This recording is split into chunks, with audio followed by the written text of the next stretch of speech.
learn something new.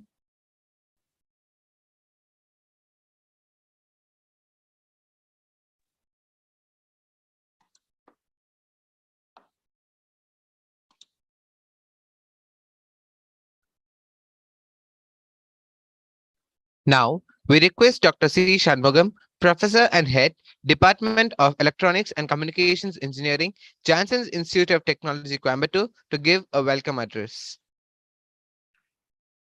A very good morning to one and all present here. I take this opportunity as a gratitude to deliver the welcome address on behalf of Jansen's Institute of Technology, Department of Electronics and Communication Engineering. With the blessings from our beloved chairman, Ayya Thiru Rotarian, MP HFTS Nadarajan sir, dedicated and very passionate Vice Chairman Thiru T.N. Thirukumar. Excuse me, sir. Sorry for interruption. Can you please switch on the video, sir? Sir? Sir, can you please switch on the video, sir?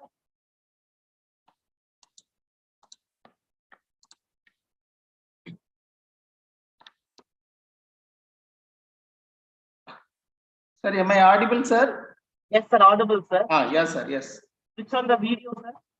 Switch off? Switch on the video, sir. Yes, sir. Thank you, sir. Yeah.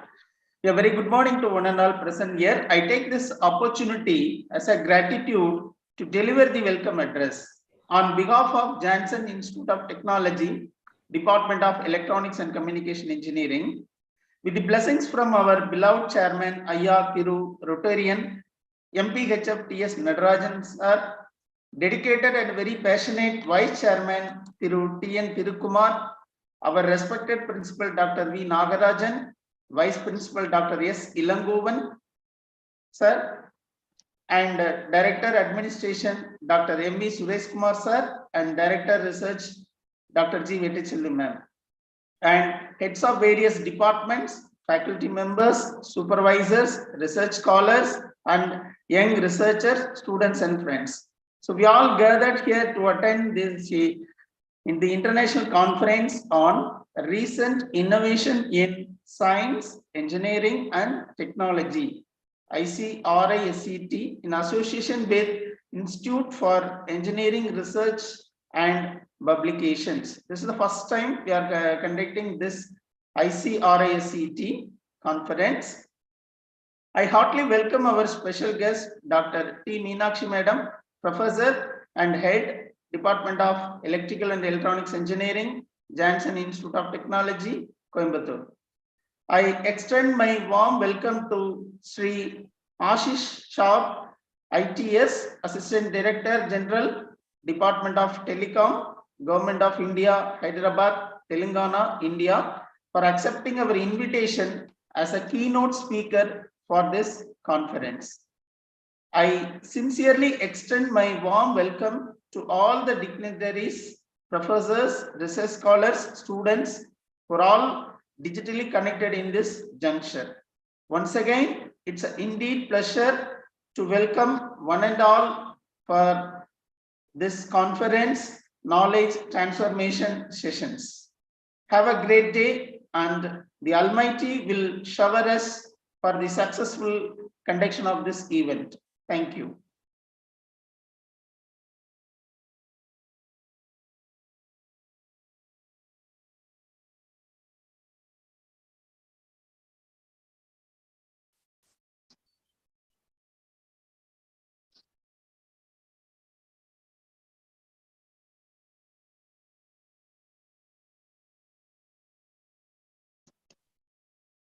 Thank you, sir.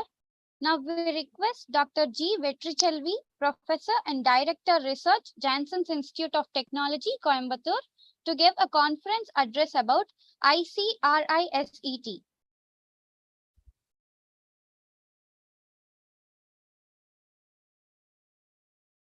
Thank you for the invite. Good morning, everyone. Am I audible?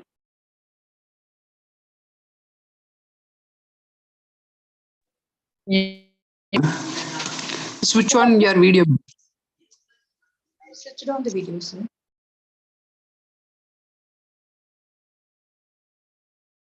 Is it visible, sir? Yes, ma'am, you are Ma'am, visible yes, and ma'am, you're audible. visible. Visible and Yeah. audible. Yes. Thank you, sir. Thank you. Good morning, everyone. I feel grateful to express my gratitude to our Honorable Chairman, Vice Chairman, Principal, Vice Principal, and Director Administration.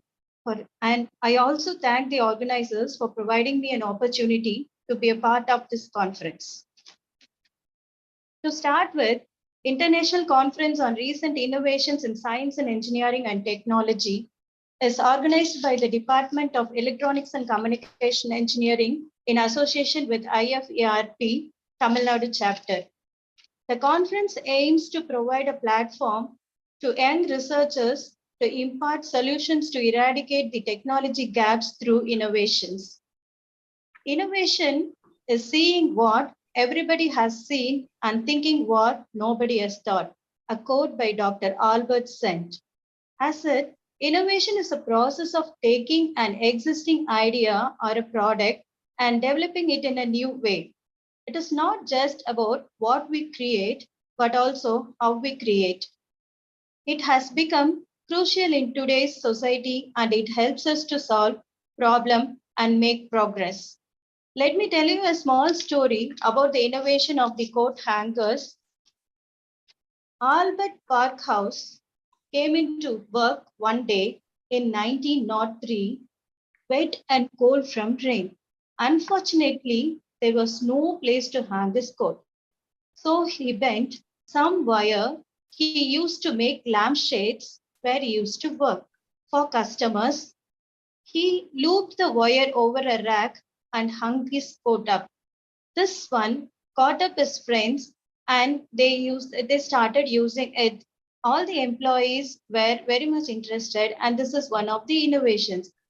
His boss, Parkhouse, patented the creation and now it is in use. Similarly, many other innovations are found out accidentally, and the innovators are not a great scientists or very learned men. Now, to list out few top new technology innovations in today's era, we have Chat GPT, marketing in the metaverse, hyper automation, organic electronics, digital twin infrastructure, green technologies, miniature electronics, robotic process automation, flexible electronics, and lot to go. So let us be an innovator and not an imitator. This was said by Audrey Carvalho, and I'm confident that you will find new ideas, fresh energy, and novel partnership to sustain your efforts in this conference. And I wish you a very successful conference. Thank you.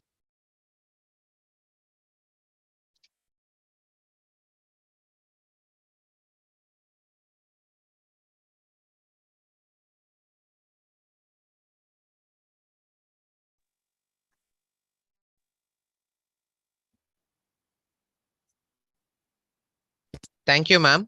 Now we request Dr. T. Meenakshi, Professor and Head, Department of Electrical and Electronics Engineering, Jansen's Institute of Technology, Coimbatore, to give a special address. Thank you, Sajid, for your invitation. Am I audible? Please continue. Yes, thank you.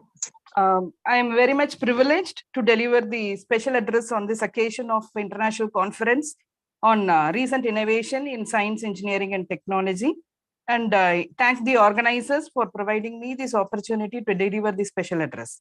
At the outset, I congratulate the Department of ECE and IFERP for organizing such a wonderful conference, which is a knowledge sharing platform, we believe, and for the researchers to exhibit their findings and innovations in the research environment. They are going to exhibit, we believe that all the researchers are here, have gathered here to exhibit their innovations, their research findings to the research environment.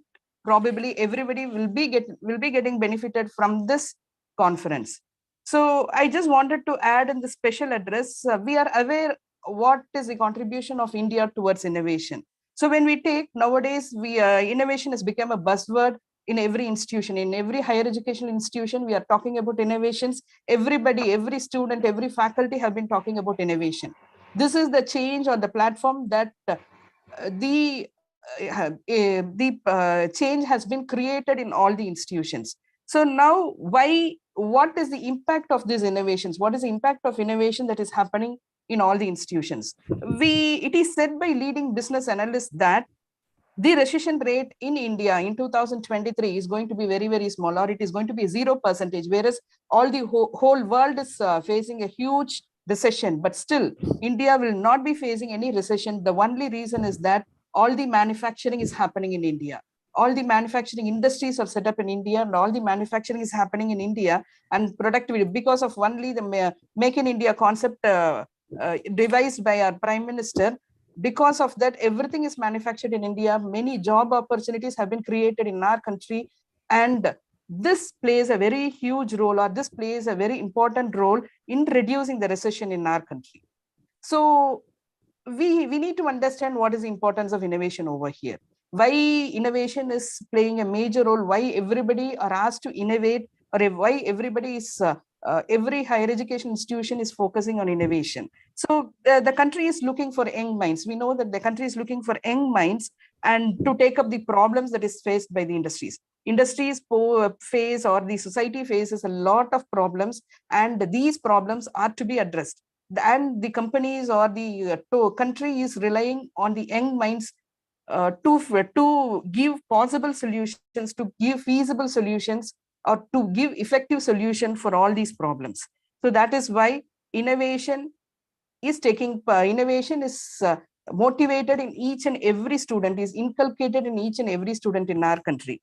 And the industries, they share their problems, they share their pitfalls, and they are looking for feasible solution. And hope so this juncture, or here comes the role of your researcher, the faculty and the students. So we are in a position to address all these problems. And these such platforms, such research sharing platforms, or such conference platforms will help us to exhibit our research findings, to exhibit our talents, or to exhibit our innovations to the internal world, get it evaluated, or get to know how far it is feasible to take it to the external world.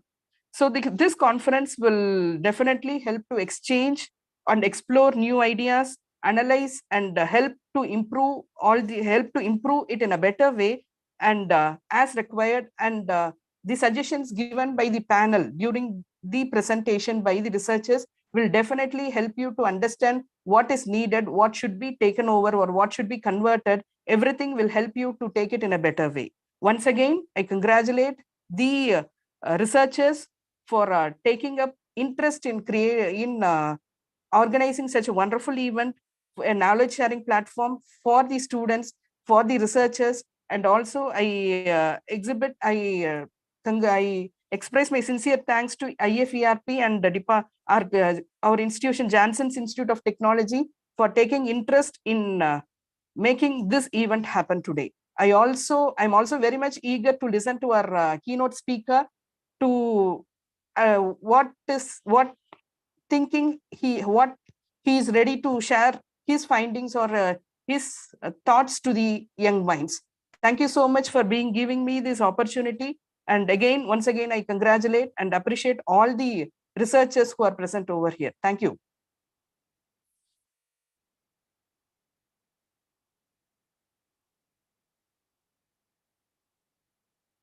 Thank you, ma'am.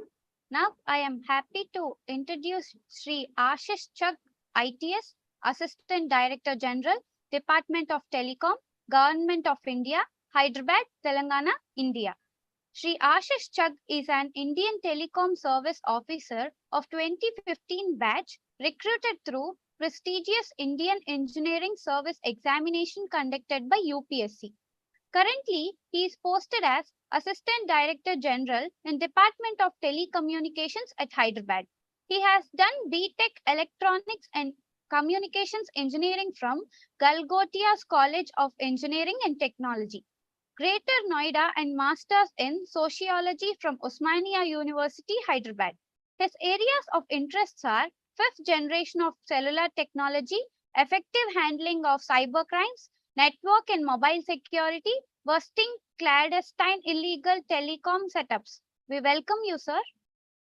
Thank you so much. Am I audible?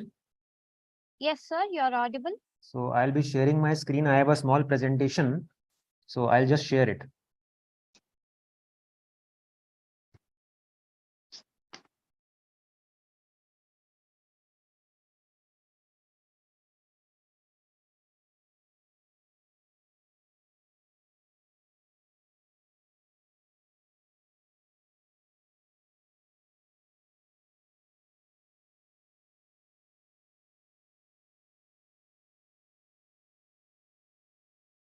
Is the screen visible to you?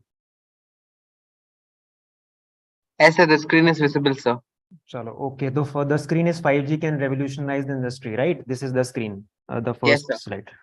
Okay, thank you so much. Namaste and good morning. My name is Ashish Chug. I am a civil servant working in Department of Telecom, Government of India.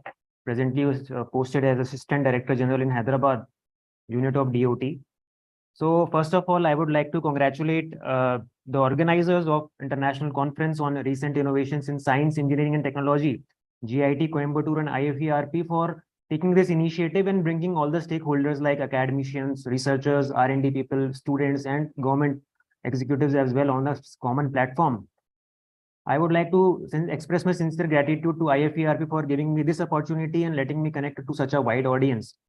So coming to the significance of such conferences, it is very important to share our knowledge with respect to recent innovations, latest technologies and digital transformation. So we can enhance our competence in whatever domain we are working in and utilize the engineering solutions for enhancing the quality of life, livelihood, and make world a better place to live in. So we have to understand one very common thing, that young people are also here. Industry, or you want to survive in this world, so you have to work on your skills. Continuously keep on upskilling yourself and reskilling yourself. Otherwise, there will be difficult for you to sustain anywhere. It can be life or it can be job. So what I have observed is that people have been coming to me whenever we talk to young people, that they are thinking something, not able to implement it. So that causes a lot of stress. It can be with any one of us. So what the solution is, that try to increase your competence in whatever you are doing. Just mark, okay, 1st January is there or a new financial year is there. You can just find out what is the incremental change or positives that you have added in your personality or in your learning. So that will help you a long way. You can analyze yourself, and then with a feedback mechanism, you can improve. So the main thing is work on your competence, so that in a financial year or in a given period of time, you know that, okay, I have improved as a human being or as a person with the skills. Okay, So okay. that is, Yeah, vehicle on there. sir, can you kindly mute yourself? அப்படியா சரி சரி சரி இங்க வந்து சாப்பிட்டுக்கலாம். Okay. So am I audible? I think. Yes, sir, you're audible. Okay. So let us work on our competence, the core competence, so that we can improve our contribution to society and make it a better place to live in. Now coming to the today's presentation from my side, I'll be mainly focusing, because I belong to Indian Telecom Service, so don't worry about it. I know a few things about telecom sector, how government is looking at it, how we make policies. So Department of Telecom is concerned with making telecom policies for the country. We control and regulate all the internet and telecom service providers that are working in India. It can be BSNL, it can be Airtel, Jio, Vodafone, whatever name you take, all the internet and telecom service providers we are regulating from the department.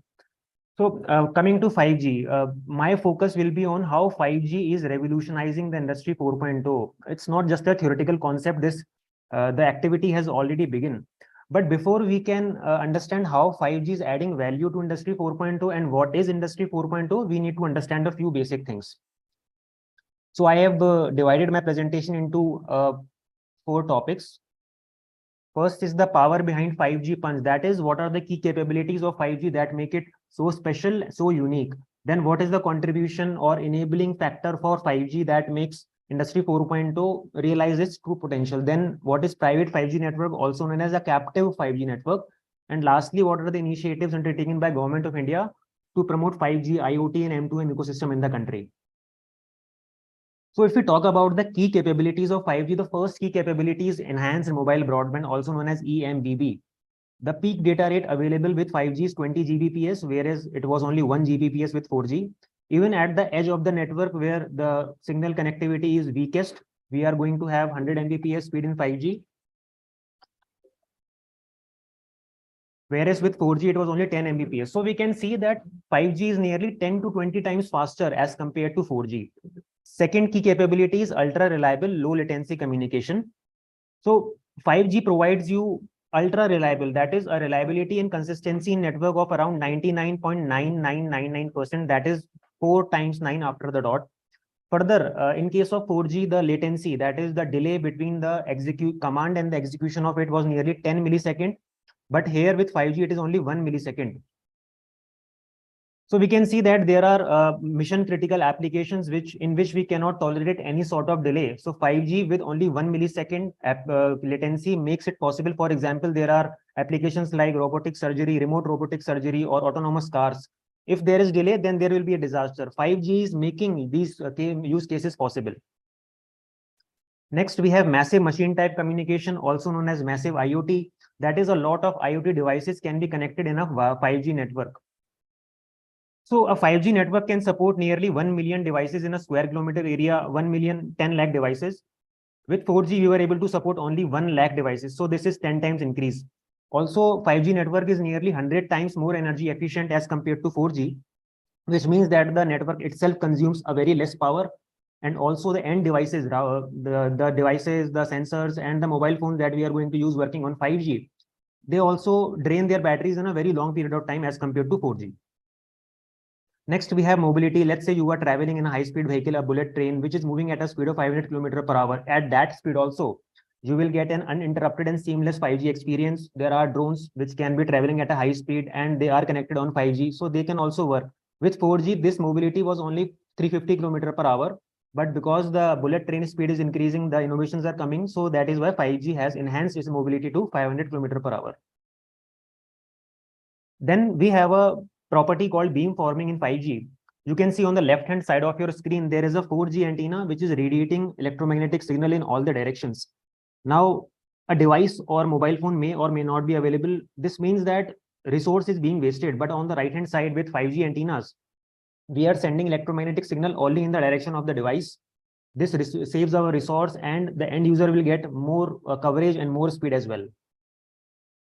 So 4G electromagnetic beam can be considered as a torch beam. It is like a torch beam, whereas a 5G signal is like a pinpointed laser beam.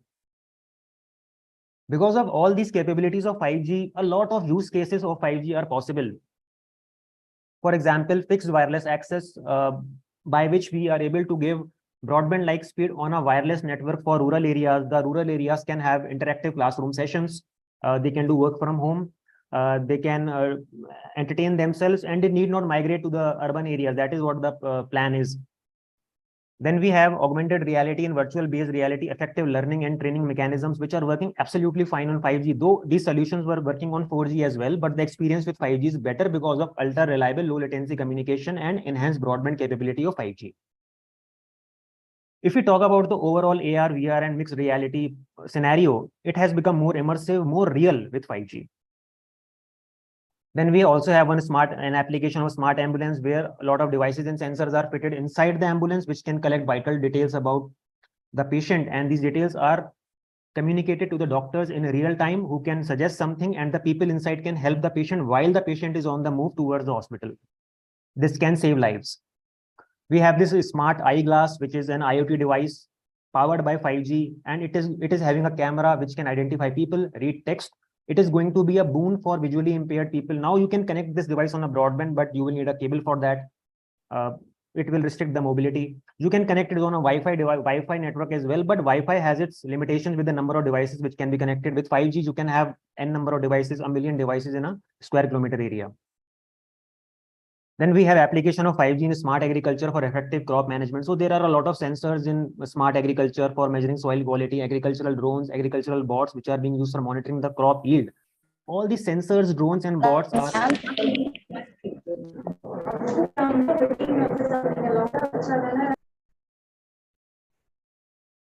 Okay. Sorry.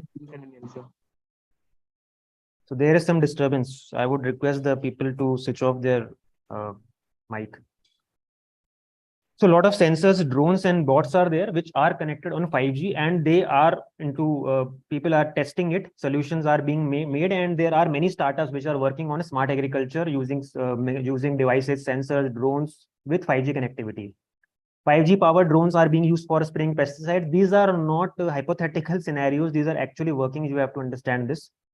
Then we have 5G enabled banking and financial services that is used to track fraud in real time. We are also able to find rogue elements in the crowd with help of 5G's face recognition system, with help of many cameras, because a lot of devices can be connected in a given area. This is a very important solution for public safety. During festivals, at stations, we need such type of solutions. It will help law enforcement agencies and administration to catch the rogue elements. Then we have 5G enabled vehicle to everything solution, where vehicles are connected to other vehicles are connected to pedestrians, and vehicle is connected to infrastructure. So a person in the vehicle can see actually beyond the line of sight. There can be more coordination between the vehicles. There will be traffic management. So it is going to improve the overall safety and reduce the traffic problem as well. 5G enabled drones are being used for aerial traffic management. This is a working solution. 5G powered and VR enabled drones are used for city surveillance. Then we have 5G drones for delivery of parcels, first aid boxes. Also, one of the biggest application of 5G is in cloud gaming. Right now, if we want to play cloud games, we have to have a broadband connection. We have to sit at a single place. But here with 5G, we can play cloud games on our mobile phones while we are on the go. So we do not need any console. And this solution has already been tested. And the cloud gaming industry is going to be a big industry in the next 5 years in India. 5G enabled 3D holographic projection is going to change the way people interact with each other. Further, we also had an example of remote controlled car it was displayed during India Mobile Congress in 2022, where a car was physically present in Switzerland, but it was being maneuvered from Pragati Maidan of Delhi, and it was all connected on a wireless 5G network. We also have a 5G enabled posture monitoring sports wear, where there is a dress with a lot of sensors. It can be worn by a sports person. It will tell them their posture and how they can correct their game, correct their posture. So these devices are connected on 5G.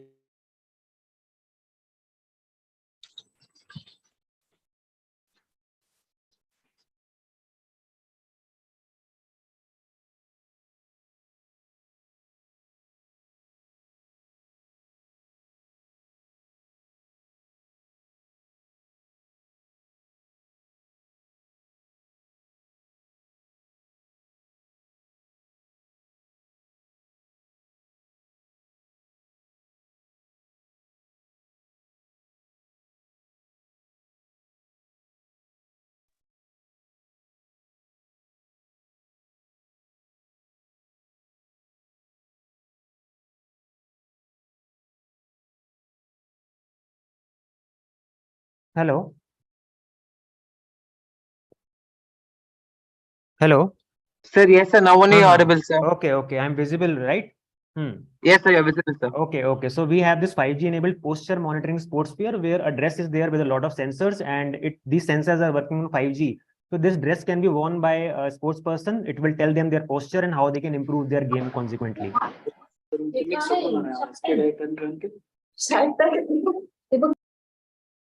Okay. So now coming to the main part, now we will understand how a 5G network is going to fuel or empower industry 4.0, so that industry 4.0 can unleash its true potential. But before going there, we have to understand what is actual industry 4.0, what is fourth revolution of the fourth industrial revolution. So in the first industrial revolution, we transitioned from hand mode of production to machine mode of production using steam and water power. In the second industrial revolution, we resorted to mass production with help of electricity. In the third revolution, we automated our industries, our factories with help of electronic IT systems, computers, and communication technologies. But in fourth revolution, we are using cyber physical systems. Now, what exactly is cyber physical system? Actually, now we are using a lot of technologies, which is digitizing and automating the industry so as to optimize the overall performance of the industry. See, the supply side is limited. and we cannot increase our output as it is. So now with help of optimization of our processes, we will be able to increase our returns in the industries, manufacturing sectors and factories by making them smart. So what are the technologies that are behind Industry 4.0 by which are actually fueling them? The technologies are autonomous robots, big data analysis, augmented reality, additive manufacturing techniques like 3D printing, cloud computing, cybersecurity, Internet of Things, and testing and simulation. Now, if you see all these things, these are recent technologies, and there are a lot of robots, machines, IoT devices, a lot of sensors that are being connected in industries. So the process is like this. There are sensors. These sensors will collect a lot of data. Robots will collect a lot of data. This data will be going to some cloud. There will be AI, ML algorithms which will be processing it, computing it, and then some credible action will be taken with the help of human beings, with the help of robots. So this is how the overall optimization of industries, factories, and manufacturing units will happen. But the one core thing is that how are you going to connect so many devices, so many robots, everything? There has to be some internet connection. Now you can connect them on a Wi-Fi connection, you can connect them on a broadband, but there are some limitations because with a Wi-Fi connection, with a broadband connection, you need to have some wire. So if you connect every wire to every device, then there will be problem with the infrastructure cost. There will be problem with the mobility of the robots. If you connect everything on a Wi-Fi network, then there is another problem. Wi-Fi is not able to connect many devices in a given area. Also, Wi-Fi is working on an unlicensed band, so interference is a problem. Further, number of transmitters in Wi-Fi required is more because Wi-Fi is giving less amount of power from its transmitter. So the solution is we should connect all these things on a 5G network. Of course, 5G is going to cost a little more, but overall impact will be greater. So 5G, because of its enhanced mobile broadband, ability to connect a lot of devices, and ultra reliable low latency, can actually operate all these technologies for making Industry 4.0 actually realize what its potential is. So how 5G is going to help Industry 4.0? So first is the process automation. We have to understand that 5G network is highly reliable and it can sustain a lot of information that is coming from various devices and machines. It can automate the repetitive process, labor intensive and potentially dangerous tasks. With help of this 5G and IoT enabled automation, there is one company called MTU Aero Engines.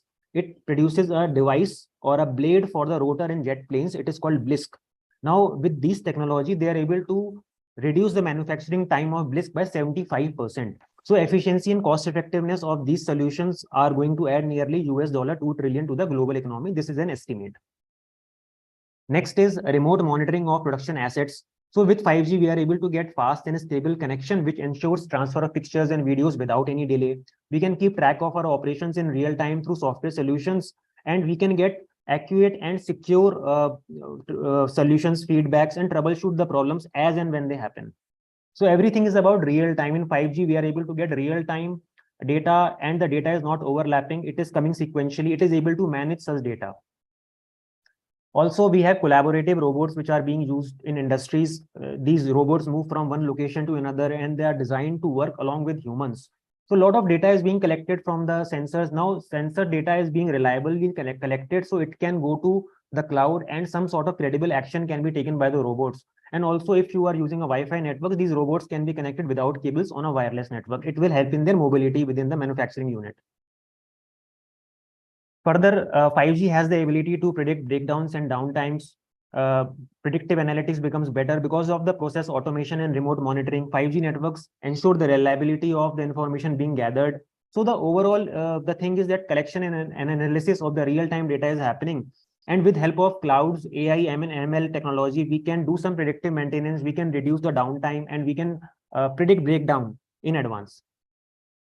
Further, with help of 5G technology, we are able to have quality control, as we already discussed in the industries. We can have augmented reality solutions as well, because augmented reality requires ultra reliable low latency, which 5G is offering. So AR tools solutions can be used to train employees, visualize the designs, and perform remote maintenance. Further, digital twins of the industries, machines, equipments can be created, which can enable for simulation, testing the scenarios, and improving the designs and quality.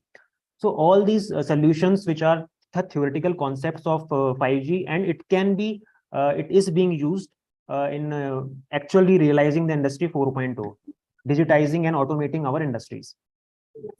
After this theoretical concept, let us come to the real actual working example of this 5G in Industry 4.0. So we have this Mahindra's automobile factory in Chakan, Pune.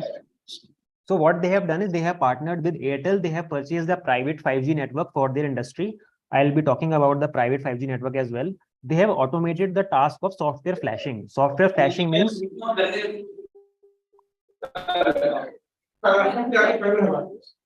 can you mute them? Okay. So what they have done is in Mahindra's automobile factory at Pune, they have automated the task of software flashing. So software flashing means that you are rewriting the codes on a chip of the car. So right now with 5G and IoT devices, they are able to write parallelly several codes which they were not able to do earlier. And this has reduced the turnaround time of a vehicle and the production has increased. So this is the India's first 5G enabled auto manufacturing unit where they have automated the task of software flashing. With time it will also it will increase in other activities as well. Other factories are also coming up. So as we spoke about a private 5G network, so what is a private 5G network? You have to understand the mobile phones that we are using. It is working on a public 5G network, but within an industry we need to have some dedicated resource of 5G, dedicated frequency, which is independently managed. We need to make it more secure, and because there is a quality of service which is required or threshold is required within a manufacturing unit, so they can use and make it their private network more secure. The private network can be tailored to perform for their own application with low latency and quality of service. And in case their private network is down, it can be switched over to the public network also. There is a fallback mechanism. So 5G network, private networks are going to come up in a big way for dedicated factories, industries, making them smarter. Of course, it is a costly affair. Wi-Fi is also being used in the industries. We are not saying that Wi-Fi will totally be removed because of the cost is less as in the Wi-Fi thing. But we are going to supplement the Wi-Fi with 5G, where you need more security, more dedicated network, more number of devices. 5G is going to be the solution. Now let us come to the initiatives undertaken by Government of India to promote the 5G, IoT and M2M ecosystem in the country. So first thing is that we have Department of Telecom has given nearly 224 crores to 8 leading R&D research institutions of India, all the IITs, and we have given to IISc. So they have come up with a 5G test bed. Now this 5G test bed is ready and it can be used by MSMEs and startups for free of cost to test their products, validate their use cases, and it can also be used by other stakeholders for a nominal amount of money. So the point is that we want to improve the R&D. The process will create more standards, intellectual property rights, and this can be become a part of international telecom standards as well. Secondly, we had also conducted one 5G hackathon in 2020, where we had given nearly 2.5 crore rupees to 30 shortlisted candidates. So we had invited students, startups, academia, and companies with cutting edge ideas to demonstrate their 5G use cases. The good thing is that 30 companies come up with really credible ideas. So we have given from the department, we have given them mentorship, integrated them into the 5G field trial, and connected them to industry, academia, and government for final commercialization of their products. Recently, we had also launched a Telecom Technology Development Fund called TTDF, where we are looking forward to proliferation of affordable broadband and mobile services in rural and remote areas. We are going to give grant in aid to shortlisted beneficiaries who are coming up with new solutions in 5G, 6G, future generation access technologies, energy efficient solutions. The major aim is to bridge the digital divide between rural and urban areas. And in the process, we will promote R&D, creating intellectual property rights, and also help in commercialization of the products. We will connect the companies to the stakeholders, other industries as well. Then we also have Digital Communication Innovation Square scheme called DCIS, where we are giving financial support to projects and ideas which are at prototype level. Other schemes are at from the scratch we are helping, but here we are funding at the prototype level only. So in the first phase of DCIS, we had shortlisted 17 beneficiaries. In the second phase, we had shortlisted 43 beneficiaries, given them a grant of 56 crores. And in the third phase, we had shortlisted the beneficiaries. Final process is going on.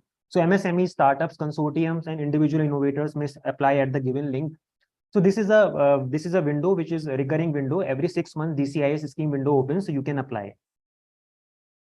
Government of India Department of Telecom has also launched a production linked incentive scheme in telecom, where we are giving financial incentives to those companies which are manufacturing and exporting telecom and routing products like routers, switches, optical line terminals, So the point is, if you manufacture in India and export more, you are going to get financially incentivized.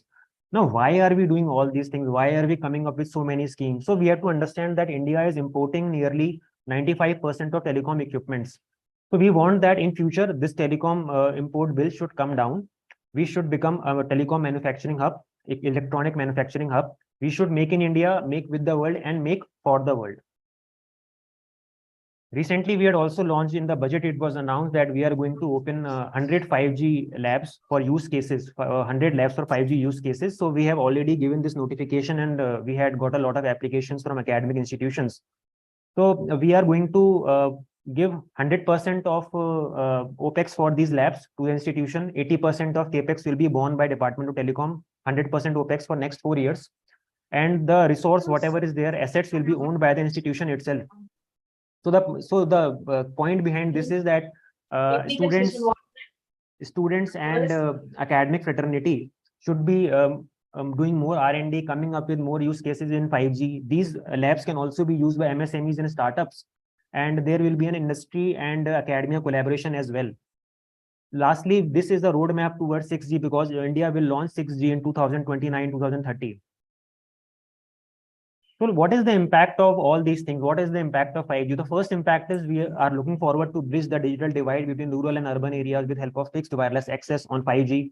With so many schemes, so many R&D investment that we are doing, so many 5G investment that we are doing, we are looking forward to give an impetus to telecom R&D and manufacturing in India. We want India to become a manufacturing hub. We want to export the telecom equipments as well.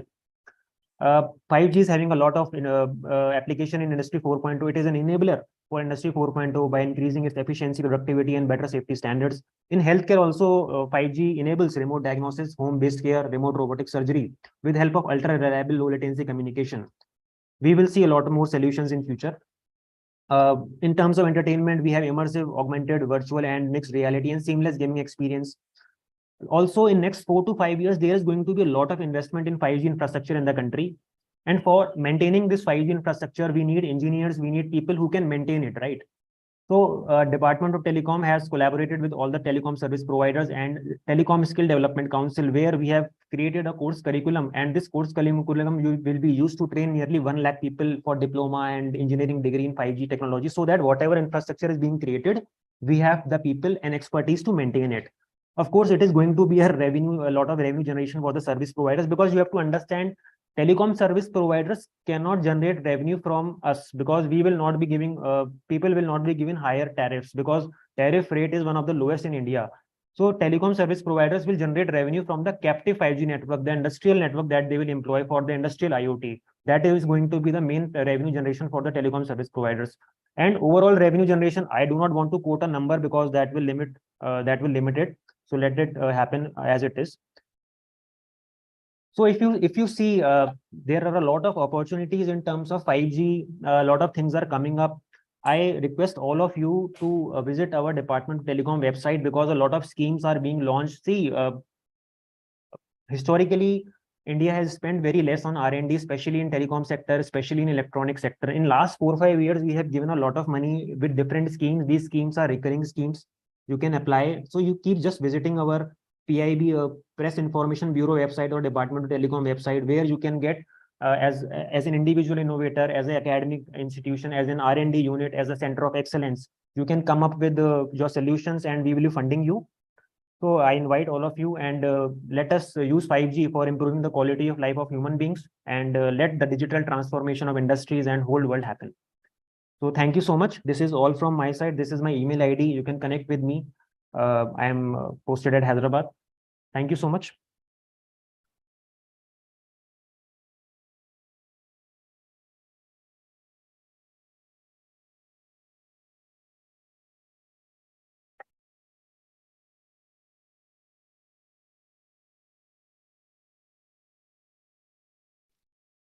Thank you, sir, for an insightful session. Thank you so It's much. time for a technical session 1. In this session, there are 4 tracks. I would like to introduce the jury member of each track. Track 1 jury member, Dr. K. Mahendran, Assistant Professor, Department of Electrical and Electronics Engineering.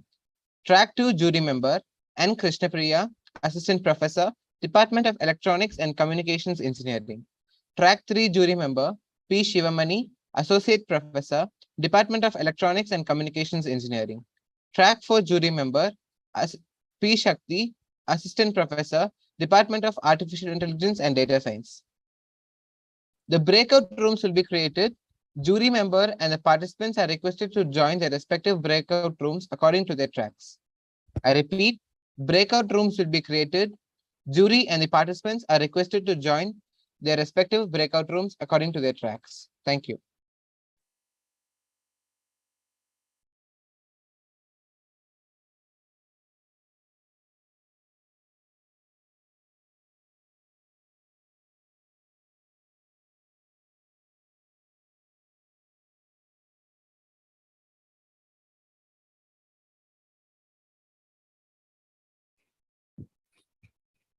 Sir, MOC desk can repeat the announcement again, please.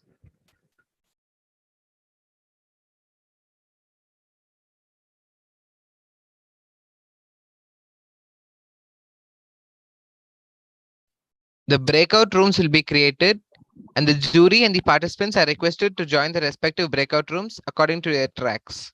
There'll be 4 tracks. The jury and the participants are requested to join the respective breakout rooms.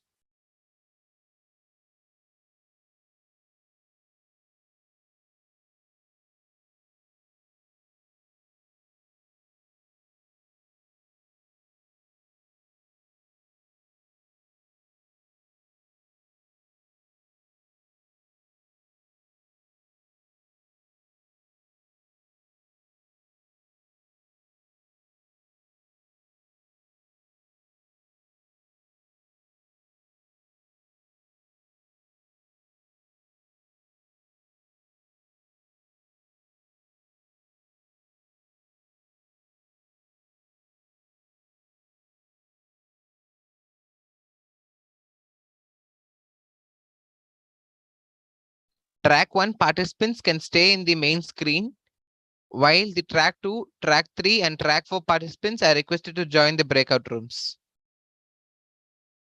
I repeat, track 1 participants can stay in the main screen, while track 2, track 3, and track 4 participants can join the respective breakout rooms.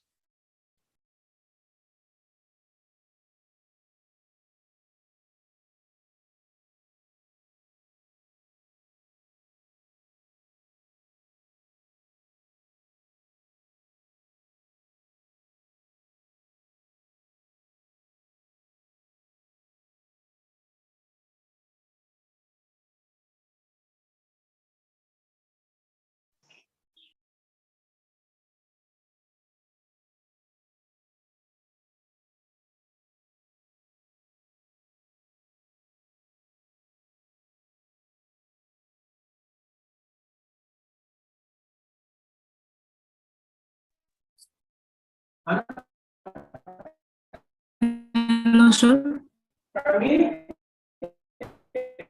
Myself, Deepika Kumari.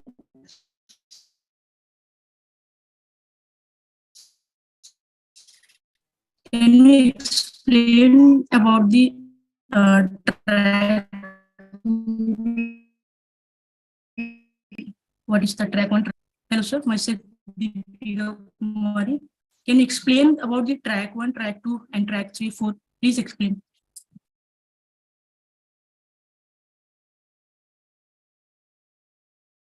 Ma'am, the track 1 participants can stay here only, ma'am, in the main screen. The track 2, track 3, and track 4 members, there'll be a breakout room created, and you'll get the option in your screen to join breakout room. So you can join the respective breakout rooms. But how can we? Ma'am, you're not audible, ma'am. I think you're having some network about issues. our track. I'm on track 2. Okay, ma'am. Track 2 means the breakout room will be created in a few minutes, ma'am. You can join your breakout room. Okay. Excuse me, sir. So it means they're still creating in the room.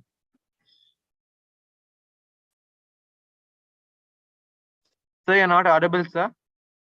Pardon? Are they still creating the room, sir?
Good morning to all.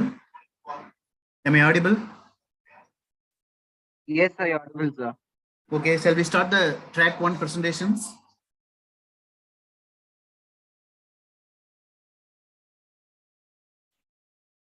Sir, 2 minutes, sir. The breakout room is being created, sir. Okay. Okay, Sajid. I will wait. Yes, sir.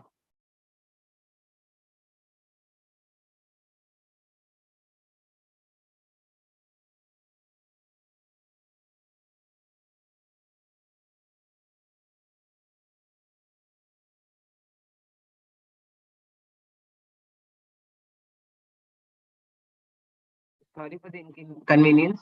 I request the participants and the jury to wait for 2 minutes. The breakout room is being created. Thank you.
The participants in the jury, please make note the breakout room has been created. So please join your breakout room.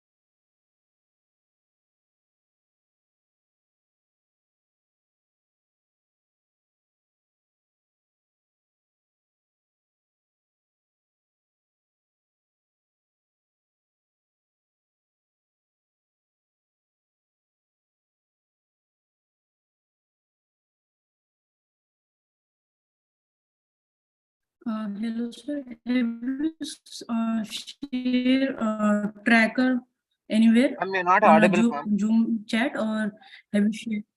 Ma'am, you're not Actually, I'm audible. saying, have you shared chat track? Hello, may I audible? Hello, hello. Yes, ma'am. Yes, ma'am. I'm asking, where have you Ma'am, no, ma'am. In your screen itself, below you'll get an the option like track? breakout rooms. In your screen, the below Okay, you get your option breakout rooms. Click on that and you'll. Yes, I got. Yeah, thank But you, ma'am. but in that I have not seen my name. Why? No, ma'am, your name won't be displayed, ma'am. You can the participant can join the respective breakout rooms. They know all the participants know their track, ma'am. So they can join the respective breakout rooms. Okay, I joined. I joined on track 2. Yeah, okay, ma'am. Thank you, ma'am. Yeah.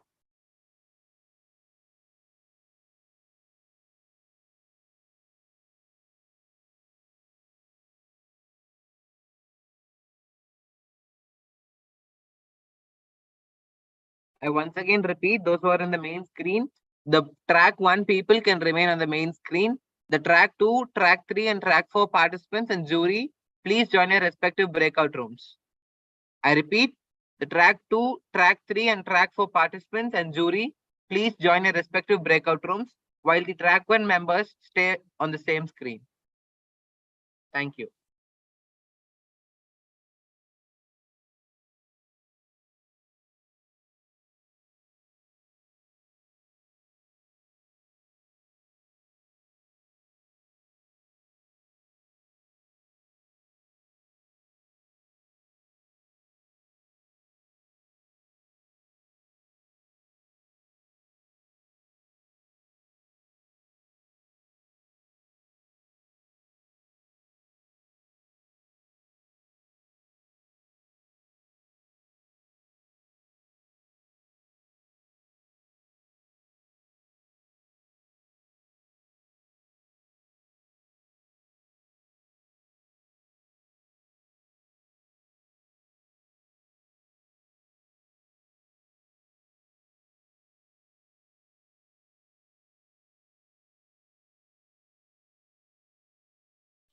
So the track one, the presentation can start, sir.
Very good morning to all.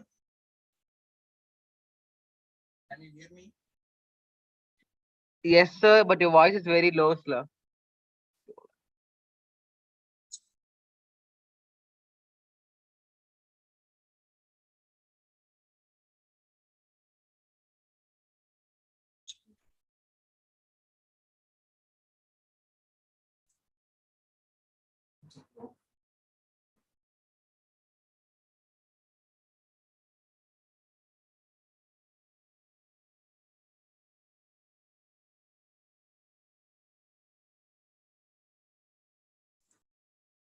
A very good morning to all. Okay, shall we start the track one presentation?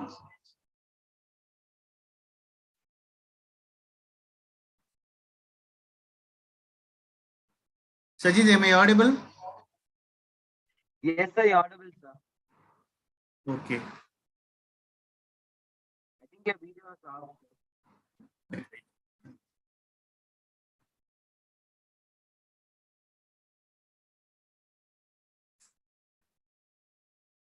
Okay, now I invite.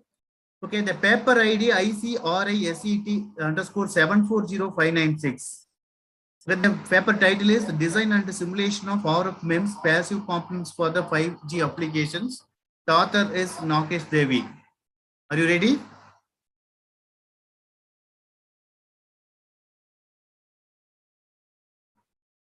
The paper title, The Design and Simulation of RF MEMS Passive Components for 5G Application. The author name is Nagesh Devi.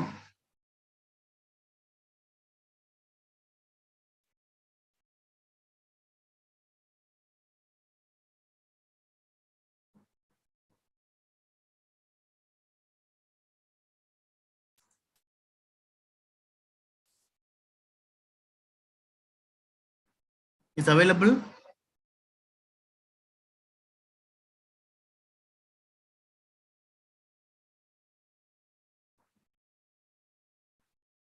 Okay, we move to second title. Okay, Sadis BA. ICRISET 238470. Morning, sir. Available. Hello, is it audible? Yes, yes. Shall we start? Yeah. Can I share the screen? Yes, you can share. Thank you.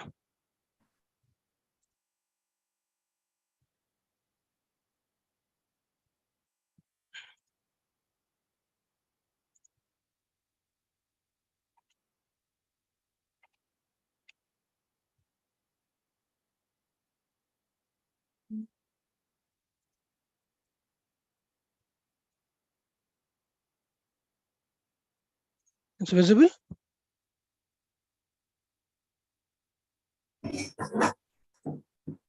Yes, sir, it's visible. You can start. Fine. So, good morning, everyone. Good morning, judges. So, I'm here to present my part of my research work called Study of Low Power Domestic DC Loads to identify candidate loads for DC power connection, direct power connection. So, let's see what we are going to do in this. So, primarily, my background is I'm an assistant professor from Danan Sagar College from Bangalore. My master's in embedded systems, pursuing PhD in smart grid under Dr. Piyusha. So what are we doing in this study? So in the recent past, if we see the domestic loads, we have seen a drastic increase in the use of battery powered loads. For example, laptops, mobile phones, iPads, even EVs, a lot of them are primarily being driven by battery. Along with that, we have also seen a drastic increase in the DC loads. Like all these battery powered loads are by themselves DC. Along with that, we have DC loads which can be run on DC, like BLDC fans. There are TVs which can run on DC. Our TV computer monitors can run on DC. So a lot of loads are also available which can run on DC. According to recent study, almost 80% of the loads available in the domestic houses today have a DC alternative, but they're not being used because the grid is AC. So everybody still is sticking to using AC loads itself. Along with increase in the DC loads, we also have seen a drastic drop in the PV panel prices. So among all the renewable energy sources, if we compare the price of power generation, PV panel prices is something that has seen a very drastic drop in the recent past. Now combine these two factors, that increase in the DC loads and the easy availability of PV panels, we can very easily explore these two options to make our homes a lot more efficient. How is that? Now, when we use normal AC loads in AC grids, and if you use DC loads in that place, the studies have shown that DC loads perform much better when the input power is DC instead of AC. One of the primary reasons being there's a lot of conversions happening internally, which we'll show in next slide, which amount to the losses which reduce the efficiency of the system. So what we want to study in this primary research is it possible to have a connection between the panels and the loads directly? So is it feasible to do that? We are trying to find out, is it okay or not? Right? So primarily, if we talk about PV, if you install it on a rooftop of a domestic house, there are two ways primarily it is used today's world. One is the PV's generation, it is converted and synchronized to grid and fed to the grid. The end user gets some money from the utility for whatever amount he feeds to the grid. The problem with this idea is whatever goes to the grid encounters a lot of losses. You could have transmission distribution losses, a lot of other problems, which leads to unnecessary waste, loss of efficiency of whatever generating in PV. Right. The second possibility is we store it into the battery.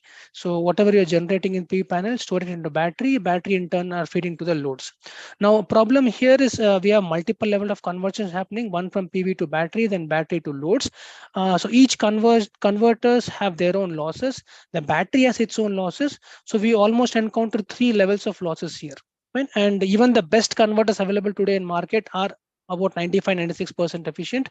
So even with that level of efficiency, you still have 5 to 6% losses, which over a period of time, like 1 month or 1 year, which the domestic loads are continuously being used, even that amount of efficiency can lead to considerable amount of losses over a long time.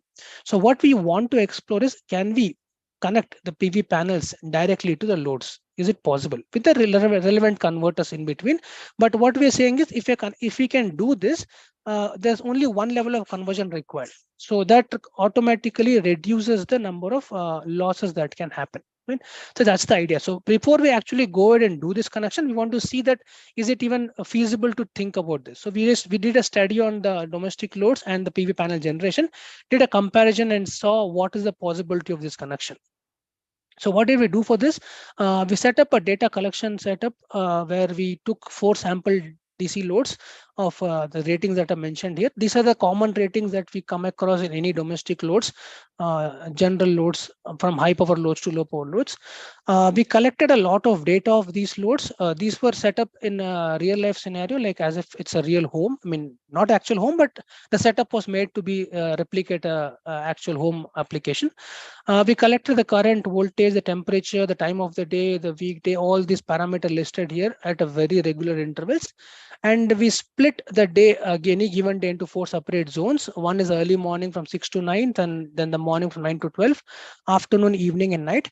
We did this split to make sure that we can have some reference of comparison as to when is the power generation by solar higher, when is it lower, how do we, when is it feasible to connect. So get that reference, we split the time into different zones.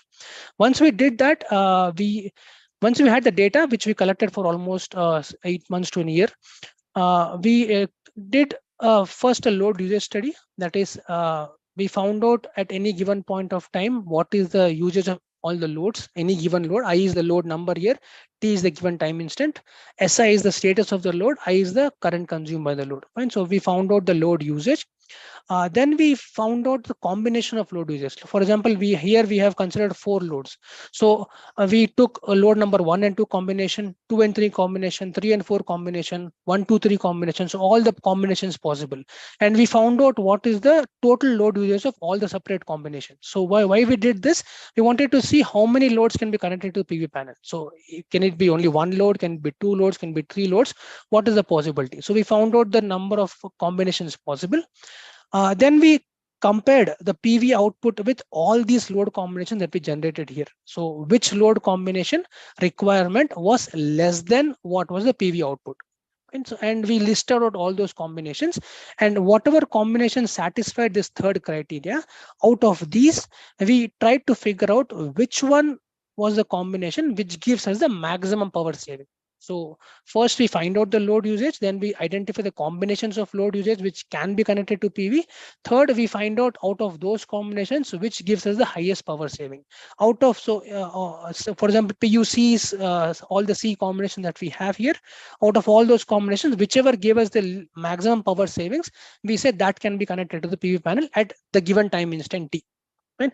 So this was the basic study, and we tried to figure out, do we get any good amount of saving by doing this? Can we have a longer duration of time where we have direct connection to PV? Was it possible or not? So we did a measurement of this. So we collected the time zone, the temperature, all these parameters are collected. We set up a small block system like this where the loads and PV were connected to sensors. Controller was set up to gather this data and then dump it into a database. So this database stored all the data we collected, which we later used to draw the graphs and do the comparisons.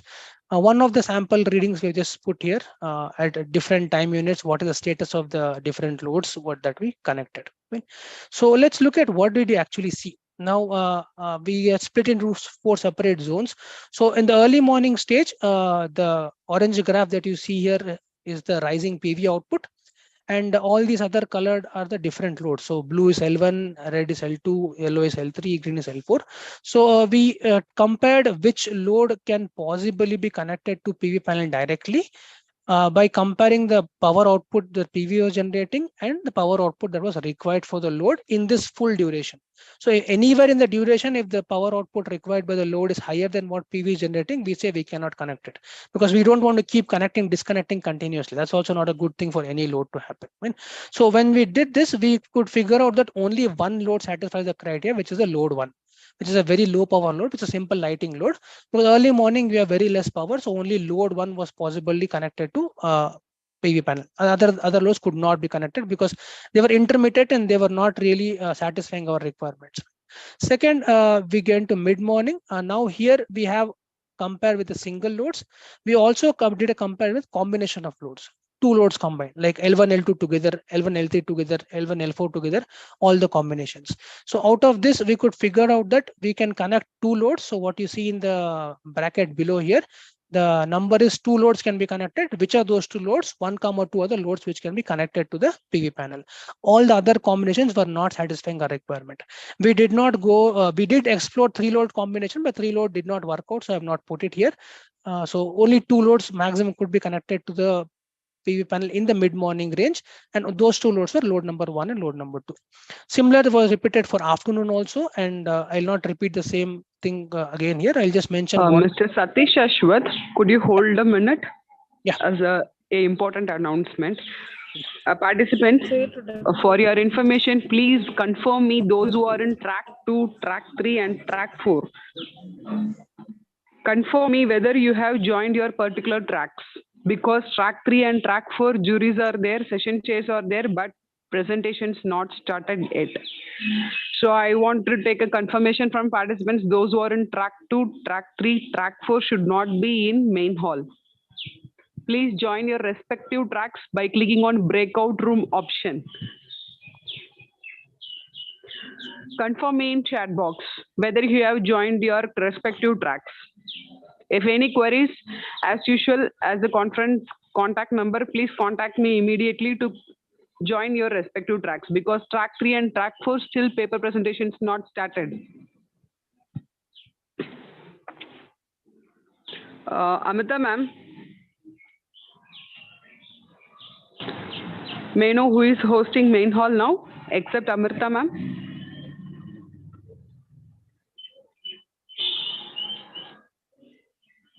Hello, ma'am.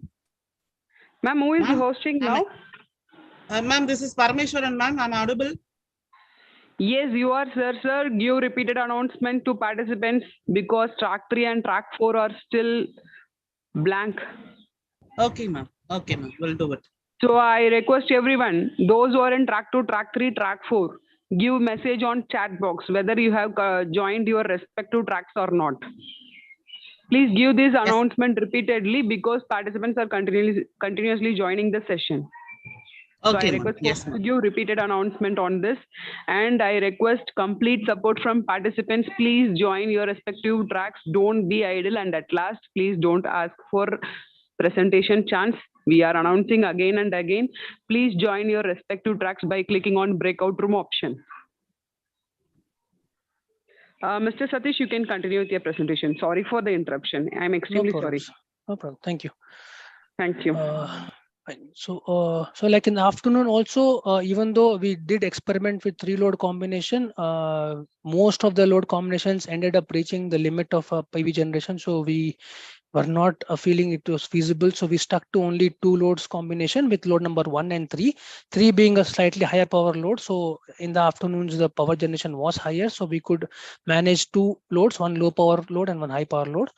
And similarly for the evening also, again, the PV generation started dipping in the evening. So only 1 load was possible to be connected. So overall, the observation was that it is feasible. Not all loads can be connected to PV panel at any given point of time, but you can pick and choose loads based on the power generation, and you can achieve a good amount of saving if you are able to identify the loads which are actually possible to give this direct connection. So what are the actual benefits? Now, with all this, we need to showcase that, okay, if you want to continue working on this, there has to be considerable advantage of doing this, fine. So these are the biggest advantage which will take out if we can actually take it further and do the implementation of it in real life. So one is you are obviously reducing the converter usage in your domestic grid, because you are ensuring that your PV panel is directly connected to the load, so you are not doing the number of conversions required. So automatically it reduces the hardware required, reduces the losses encountered in the converters. The corresponding argument sometimes is the converters are very efficient nowadays, but as we said, even at 96% efficiency with 4% for an year, it comes out to quite a huge amount of power loss. Right? Third thing, by reducing the hardware required, you're reducing the carbon footprint of the load itself, because the hardware eventually is being manufactured in which leads to some amount of pollution. So the lesser the e-waste, lesser the better for us. Third, another big advantage we'll get out of it is by not using the battery for this, you are reducing the battery discharge, and more the battery discharge is reduced, the longer the life of the battery. So automatically battery life gets longer. One way we can calculate the reduction battery discharge is this, that is PI was the panel connected to the load or not, or the ith load. AI is the amount of current consumed by the load, and M is for how long was this direct connection enabled. So by this, with this formula in the current study for the sample loads that we took, and for a given sample day which was properly sunny, we could actually reduce 11 ampere hours of discharge of the battery, which is quite a good amount for a standard domestic battery, which if you take it for a month, it comes up to a good amount of battery discharge saving. So that automatically reduces the increases the lifespan of the battery. So it is beneficial for the end user. So with that in mind, I think connection of panel to battery to to loads is feasible and it should be explored further. It will ensure that DC loads become more advantageous for the end users, and with PV panels on the rooftop will also reduce the grid amount of power being drawn from the grid. That's about from my side. Thank you. Any questions we can ask? Okay, Sadish BA, a good presentation. Okay, here you have mentioned some of the converters in your block diagram. Yes, yes. Okay, for direct conversion, okay, we are going to use the direct connection to loads from PV. You are saying like that, is correct? Yeah, with a one converter in between, one buck converter. With one converter. What are the types of converter you are using? For now, we'll only require a buck converter, right? Because both are DC loads. Assuming if we only talk about DC loads, one buck converter to ensure that we can match the voltage requirement. So we are using any controllers for MPPT controllers? We can use MPPT controller here. Yes, we can do that. But what we feel is because the load voltage is fixed, so the traditional algorithms will not work here. We have designed our own algorithm which can ensure that because load voltage is fixed, it is very easy to find out what is the ideal PWM required. So we can directly do the control of MPPT without any algorithm, but it requires a separate algorithm to ensure that happens. So the traditional algorithm will not work here. We'll need slightly modified algorithms. You are trying some new algorithms related to soft computing techniques. Yeah. Okay, good. Okay, further, if you can improve your project means you can introduce that AI related algorithms with the MPPT. Sure. This project may be very good. Okay. Thank you, sir. We'll do that, sir. Thank you. Any other questions from your sides? That's it, sir. Okay. Okay. Thank you, Sadish. Thank you. I can leave the meeting, right? Yes, you can. Thank you.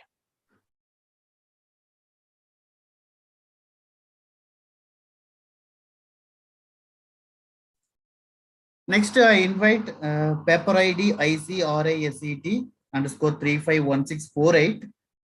Okay, Aishu Dighi. Are you ready? Aishu Dighi? Yes, sir. Sure. Okay, share your screen, start your presentation.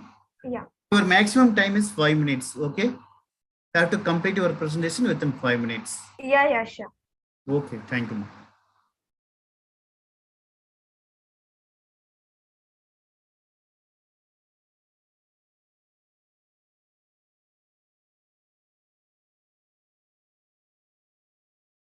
Is the screen visible?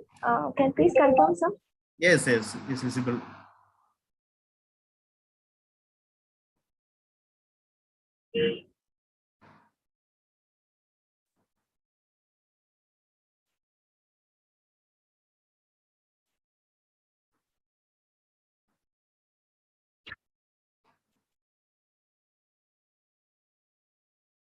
So hello everyone. I'm Ayushi Dighe, and we are the undergraduate students. We are the team of 3 students here, Ayushi, Sandhya, and Shruti. So we are here to present our BE project, that is microcontroller based spot welding fabrication. So that's our team. We are doing our project under the guidance of our faculty, that is Dr. D.G. Kharnar and Prashant, and they are from our same college. We are the students from D.Y. Patil College of Engineering, Akoti, Pune. So first of all, we all know what is welding. So welding is a kind of fabrication technique that is just used to amalgamate 2 or more metal pieces together by means of heat, pressure, or electricity. Or in very simpler terms, we can say that welding is a process of joining 2 metals. So the very basic principle that is behind the welding is that the metal that is to be joined are heated at a very high temperature and then they're cooled off to form a joint. Now, industries are taking advantages of various welding techniques such as arc welding, resistance welding, gas welding, etc. But these all techniques are having their own advantages as well as disadvantages. So now why we are only focusing on the spot welding techniques? So the very first reason about why is that in working industries, lot of accidents happen because of less accuracy. So the spot welding. Miss Ayushi, just a minute, hold on. Yeah. Just a minute, hold on. For 2 minutes, please hold on. Sure. Track 4 participants, Purnima Raikar. Still you are in main hall. Purnima Raikar and team. Manoj Chopra and team. Manoj Chopra, Jayant Mishra.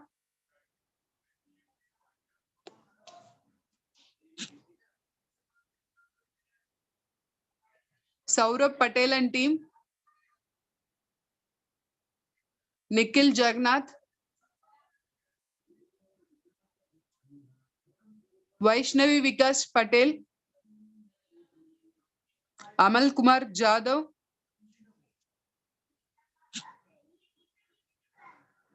Neha Chogle. Shri Katavkar and team. The whole team is still in main hall. Please move to track 3 and track 4. Now the participants which I read out is for track 4. Please shift to track 4.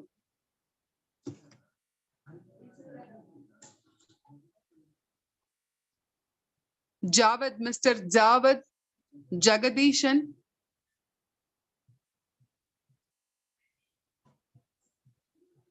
Please shift to track 3.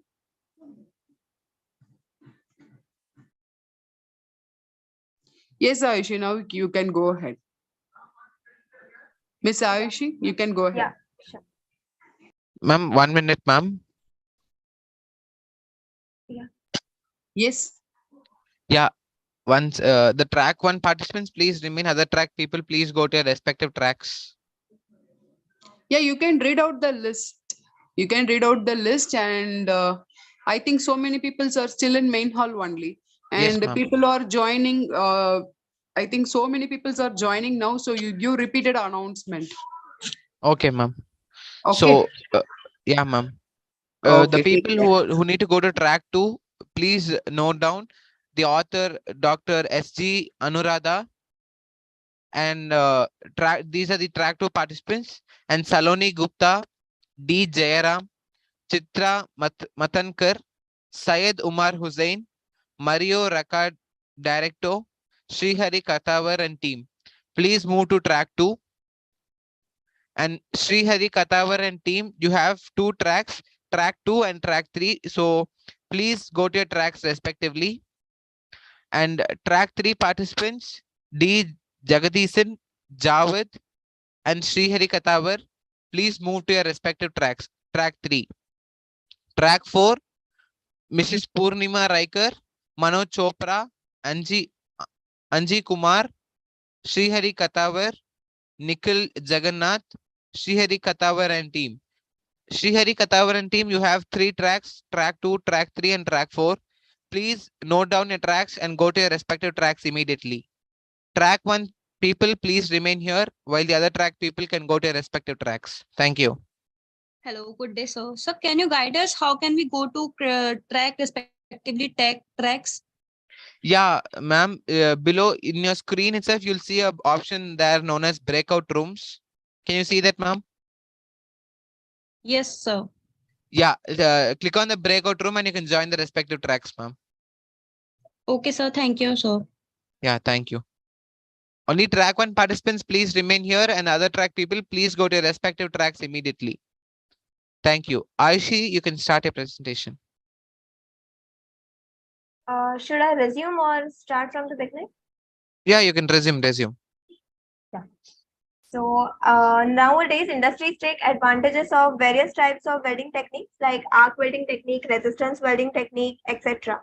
So arc welding technique uses the heat generated by the electric arc. The spot welding technique uses the heat generated by the current flowing through the resistance. Now, in this project, we are designing a microcontroller for automating the welding process that would make it more easier. Now, why this kind of machine is required? Because in nowadays in working industries, a lot of accidents happens because of the improper controlling part of the machine. This kind of machine is required to prevent such accidents. Also to prevent the accuracy issues in the product, as well as to reduce the improper welding. So that's why we are designing this microcontroller. So the next is, what is spot welding? As per our title, we are making a microcontroller for spot welding. So what is spot welding? So spot welding is a form of resistance welding. It uses two copper electrodes to exert a pressure, heat, and current to weld at a particular spot. So the current flowing through the resistance produces the heat that is used to melt the metal, and then pressure is applied to fuse the two metal sheets together. So that's about the spot welding. Spot welding is primarily used in automotive industries, as there are some very tiny welds required and a lot of accuracy is required. That's why spot welding is used in those regions. So the next is system overview. So I'll hand over it to my group mate, that is Sandhya. Sandhya, can you please go ahead? Yeah, sure. So thank you, Ayushi. So talking about system overview, there are some components like you can figure the look at the figure. So it shows the mainly microcontroller, pressure inputs, functional keys, LCDs, buzzer, relay switch. Where there is a relay switch which is electrical switch that which we don't need to operate it manually. Then there's a microcontroller which is used to control physical parameters such as pressure for controlling the welding and all. The microcontroller is provided with analog inputs, pressure and time. These parameters are controlled by microcontroller and decide when the electrodes are supposed to start and stop the welding. So depending on the function of microcontroller, buzzer gives the alert. So applied analog pressure and various other parameters are displayed on the LCD. Maximum count value input is given to the microcontroller, depicting the number of strokes electrode must perform. So relay switch is used to protect, as I already said, it is used to protect the system from the overflow of current or voltage. So when the system turns on, the initial weld count is set to 0, and with each occurring weld stroke, weld count is incremented. So if weld count equals to the maximum value given and as input to the microcontroller, like based on the material of that sheet, the machine is turned off. So this reduces the human efforts required to produce the efficient weld. So we don't need to manually operate that. So there is a buzzer which operates with the help of applied external voltage, and there is a relay which is used to, like, it is a electrical switch that open and close the circuit by receiving electrical signal from outside the source. So we don't need to operate that manually. Aishi, can you please go on the next slide?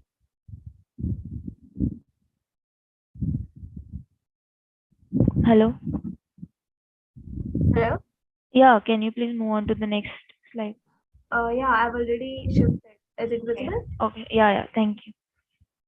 So this page shows the welding cycle. So as you can see this graph, this is the graph of welding force versus time, and then there's a current versus time, and we have shown the stepwise performance of the welding cycle and the current with respect to time. So there's you can see squeeze time which is present there before welding. So when there's these are basically the 4 stages of operation of welding machine that we are making operations on. So before welding, so there's no current passing at this stage through metal, so there's no current, so no welding force. So that time is called as a squeeze time. And then just before welding, there's a constant current just passes through the metal. So there's a exponential strike in welding force. So this span of time is called as squeeze time. Then there's a while welding. So current is continuously passing through metal, so that metal starts to melt and weld with another metal piece. Welding force is directly proportional to the current here. So this span of time is called as a weld time. And just after welding, so when current just stopped to pass, metal cools down slowly. So this span of time is called as a weld time. So what is the squeeze time? All the times are given, but what is the squeeze time? So squeeze time is the period of time programmed into the weld controller, typically between the command to close the electrode and the beginning of weld time, or the time interval between the initial application of the electrode force on the work and the first application of current. Okay, then there is a weld time. You could see it is the time during which current is applied to the metal in making a metal switch. So it depends upon the thickness of metal as well as the diameter of electrode. Then there's a forge time. So it is the uh, there used to be a forge welding before these non-manual welding, or you could say microcontroller based welding. There used to be a forge welding, which is the process of joining pieces of metal by heating them to a high temperature and then hammering them together. So it causes plastic deformation at the weld surfaces. So forge time is also related to related to that only. Okay, so this was all like from my side. So I would like to make it over to Shruti. Thank you, Sandhya. Talking about the system circuit, so various components are used in the system. So first is the Arduino Uno, which is a very low cost, flexible and easy to use programmable open source microcontroller board. Then we are using the 16:2 LCD to display the 16 characters per line, and such 2 lines can be used. We are having the potentiometer, which is connected with the analog pin A0. So this potentiometer is used to control the on time of the transformer. We are having the I2C interface, which is the inter-integrated circuit, which supports the 16:2 LCD, which is used to display the time in milliseconds. Then we are using a push button, which is connected with the digital pin 2. So this button is used to signal the controller to turn on the relay. And also the LED is connected with the digital pin 8, and we are using the LED as an indicator. The pin 7 on the Arduino is used to control a 12-volt relay. So this is an SPDT type relay. So SPDT is a single pole double throw type relay. And the one wire from the 220 volt alternating current is directly connected to the one side of the transformer primary side, and the other wire is connected with the other side of the primary winding, but through this relay. While on the transformer secondary side, the spot welding electrodes are Try to connected. complete within time, ma. Yes, sir. So these are all about the connections. So Ayushi, can you please change? So this microcontroller can be used in various industries, and also it reduces the human efforts and makes more convenient. In the future, we can also involve sensor in the place of push buttons. This is from my side. So these are the references. Okay. Okay, here you are saying that the microcontroller based welding, okay, the spot welding fabrication. Okay, before that, what is the conventional method? Okay, before we're introducing or implementing this microcontroller based, okay, what is the am I audible? Yes, sir, your voice is breaking a little bit. Okay, what is the conventional method? So we used to do it manually before, like without using those like microcontroller. We used to go there and we used to like do it by like physical component, like physical things and physical So connection. basically, a conventional method involves a machine where we have to paddle up to so that the two electrons jot down to form a bit. It reduces the human effort. You're saying yes, like that. Yes, correct. Like human effort in the Yes, sense sir. of also like before we need to go there before we used to go like to the site, and then we used to start the machine and stop the machine. But right now you can do that while sitting on you sitting at your home. Like you need to just have your like connectivities properly done and all. So Okay. Excuse me, sir. Sorry for the interruption, sir. Yeah. Sir, just 2 minutes, sir. Yeah. Okay. Thank you, sir. Guys, I again repeat, please, I request the participants to join the respective tracks, and the participants who have done spot registration, I would like to read out the author's name, and those authors are requested to join your respective tracks or breakout rooms accordingly. Authors' name are P. Ishwari, Gaushik Raja P, Esther Priya R, 2 teams, Miss Shakti and Esther Priya R. So these 6 participants are requested, the teams is requested to join their track 3. I repeat, track 3. And Mitra S, Mrs. Krishna Priya, Miss Shakti, Vivek M, Jhansi Rani S. Their teams are requested to join track 4. I repeat, the authors' name are P. Ishwari, Gaushik Raja P, Esther Priya R, 3 teams, Miss Shakti P. These 6 teams are requested to join the track 3. And Mitra S, Miss Krishna Priya, Miss Shakti P, Vivek M, and Jhansi Rani, their team are requested to join in track 4 respectively. Please, you will see the option called breakout rooms below the screen. So please join the respective breakout rooms, join the respective tracks accordingly. Thank you. Sajid, if you could tell the entire paper authors, it will give you more clarity on this. Sir, can you repeat, sir?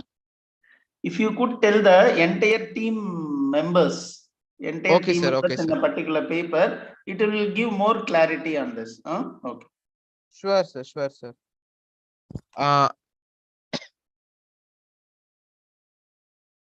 Okay. The team author P. Ishwari, co-author are Pavan, Manoj Reddy, Ravichandra Reddy, and the team Gaushik Raja, the co-author is Hemant, Kondakinda Hemant, and Esther Priya R. The first team is Sumant Reddy, and the second team is Talam Marla Saket, and the third team is Arpudaraj, Chandru, Deepak C, Karunashri, and Sanjay Kumar. And the team of Miss Shakti are Venkatasai Kavya Lahari, Sanjay S, Tulasi, Chaitanya Lakshmi, Jyotishri. All these team members are requested to join track 3. And the team, the people who need to join track 4 are, the author names are Mitra S and the co-author name is Naga Malleshwari. The second author is Mrs. Krishna Priya. The co-authors are Abhinayashri, Naresh S, Sasikumar T, Darshana K, Rubika AE, and Miss Shakti P. The co-authors are Joselchia, Rishita, Anusha, Kirtana, Kavya, and Hariharan. Author name Mr. M. Vivek. The co-authors are Hariprasad, Deenadayalan, Yogesh K, Shashank M, Karthik Raja M, Akshita Varla. And the team Jhansi Rani S. The co-authors are Bhuvaneshwar A, Tilak R, Stephen P, Prasanna K, and Balaharish P. These 6 members are requested to join track 4. I repeat, track 3, track 4 participants, please join your respective tracks. Click on the breakout rooms option below your screen and choose the respective tracks and join accordingly. Thank you.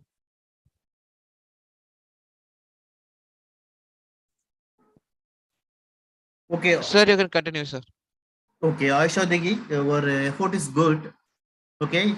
Thank you, when enhancing your project, okay, you have to find some AI techniques. That means the artificial intelligence techniques. Okay, you have to implement it with artificial intelligence techniques. Means we will get the more advantage in this application. Okay. Yes, sir. Thank you for your presentation. Thank you, sir. Thank you. You can leave now. Thank you, sir. Thank you. Next, I invite the paper ID ICRISET _ 6540231. Automatic land use and land cover. Hello. Am I audible? Kajal Hello. Vijay. Yes, sir. Are you? Excuse me, sir. Actually, my paper ID Yeah. is 7405996. It is serial number 1. 596. Yeah. This is Serial Nagesh Devi. Yes, yes. It was not yet called. Okay, so okay, sir. Okay, you can start, sir. Yeah. Okay. Thank you.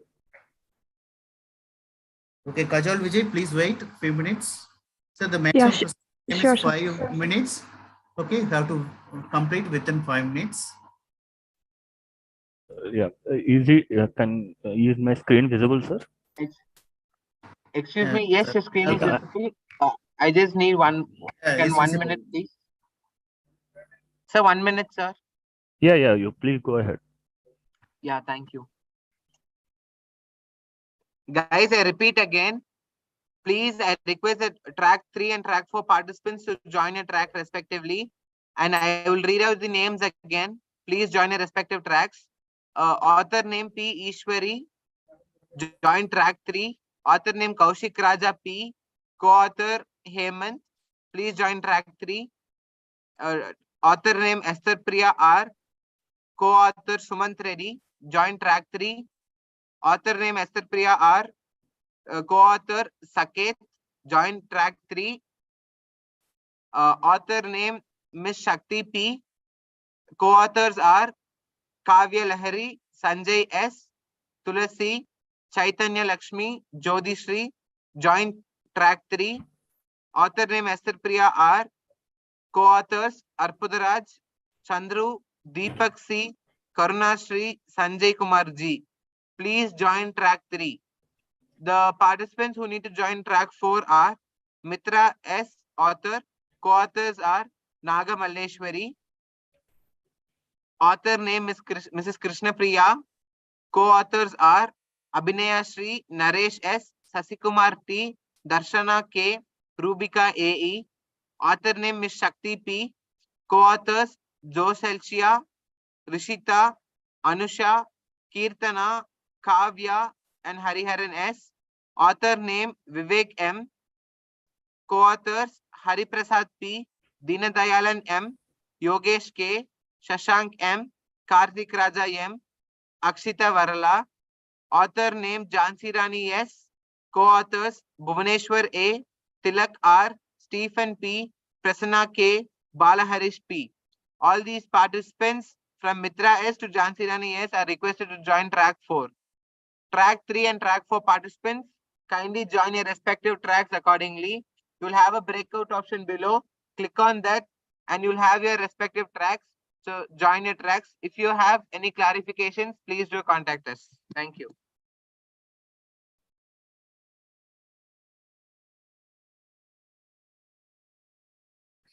Can I start? Yes, sir. Naresh Devi, you can start. Yeah. Thank you.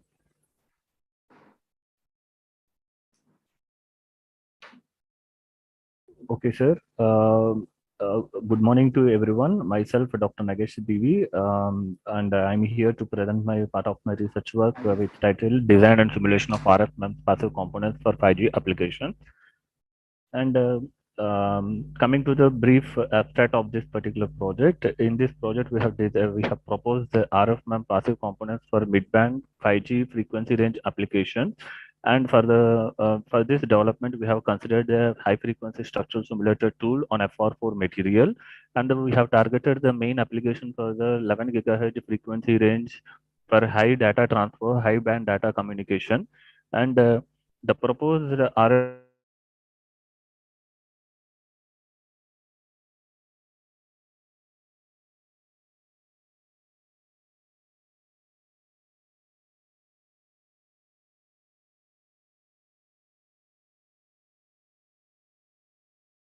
uh, 10 millimeter by 10 millimeter. Actually, and coming to the introduction, inductors and capacitors usually plays a vital role in the RF circuit designs like low noise amplifier, voltage controlled oscillator, filters, and matching circuits. Previously, we used to have a active, passive, active components like inductors and capacitors on chip active components. Due to the power constraints and the fabrication constraints and the low quality factor value at the high frequency, so they became unstable and the behavior is quite unpredictable. So in order to overcome that, they have proposed a on-chip passive component. But their suitability at the higher order frequency range beyond 30 gigahertz or 40 gigahertz with the high frequency range, they are not highly suitable. And due to the vibrating mechanism in these particular components and also low quality factor value, the performance of the entire circuit is being degraded. Especially, they have shown a direct impact on voltage control oscillator and the matcher filter, and the power consumption also is very high. So to overcome that, we have proposed RF MEM passive components where the proposed RF MEMS inductor, when the capacitor shows a good in the inductance and capacitance value along with the good quality factor value. Basically, the performance of these inductors and capacitors mainly depends on the topologies that we have been chosen. There are many topologies for inductor and capacitor designs, so like rectangle, solenoid, and planar structure, self-assembled inductors, tunable inductors, and 3D inductors like that. So depending upon the type of application and the frequency range we are targeting, we need to consider the shape of the inductor. And here we have chosen the novel shape of the inductor called as a spring shape, and the capacitor structure is of parallel plate capacitor. So this is the components design, and this is the inductor what we have proposed, and this is the spring nature, and this is the dimensions of 10 mm by 10 mm with a thickness of 1.6 mm, and this is the 3D view of the proposed inductor, and this is the porting elements that we have lumped port element for the analysis, and the below material is the FR4 substrate. Around this FR4 substrate, we have provided the radiation material also. So for the artificial creation of the radiation material. So this particular design was carried out in the HFSS, and this is the inductor, and this is the parallel plate capacitor, and this is the parallel plate capacitor where this is a port 1 as a lumped port and port 2 as the other lumped port. So this structure indicates that this is the parallel plate capacitor, and this is the three-dimensional view of the proposed parallel plate capacitor, and the area of this particular is 10 mm by 10 mm, and the thickness is also same, 1.6 mm. For the substrate, what we are using here is the FR4 material. Why we are considering the FR4 material is for the simplification in the fabrication and also for PCB manufacturing, so that there will not be more violation with respect to the simulation result and the experimental result. And this particular material, conducting material, what we have considered is the copper. And coming to the results and discussion, actually after completion of the design, when we are going to the analysis, primarily we have to define the output variables with the help of the S parameters that are being generated here, like S11, S12, S21, and S22. So depending upon these S parameters, Z parameters, Y parameters, scattering parameters, which are highly suitable for the higher order frequency range. But from these scattering parameters, by using the internal parameter conversion, we will do the S parameter, Z parameter conversion and Y parameter conversion. From then, we will define the inductance expression, capacitance expression, and quality factor expression for all the material, for all the components. So in general, the inductance expression that we propose is -1 divided by 2 pi into frequency of operation into imaginary value of Y11. So for this particular value, the inductance value it has shown is 11 gigahertz.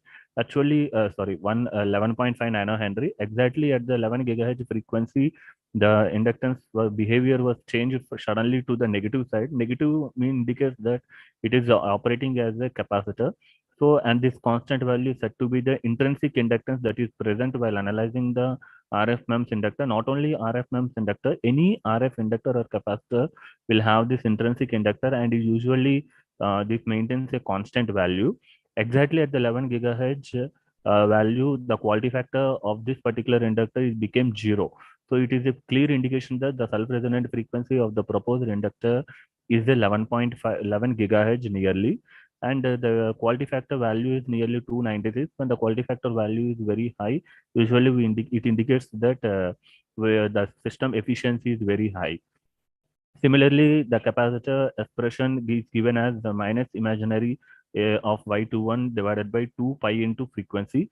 So the frequency range what we have considered here is a 0 to 30 gigahertz range, and the further 30 gigahertz range, the maximum quality factor value is 134, and the constant capacitance value offered by this parallel plate capacitor is 0.7 picofarad.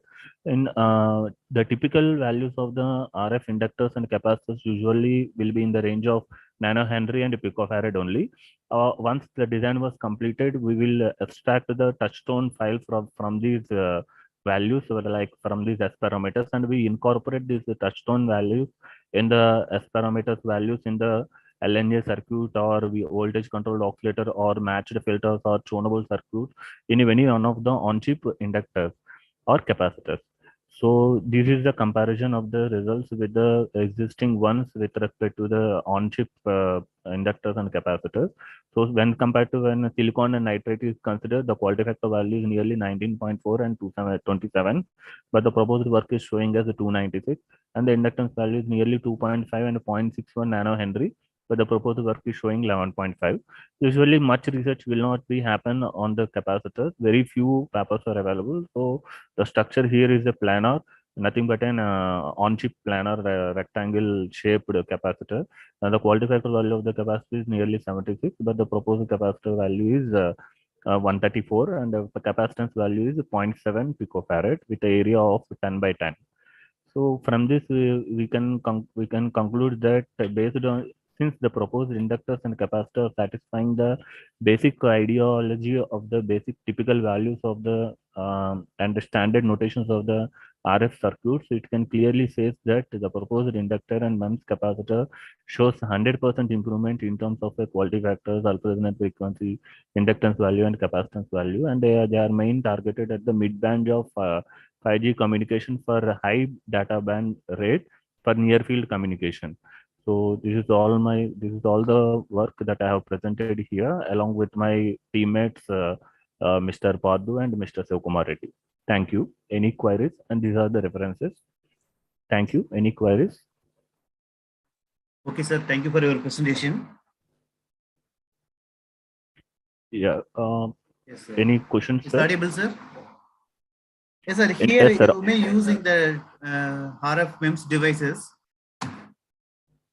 Okay, Hello. RF MEMS switches you are using for simulation and design. Yes, sir.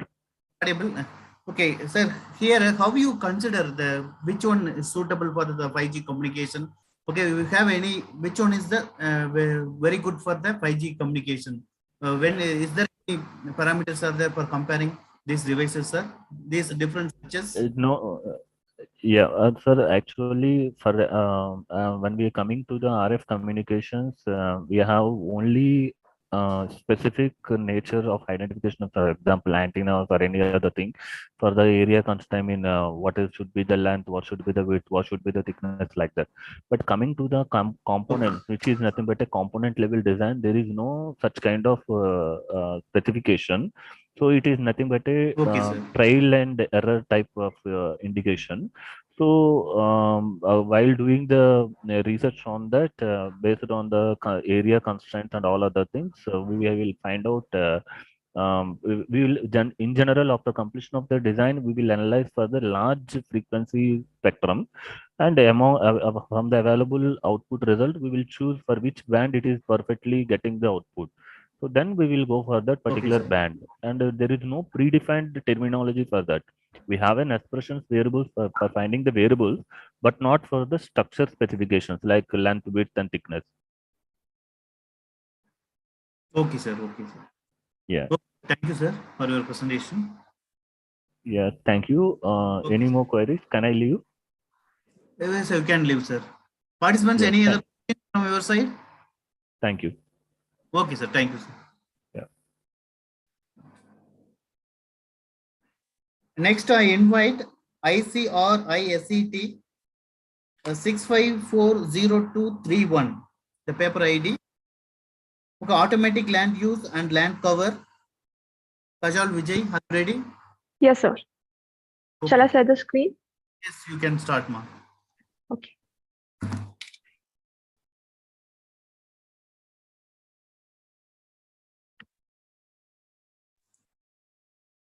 Your presentation time is 5 minutes.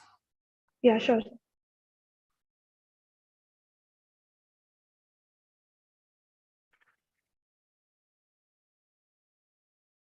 Okay, so very good morning to all.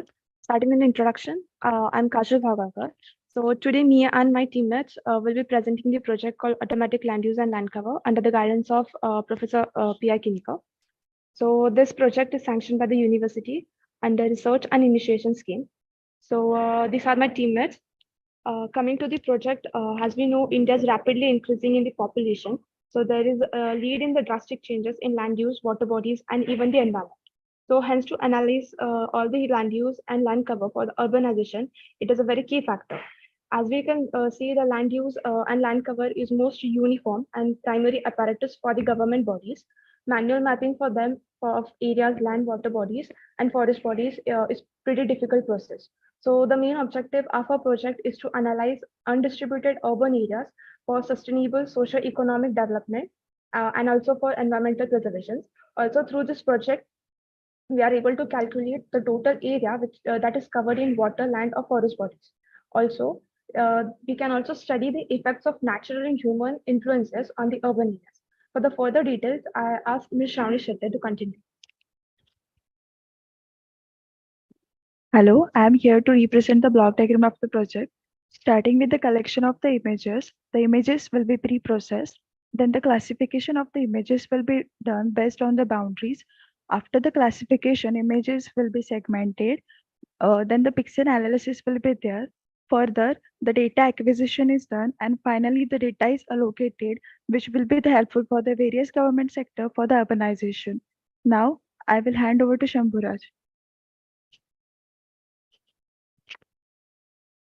I'm the one of the group member of Land is Land Cover, and I explain overall process of our project. So first of all, we have to take the surveyed area image via drone. Then send it to base station where we have to perform certain image processing operations over there. On the basis of RGB, we have to convert it into HSV for the greater separations.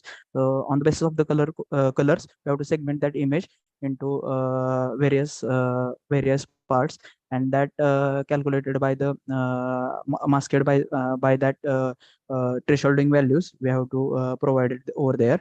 So according to that, we have to perform some results. So over to Karan, that explain. Okay, next slide, please. Okay, sir. So this is our front end. We are creating a web application which will using Python, Flask, and HTML and CSS. So the technology we are using. So this is our front page. So we are creating first section: home, survey, history, and about us. And in that between, we are creating another section which is called area calculation, which is our latest feature. Okay. So please back the image. Okay, so this is our result output image. When we upload the image in our server, so the image will get processed by using HSV and OpenCV library. So we are using Matplotlib library to display the images. As we can see, there is 8 images. The first image is mask B, which displays the building areas in that particular image. Second is mask G below that, which represent the greenery and forest area. and the third one is the water, and the last image is the combined image of all that particular masked images. And as you see, there is a missing area in the water bodies, because we have set some criteria that the captured image must be at the 90-degree, and the sky is not presented in the image. Because of that, the image processing gets disturbed. So that's why we have set two criteria. That first one is that the image angle must be 90-degree and the sky must not be visible. Okay, next slide. So this is our result. This pie chart displays the water bodies in the particular region, building area, and greenery. Aside that, there is our area calculation feature which allows us to input the image, which automatically takes the image size, image height, and we have to add manually sensor width, focal length, and drone height, because that are particularly different for different drones. And after that submitting, we will display the actual width of surveyed area, which is 60 meters, actual length of surveyed area, and actual area of surveyed area. So for that, we are using GSD, ground sampling distance, which is we will multiply with the image width and image height for the image take to get the image surveyed area. Next. So this is our conclusion. The prototype land use land cover is designed successfully. It is integrated using drone software. The user integrated on the website, and the result is displayed on the same. The website accesses the data, store, process, and display the result. Website processes only one image at the time, and the proposed system can be used in government bodies. Our future scopes are: we are for after implementing this system, illegal use of land use and water bodies, forest bodies can be identified by accessing to government carousel images. We can use it to compare past and present area for analyzing and development purpose. And another reason a future scope is useful. It will be useful in farming sector as well, because in for future aspect we are going to provide area calculation method on the our application. Thank you, sir. Okay, these are our references. Okay, here you mentioned your title is the automatic land use and land cover. Okay, here this kind of that land use and land cover. What kind of applications we can use this softwares or this algorithms? What purpose It will be solution for beneficial here? for the Okay, government what kind of bodies. application is suitable? Yeah, start. It will be useful for the government bodies to survey the particular regions or for the urbanization purpose, means urbanization planning over there. So that purpose we have to use it. Also we have to use it for the farming sector, whereas we know that a lot of cases are illegally capture that particular farmer's land. So that's why we have to also use it for that purpose, for the farming sector purpose. So these are the two applications. Okay, this application is used to find the what is the usable land or not usable land, as like that you are telling. Yeah, yes. Okay. Okay, good. Okay, man. Thank you. Okay, Thank you. Thank you, sir.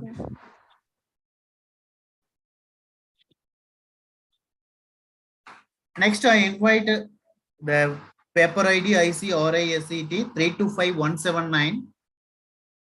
Shruti Kavas. Are you there? Yes, sir.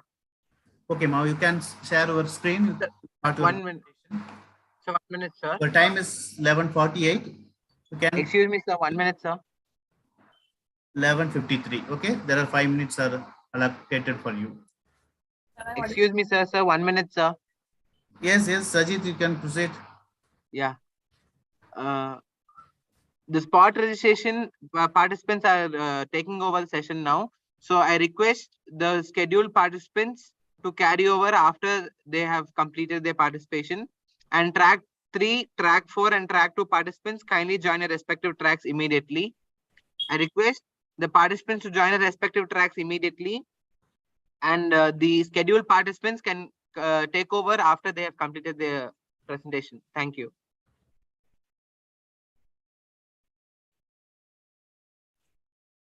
Yes, Rudy, you can start. Is the screen visible? Yes, it is. Okay. So good morning, everyone. I am Vaidehi Kalore along with Shruti Gawas, Pranjali Gunje, and Sakshi Tauri. And here we are present our paper in front of you. Our project is guided by Professor Snehal Zade, and we are all from Cummins College of Engineering, Pune.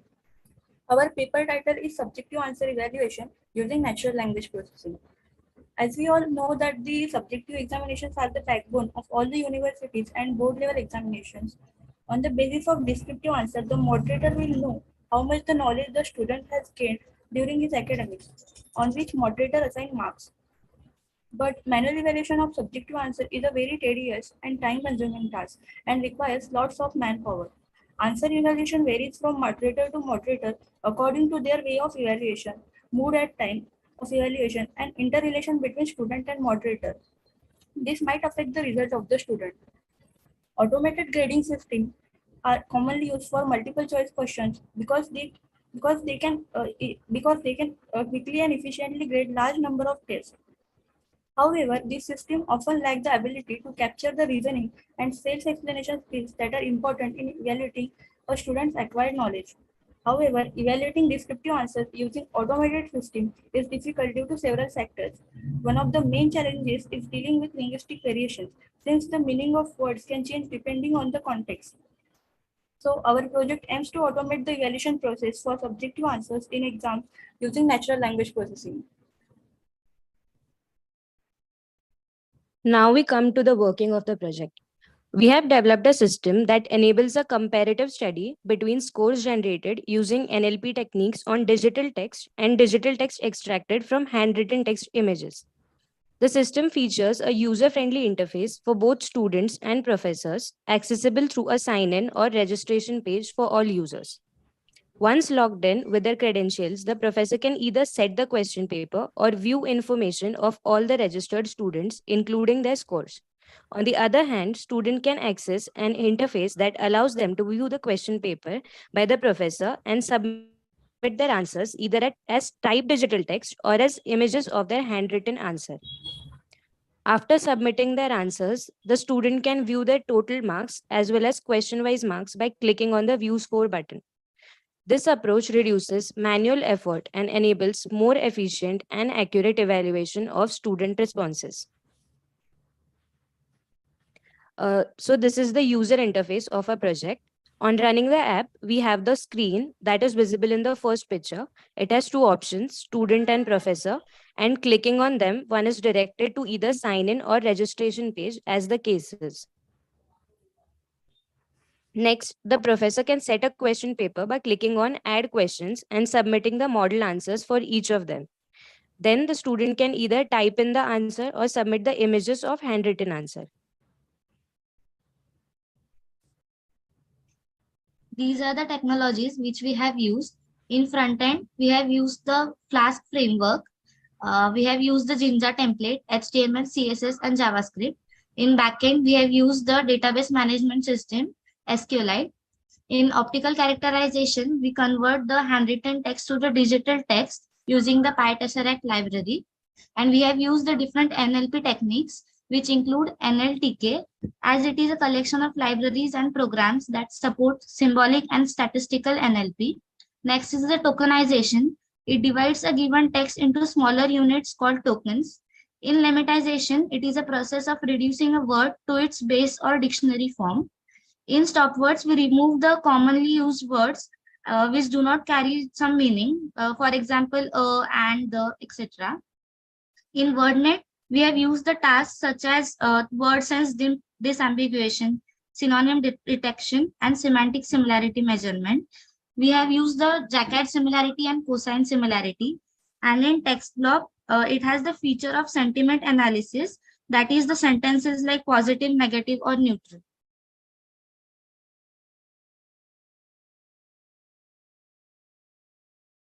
In the result page, we can see that first one is the scorecard of the student. And in the second one, we can see the information which is displayed on the students section.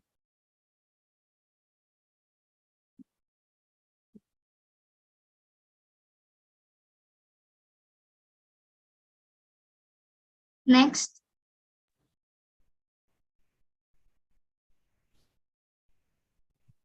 By the next slide. What had?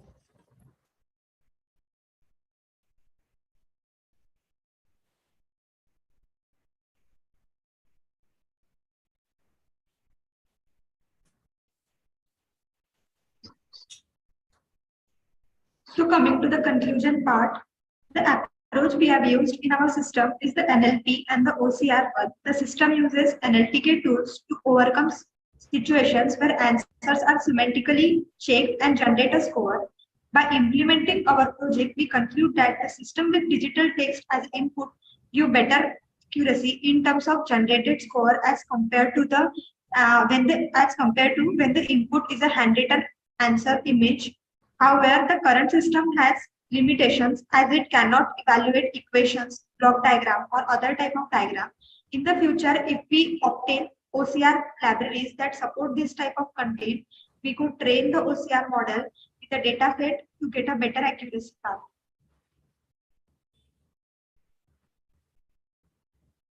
By the next slide. Okay, good work.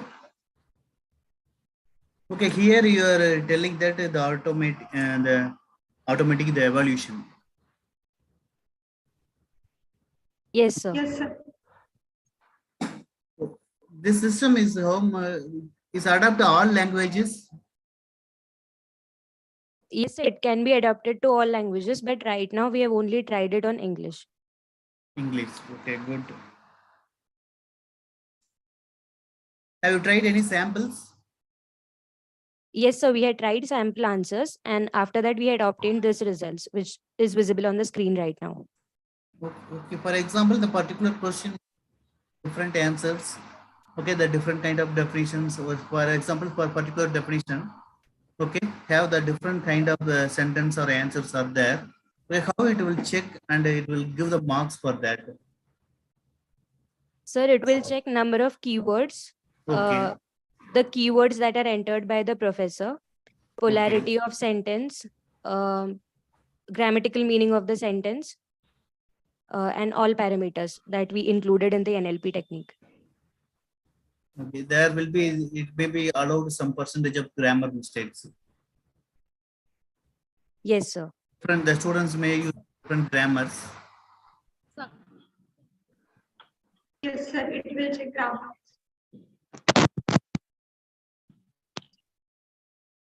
Am I audible? Yes, sir. Okay. Okay, my good presentation.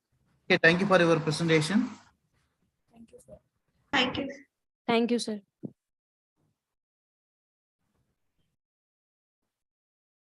Now I invite the paper ID IC or ISET underscore 261907.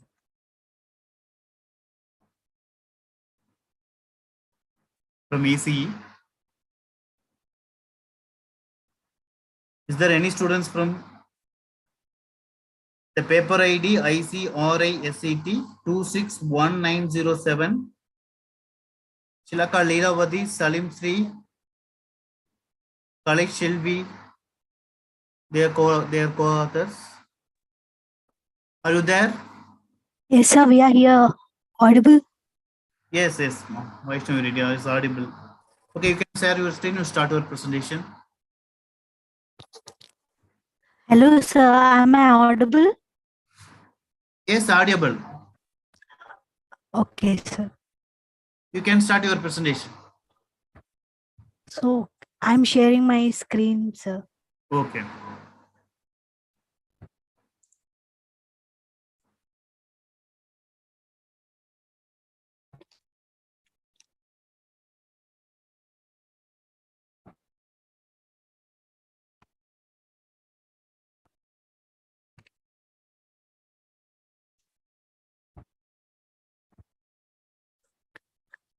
Happy morning, all. I hope you're all having a pleasant day. First of all, let me thank you all for being here today. Let me start by saying a few words about our background. My name is Srinavya, and our team members over here are Kalai Selvi, Vaishnavi Reddy, Leelavati, and Gauri Nandini. As you can see on the screen, our topic today is a hybrid cross layer with moth flame optimization inspired energy efficient routing for underwater acoustic networks. Now I'm going to give introduction of our topic. First of all, what is the main theme of this topic? Here we go. As of now, the previous optimization methods are lacking in the energy efficient routing. To minimize the utilization of the power resources and prolonging the network lifetime path while transferring data, we are going for the hybrid cross-layer moth flame optimization. The primary concerns of introduced research work are cluster formation and CH selection are mediated by K medoids and IABC. A hybrid CLMFO algorithm is presented for choosing the shortest path. A novel well-known technique is used to compare the methodology's performance. The effectiveness of the proposed CLMFO improves the overall QoS performance. Okay, so that brings me to the end of my final point. I have talked about the need of taking hybrid cross-layer moth flame optimization that created. So now it's time to hand over to Kalai Selvi. Good afternoon, all. I'm Kalai Selvi, and I'm here to share you the abstract of our presentation.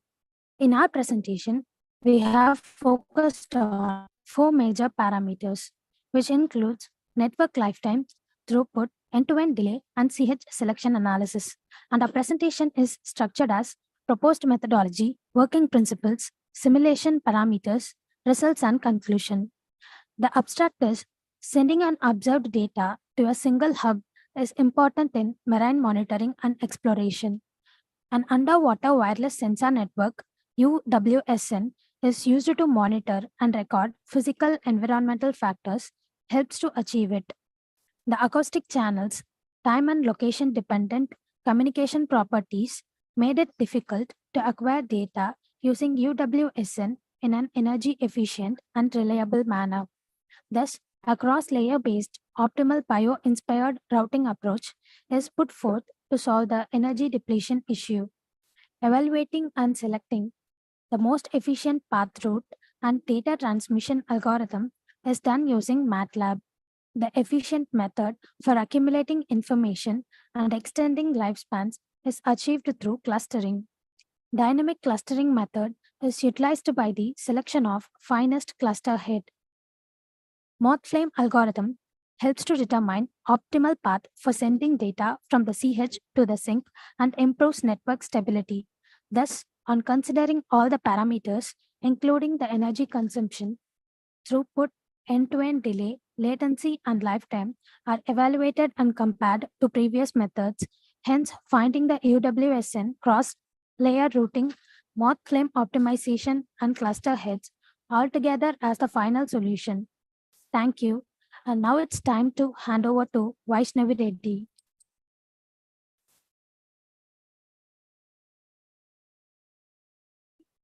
Shavi.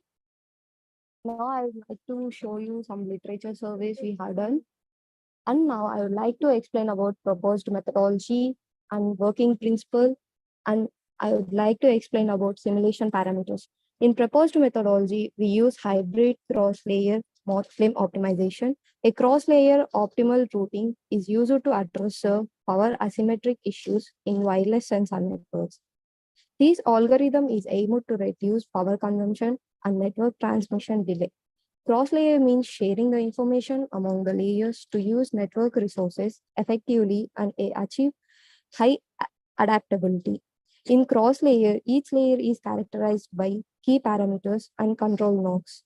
To increase effective underground water sensor network, some authors has been suggested a technique. It is a combination of moth flame optimization and FUSI-C means FCM.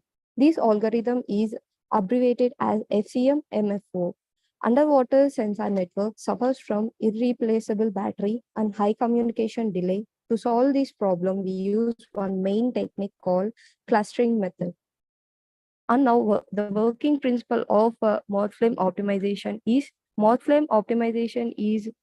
swarm intelligence algorithm. It is developed by midsaline, which imitates the moth's navigation at night. This is also called as transverse navigation mechanism.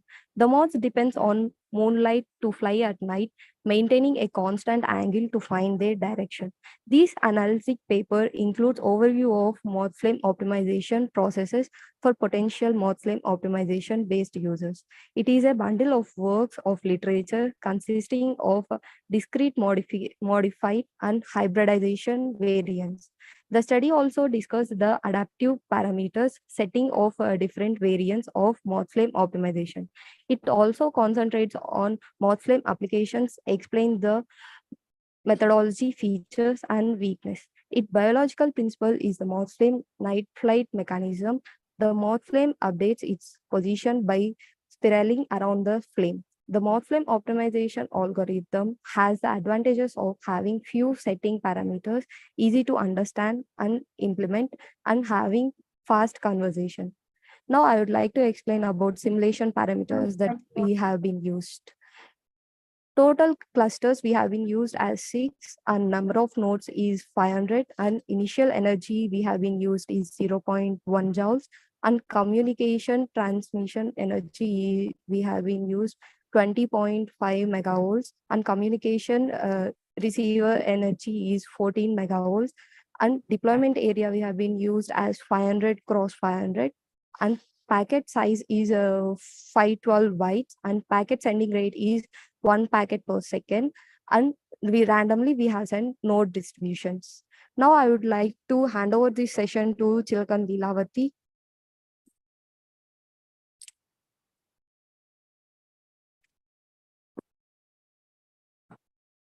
I am Lilavati. I am here to explain the results of energy consumption, throughput, end-to-end delay. We have taken 4 existing systems like CLALO, GWO, ECRP, and HEAD. Among the 4 existing systems, our proposed methodology has the least energy consumption. We have taken 4 existing systems. Among the 4 existing systems, we can see that our system has the least energy consumption. If the number of nodes increases means the energy consumption also increases. And if we change our system with 100 nodes to 200 nodes, the energy consumption also increases. If we change it to 300 nodes, energy consumption also increases. So we can conclude that if the number of nodes increases means the energy consumption also increases. And network lifetime. This blue line indicates moth flame optimization. Here, initially, the network lifetime is high. If we increase the number of nodes, the network lifetime also decreases. So we can see that here, initially, we have 5,650 lifetime. If we increase the nodes to 200, the lifetime is decreased. And if we compare with remaining all of 4 algorithms, the lifetime of the moth flame optimization is high. And throughput. Initially, this blue line is our moth flame optimization. Here, throughput is high for moth flame optimization compared with remaining all other existing methodologies. If the number of nodes increases means throughput also decreases. End-to-end delay. This blue line indicates moth flame optimization end-to-end delay.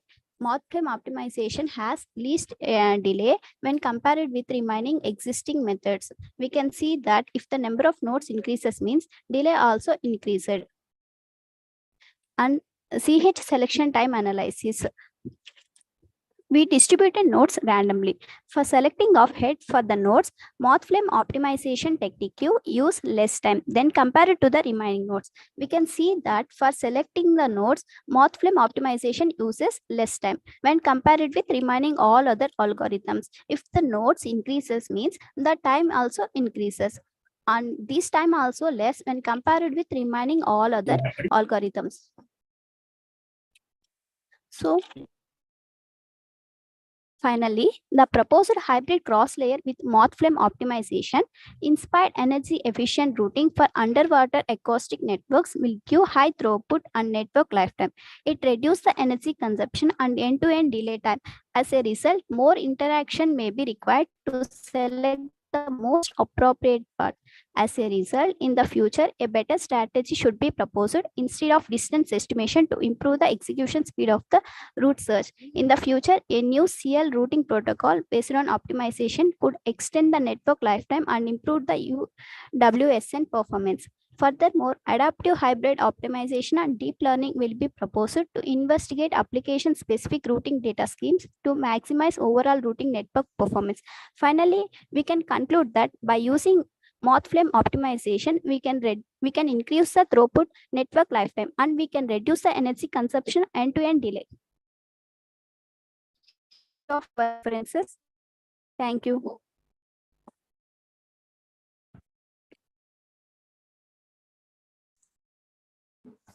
Okay, good presentation. Thank you, sir. Okay.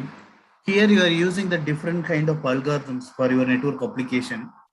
Yes, sir. So here you have proposed that MFO, that is more flame optimization, is correct? Yes, sir. Okay.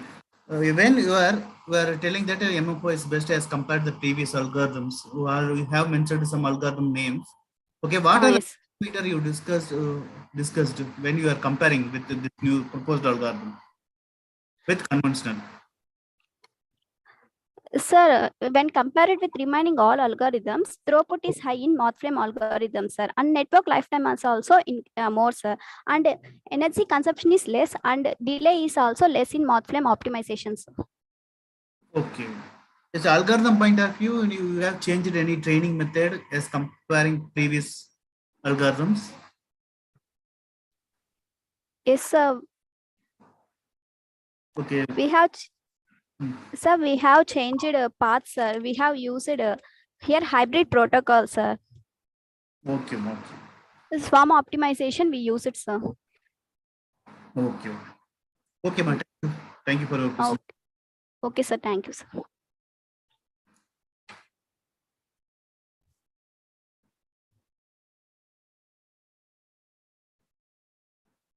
Next, I invite the ID number ICRISET _025976. Vishnu Priyadarshini Mahima Parmeshwari. Is there anybody?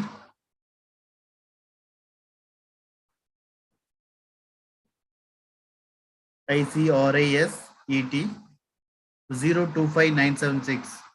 Vishnu Priyadarshini Mahima Parmeshwari.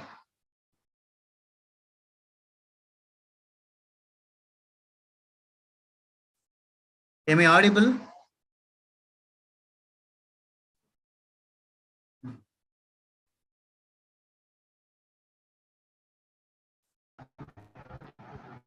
Sir, you're audible, sir. Okay. Start your presentation.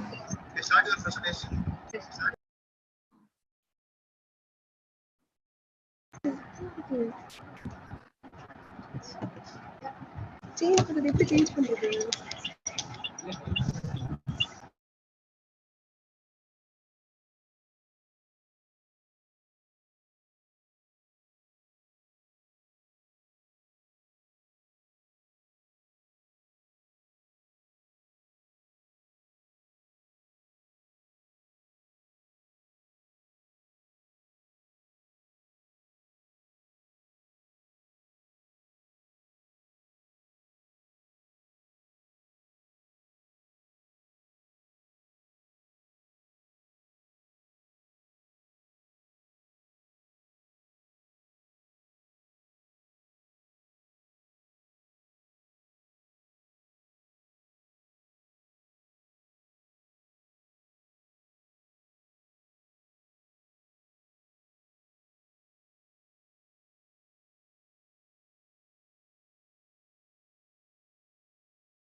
So the screen is not sharing, sir. It is visible, sir. Yes, visible. You can start.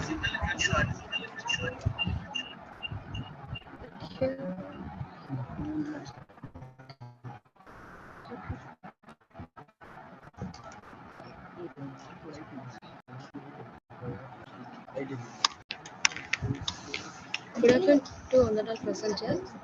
We are from Johnson Institute of Technology. Myself, Ramnas Vishnu. My teammates are Mahiba Priyadashini Parameshwari. Our topic is based on a review of energy efficient routing techniques for underwater aquatic communication. Myself will explain about the objective. The objective is based on the source node to the destination node. First point is based on the concept multiple paths to transfer data from source node to the destination node. The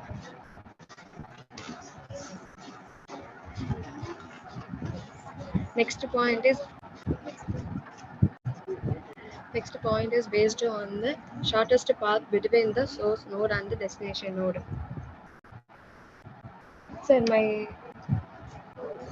slide is visible or not? Sir, next slide objective. You have to put in presentation mode, ma.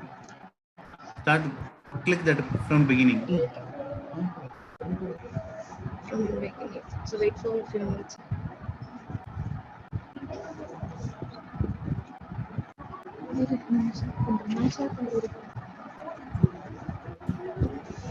So, dear participants, kindly unmute your microphone. Co-authors, please cooperate and kindly mute your microphone. Who is going to present? Please do a presentation immediately. So, co-authors, kindly mute your microphone. Presenter, unmute your microphone and start your presentation.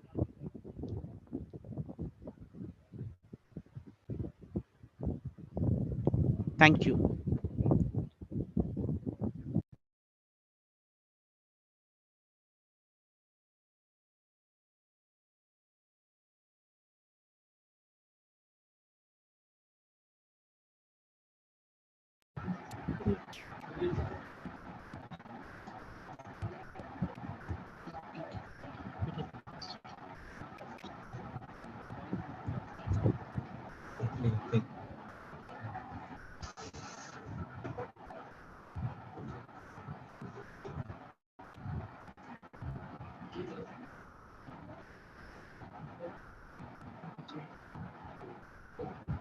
My slide is not moving, sir.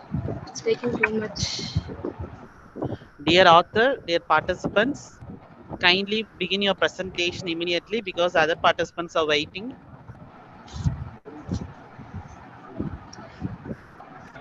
Okay, you can present as it is.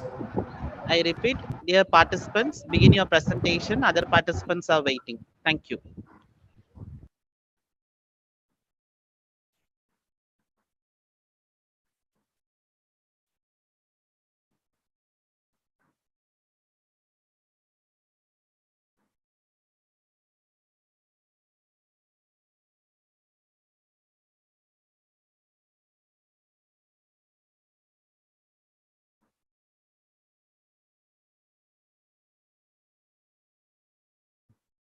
Okay, start your presentation. It's visible.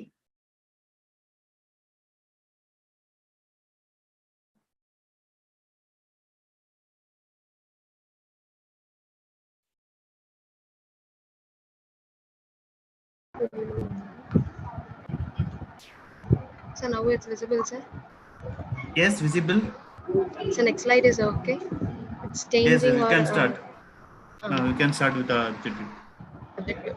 The objective is based on the source node to the destination node. That concept is based on the multiple paths of transmit data from the source node to the destination node. By this, we can reduce it. Energy consumption is reduced by selecting the shortest path between the source node and the destination node. Techniques. The technique is reduced in the energy consumption by reducing the number of transmission and by limiting the communication to nodes within the same cluster. Next is very abstract. Abstract is based on the underwater functions communication has emerged as a promoting networking method for the underwater application. Um, the data transmission and the practical application is really heavily on the low power routing protocols. Low power routing protocols is means of energy efficient routing protocols. Energy efficient routing protocols is difficult because because sensor node batteries cannot be really recharged in an underwater environment. In addition, we can research issues of the routing protocols in UWSNS are truly analyzed by researching of to identify the gaps in the field of energy efficient routing protocols. Next literature survey is explained by the Mahiba. In this literature survey, we consider three journals because for this statement, we have many journals. In this first journal written by Shreya Kisha, Sakman Mock, written in 2021. Title is Survey on Recent Advancement in Energy Efficient Routing Protocol for Underwater Wireless Sensor Network. Each journal has certain methodology. These pointers fall into local optima really, which cause fast cluster formation. Another one is high cluster stability. Each has certain methodologies. For this, we have proposed reviews. It has certain protocol set.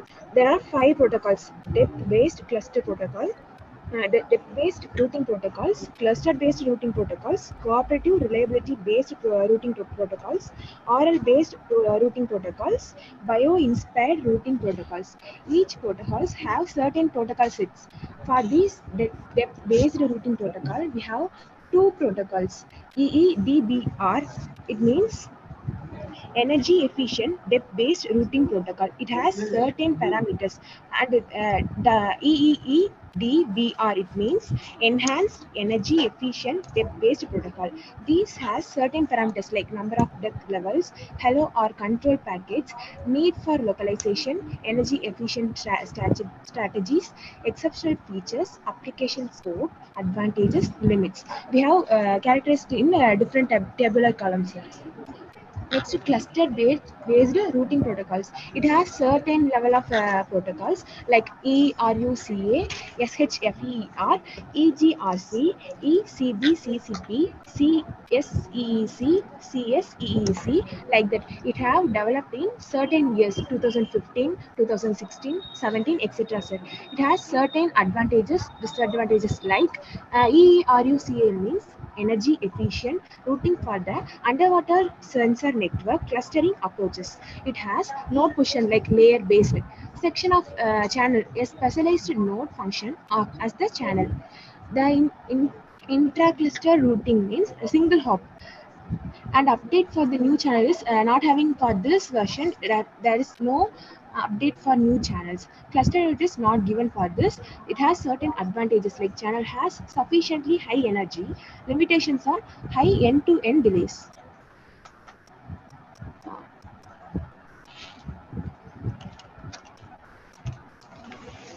Next, we can see about cooperative reliability based routing protocols. That is, it is differentiated by protocol or ERP square or RE or REEP, ECARP, EMGGR.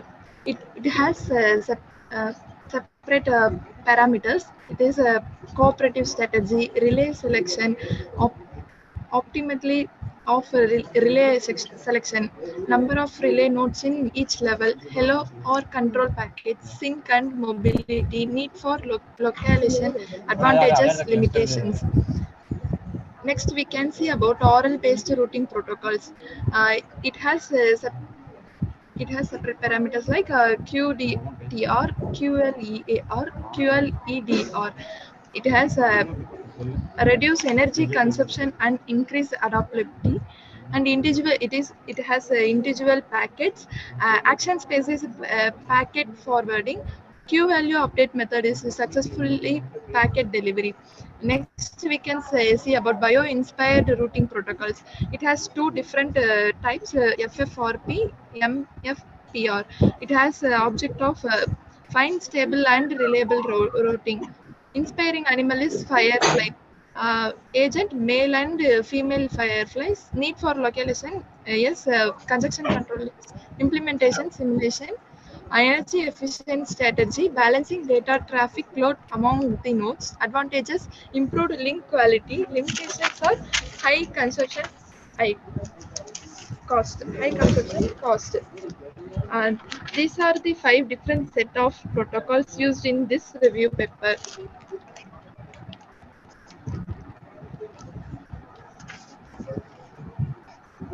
The conclusion based on this presentation are energy efficient routing schemes for underwater sensor networks are extensively reviewed and comparatively discussed.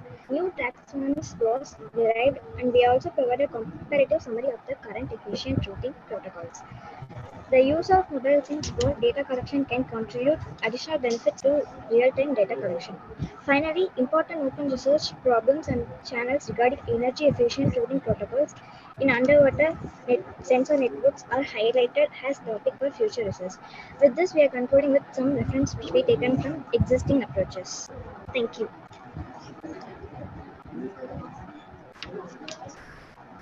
Okay, man. Okay, good. Okay, what are the different kinds of the low power routing power techniques? Is there any different kinds? You can also reach as different protocols, sir. Okay, the voice is very low. Okay, okay, ma. Thank you for your presentation. Okay, you can leave now. Okay, thank you, sir. Am I audible? Okay, thank you, thank you. Next, I invite the ID number ICRISET 945871. Vipin Anto as Pranesh and Prem. Are you there? Sir. Pranesh. Okay, share your screen and start your presentation, Pranesh. Your maximum time is 5 minutes. You have to complete your presentation within 5 minutes. Okay? Okay, sir. Okay, good. Start. Slide is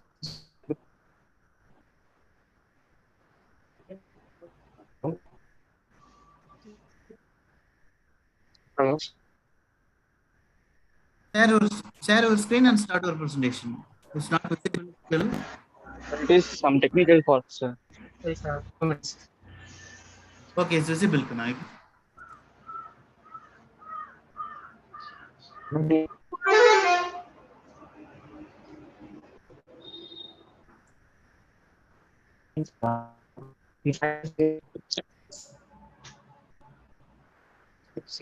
Okay, you can start. Yes, sir.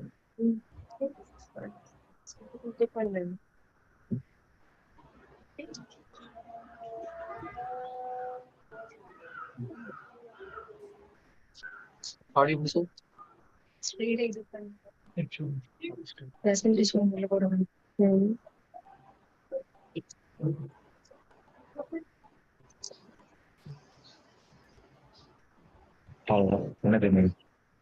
Hello, sir.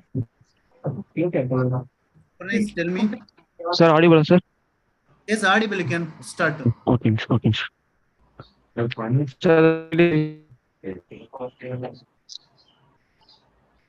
hello, sir. The slide is visible, sir. Yes, visible. Hello. Okay, Yes, okay, visible. sir. You Okay, can start. okay, sir. Thank you, sir. Good afternoon, present. One and all present here. Myself is Pranesh. My teammates' names are S. Pranesh, P. Prim, and S. Vibinanto. Guided by N. Krishna Priya, Assistant Professor of Electronics and Communication Engineering. And now we talk about investigation of IoT architecture, security framework, and routing techniques in wireless communication, wireless sensor network. Okay. Next slide. The Internet of Thinking IoT. IoT is a system of regular physical device and sensors that are intelligent, distributed, and energy constrained and are capable of carrying out specific tasks without the need of human. And there are four layers makes a IoT architecture. The four layers are sensing, networking, cloud computing, and application layers. A wireless sensor network. A wireless sensor network sensor sense the environment, collect the data, transmit the base station or analyzing. Challenge in IoT WSN include the energy consumption, bandwidth, and memory used for data aggregation routing. This research encourages the research to learn about the obstacles associated which sends the transmission and routing in IoT application.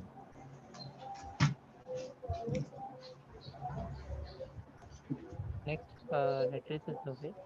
We gathered more information in the several journal papers that all where we take only 5 authors separately, like Hussain's and Navimupur and Stret. They are mostly talk about the data aggregation in IoT things and like IoT architectures.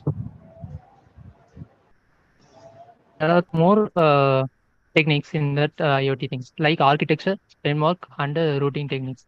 In the IoT architecture, the more parameters like sensing layer, network layer, middle layer, and application layer and cloud layer. Sensing layer, like sensing the temperatures and humidity sensors using sensors. Network layer, they're used to transmit the data from uh, sender to the cloud.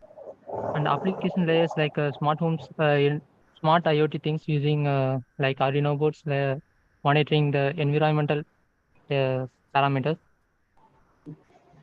and security framework techniques. The more like secure communication, authentication, access control, tamper detection, and key management, interaction detection. More select want more secure in that IoT. So secure communication, the communication between the nodes in the wireless sensor should be secured by the encryption to prevent the eavesdropping and interference. Access control mechanisms should be placed in restrict access to network to authorized nodes only. Tamper detection. Tamper detection mechanisms such as physical sensors and software based on mechanisms can be used to detect the tampering attempts. Key management. It involves the secure distribution and management of encryption keys to ensure the confidentiality and integrity of data. Interaction detection.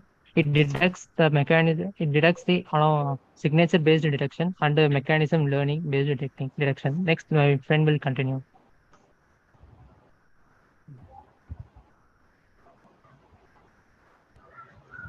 If we are talking about routing technique in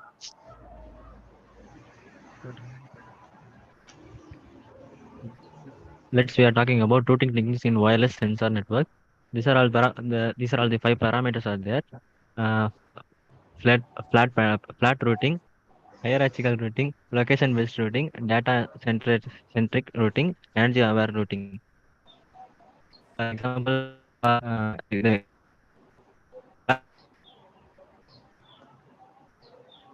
lead network protection and reduce the network lifetime.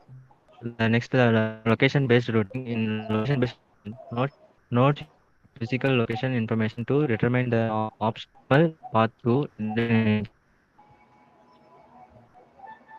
The sensing layer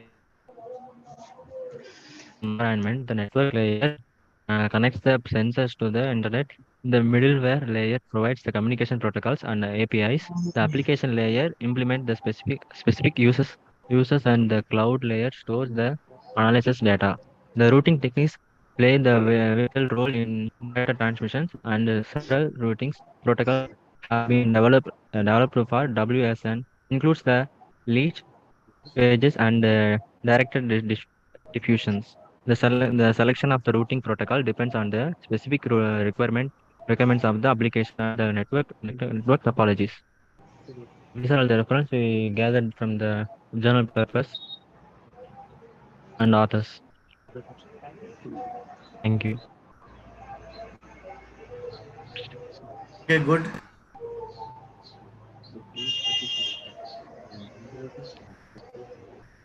Any queries, sir? Here, what kind of routing technique you used? Sir, for individual purpose, we own each and every sir, for framework techniques are using, sir. Okay, Kanam. You have compared any other algorithms with this? No, sir, in this paper we only gather only data aggregation techniques. We didn't take any other. Okay, Kana. Thank you for your presentation. Your audio is not clear. We will do. Thank you, sir. Okay, thank you. Next, I invite the paper ID number ICRISET underscore 015387 C. Subarna batch. Sir, am I audible? Subarna and co-authors, are you ready? Sir, am I audible? Okay, can I share your screen and start your presentation?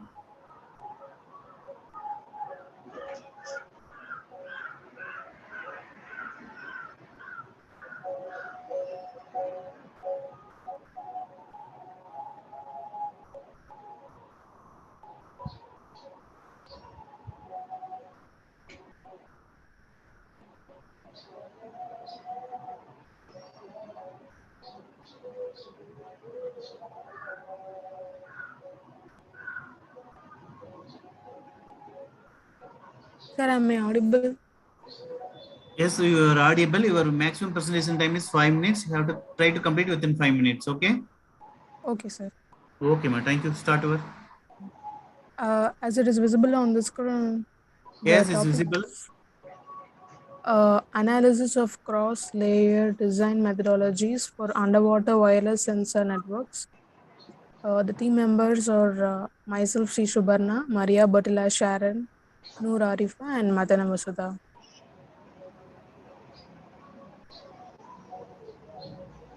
Before moving on to the topic, let's see what is cross-layer design methodologies.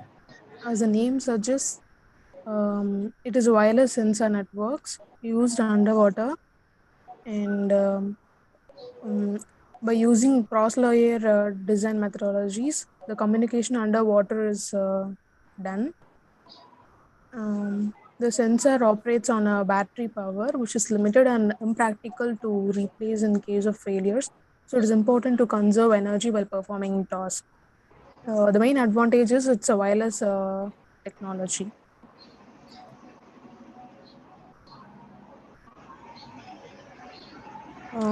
As abstract suggests, the research in underwater wireless sensor networks has gained more momentum because it uses limited battery capacity. Over the last 2 decades, it has more applications. The main challenge is to design energy efficient protocols using the constraints due to particular characteristics in harsh underwater environment. If there is a harsh underwater environment, it is challenge for us because we have to use efficient protocols. This is the literature survey and proposed methodologies. There are two of them: the energy efficiency, lifetime enhancement, and quality of service metrics. In that, there are 6 parameters: throughput, delay, packet delivery ratio, reliability, packet error rate, and multimedia applications. Um, Underwater wireless sensor networks usually consist of several sensor nodes equipped with acoustic transceivers deployed at various depth levels with the help of floating buoys, one or more sinks floating on the surface of the water, and a base station on the shore. Let's see we use 4 different ways for communication in underwater sensor networks. They are radio frequency, acoustic, optical communication, and magnetic conduction. You see in the picture. Um,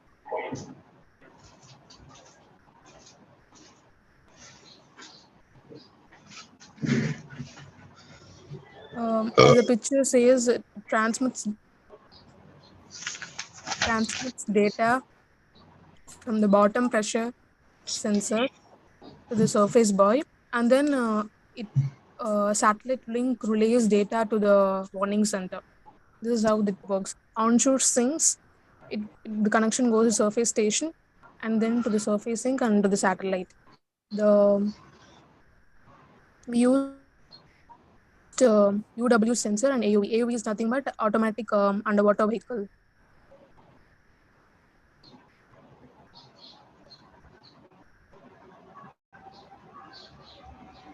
There are various cross-layer design approaches. They are the creation of new interfaces among non-adjacent layers, upward information flow, downward information flow and back and forth information flow. In back and forth information flow, two different layers can collaborate with each other for information sharing.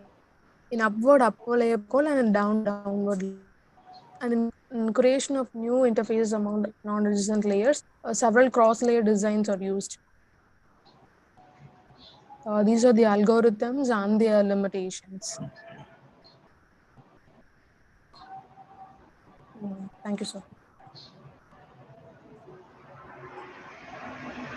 Okay, good.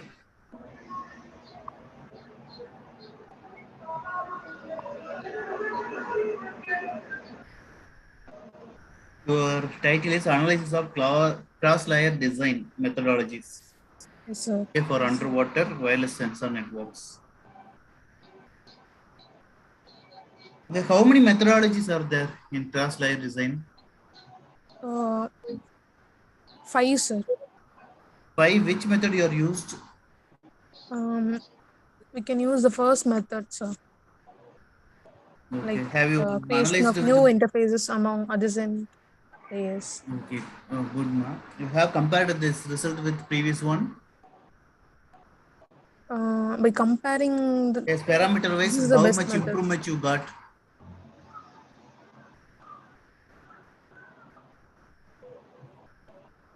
By comparing the other thing, this is the best one, sir. It is the best, okay. Okay, good, Subarna. Thank you, sir. Okay, thank you for your presentation. Thank you, sir. Okay. Okay, now I invite ICRISET 289741, IoT based solar water farm. Riti Jain. Is there Riti Jain? Yes, sir. Good afternoon. Good afternoon, ma'am. Okay, please share your screen and start your presentation. Yes, sir.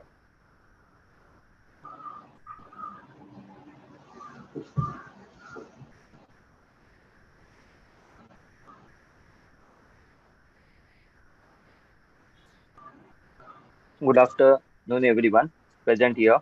We are from Ramayodik Institute of Technology and myself, Omkar Saunke, starting the presentation along with my fellow members. So, as we know that technology has been advanced and use of solar panels are being widely used in recent times. So, taking advantage of it and adding some IoT part to it, we have developed a system through which we can automate our regular gardening. This system is named as IoT-based solar water pump. Now, my fellow member Bhavesh will continue with the abstract.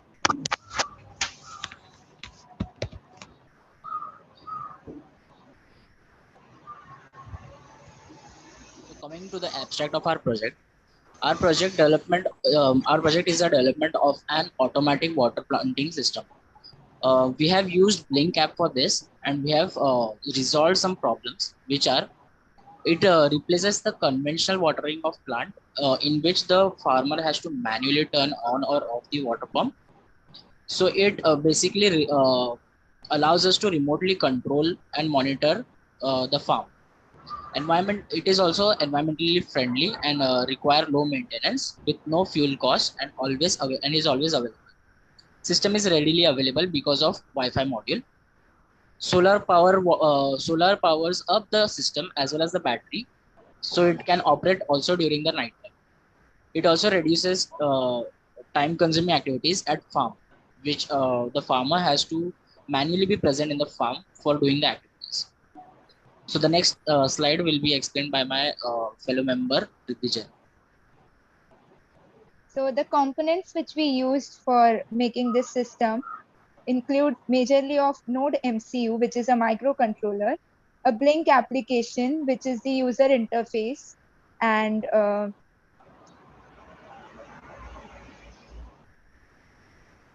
these two are basically used for hardware and software part both. And the working principle is as follows. What happens is the transceiver module is used. The transceiver module serves as the data transmitter and receiver, in which the transmitted data is collected by the soil sensor, and that will be wireless transmitted to the Blink application, which is the receiver unit. So basically, we are using soil moisture sensors, which we put inside the plant. These sensor detect the soil moisture level, and in the coding part, we have set a threshold value of soil moisture. So once the sensor detects that the humidity, that is the soil moisture sensor, is detecting a lower than threshold value, it the that will lead to an alarm. Basically, the user will get notified that the sensor is detecting low soil moisture, and hence the water pump will get on. The motor gets turned on and it pumps the water to the plant. The sensors continuously monitor the moisture content, and the blink application is used by the user to remotely control the on and off of the motor. So for power supply, we are using the solar panels, which charges the battery, and the battery is used to power on the node MCU. And the soil moisture is also sensor module is also connected to the node MCU. Once it detects the low moisture level, the node MCU sends the data to the what we say blink application, and the pump is hence turned on automatically. And the off of the turn, we can turn it off manually as well as yeah.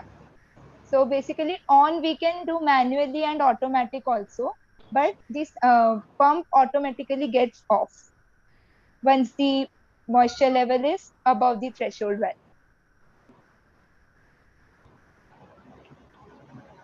Now the results will be shown by my fellow member Sonal. Good afternoon, everyone. I'm Sonal. As we can see, by using the solar energy, the system can save on electricity cost and reduce its reliance on the traditional fuel sources. Through Blink application, the data specifics are displayed. So we can see all the data of the water being supplied to the plants on the Blink application. This system can be accessed and controlled remotely, allowing for easy monitoring and control of the pump operation from anywhere and anytime. The whole system, the solar panels are used for the entire power supply of the whole system, while the node MCUs are used for enabling the processing. In short, the sensors detect the moisture level of the soil, and when the moisture level is low, that is, the soil is dry, the motor turns on and the water is supplied to the plants. And when it reaches a certain threshold level, the motor turns off, and it ensures that appropriate water is supplied to these plants so as to not to overwater them. Now, this is the result. In conclusion, we have solved the hardware and software project completely after many failed attempts, and we got many help from the online sources too. In short, it in the our project is basically on the level of the balcony gardening, in which we often forget to water the plants. Right now it is at that level, but in future we can expand it to a large scale level, such as farming, so that farmers can ensure the watering of the plant is according to the time limit set by them.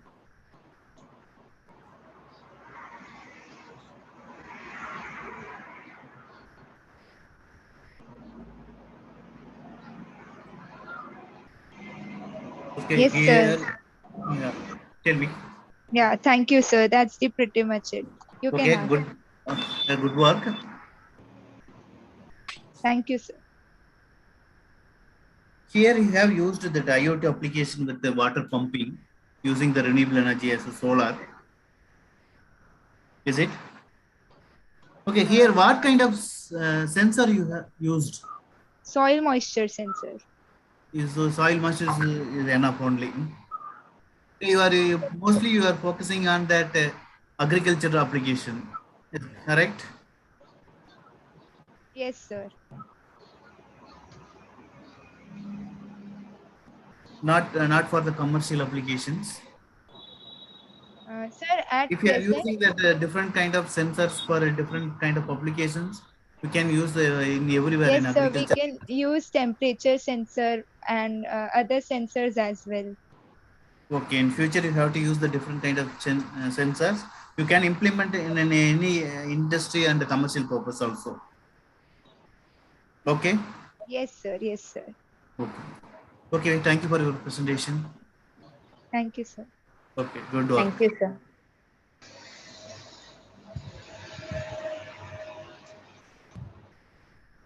Okay, next I invite the ID number ICRISET 816574. Hello, sir. Log Prakash batch is there. Yes, sir. Yes, sir. Okay. Sujit Roshan, Ten Amudan. Okay, please start your presentation. Sir, whether it is visible? Yes, now is visible. Good afternoon. We are Robin Ram, Teenamudan Logo Prakash Suji Harshan, supervised by Krishna Priya ma'am. This is our topic, energy optimization strategies in wireless sensor network employing the Internet of Things. Introduction will be started by my friend Suji Harshan.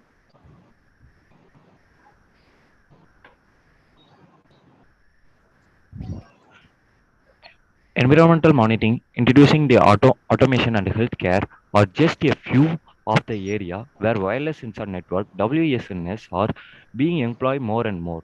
The batteries, the typical power this network has been finite lifespan and it is frequently difficulty or impossible to replace them. The Internet of Things IoT is technology that make it possible for physical object like sensor and accurate to be connecting to the internet through the facilitations of more intelligence and effective data process and communication. The IoT has the potential to make the energy optimization of WSNS. Designing wireless sensor network WSN for Internet of Things IoT application has made energy a top priority.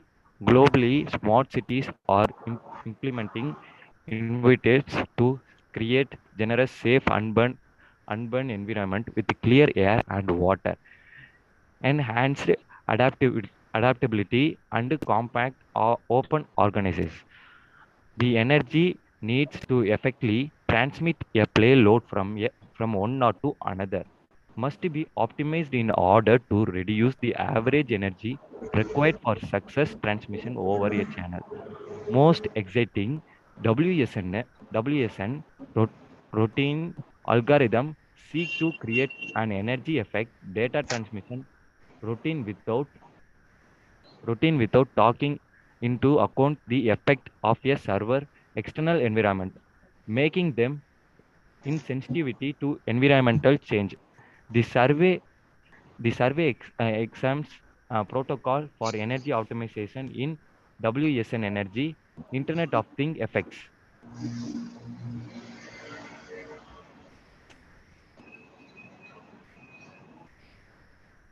புரியல முடிச்சு question கேட்டுக்கிறாரா Hello, sir? Sir. Yeah, audible. Tell me, Kina. Sir, can you hear, sir? Yes, it's audible. You start your Okay. presentation. Okay. Sir, literature survey in 2019, J. Raj and Bhaskar has introduced QoS optimization of energy efficiency routing in IoT wireless sensor network. Their survey is about Journal of ISMAC. In 2022, Bhargava and Prasanna Lakshmi has introduced Cuckoo ANN based novel energy efficiency optimization technique for IoT sensor network and modeling. Their survey was wireless communication and mobile computing. In 2023, Prasanna VK Periyaswamy has introduced energy optimization based clustering protocols in wireless network and Internet of Things survey. Their Excuse survey me? is sir. Just 1 minute, please. Okay, sir. Yeah. The paper ID ICRISET 859376 and ID ICRISET 973605 are requested to go to track 2 immediately. I repeat, paper ID ICRISET 859376 and ICRISET 973605 are requested to go to track 2 immediately. Thank you. Sir, can I continue, sir? Yes, you can Hello? continue. Distribute data processing. Data is gathered by a sensor node and sent to a central node for processing and dynamic sleep scheduling. When sensor node are not actively detecting or sending data, they are put into sleep mode. Effective efficient data transmission. The IoT may be used to create energy saving data transmission system that reduce the amount of power required by sensor node while transmitting data. Optimization energy in wireless sensor network. There are 5 optimization. Duty cycling. To lower the node's energy usage, duty cycling attains putting them to the sleep for a period of time. Routing optimization. Routing optimization includes monitoring the network topology using IoT device and constantly modifying the routing algorithms to reduce energy usage. Next, data aggregation. Before being sent to the central server, data aggregation entails integrating data from the many nodes into a single packet. Context awareness. In order to reduce energy usage, context awareness entails employing IoT devices to gather contextual data about the nodes, such as their locations, temperatures, and humidity. Energy harvesting. This plays a major role in a wireless sensor network. Energy harvesting attains employing IoT devices such as solar panels or kinetic energy harvesting to capture energy from the environment. So now is this conclusion, sir. The future IoT service are expected to benefit customers significantly and advance society substitutable in a variety of sectors, including healthcare, agriculture, smart cities, transportation, energy, conversations, and more and more. Therefore, the focus of this working on finding way to us less energy. These are the reference we taken from the journal papers. Thank you, sir. Okay, good. Okay, here you tell the different optimization strategies. Duty cycling, routing optimization, data aggregation, context awareness, energy harvesting, sir. There are 5. Okay, here by using of this IoT, okay, which application you are using? Sir, we using data cycling, sir. Data cycling. Okay. Okay, Kana. Thank you. Thank you, sir. Thank you, sir. Hello, sir. Good afternoon, sir. Myself, Kumari. So, can I continue my title here? It's urgent for me. Like, there are some issues in the house. So, can I You continue, are sir? on the Please? different track. You are moved. You are not in this track, ma'am. Can you tell me, sir, You are in in which different track track. Here, otherwise, I am coming. You have moved to. I was on track 2 first. Then track 2, ma'am, send me on track 3. Then again, I joined to track 3. Then they send me on track 1. Then where I will go? Please wait, ma'am. I will discuss and tell you which track exactly. Here, in this track 1, your number is not available. Sir, Okay. due to some issue, ma'am sent to us a host. Here, already the many participants are waiting. Yes, Please, sir. Yes, sir. panel. Yes, sir. Yes, Okay. Can you check, sir, please? Can you check for me? Okay, sir. We are waiting. Okay, you have to contact that panel. Sir, can you check for my ID? Can you track? Okay. Okay, now I invite ICRISET _ 682531. 682531. G. Kiran. Sir, I'm not able to share my screen, sir. Somebody is already Okay, sharing. please remove your screen. Deepa Kumari. Can you check, sir, in which track my ID is? Can you check, please? In which track my ID is? Can Wait. you check once? Sajid, are you there? Hello. Sir, yes, sir. I'm checking, sir. Just give me a minute, sir. Okay. Just Sir, can you check cancel my yours. Okay, they will inform in chat box, ma'am.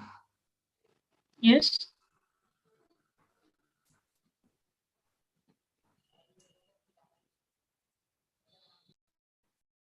Just stop sharing your screen. Deepika Kumari. Okay, please stop sharing your screen. They will inform which track number in the chat box. Okay. Please, sir. Okay. Reading. Okay, Kiran, you can share your screen now.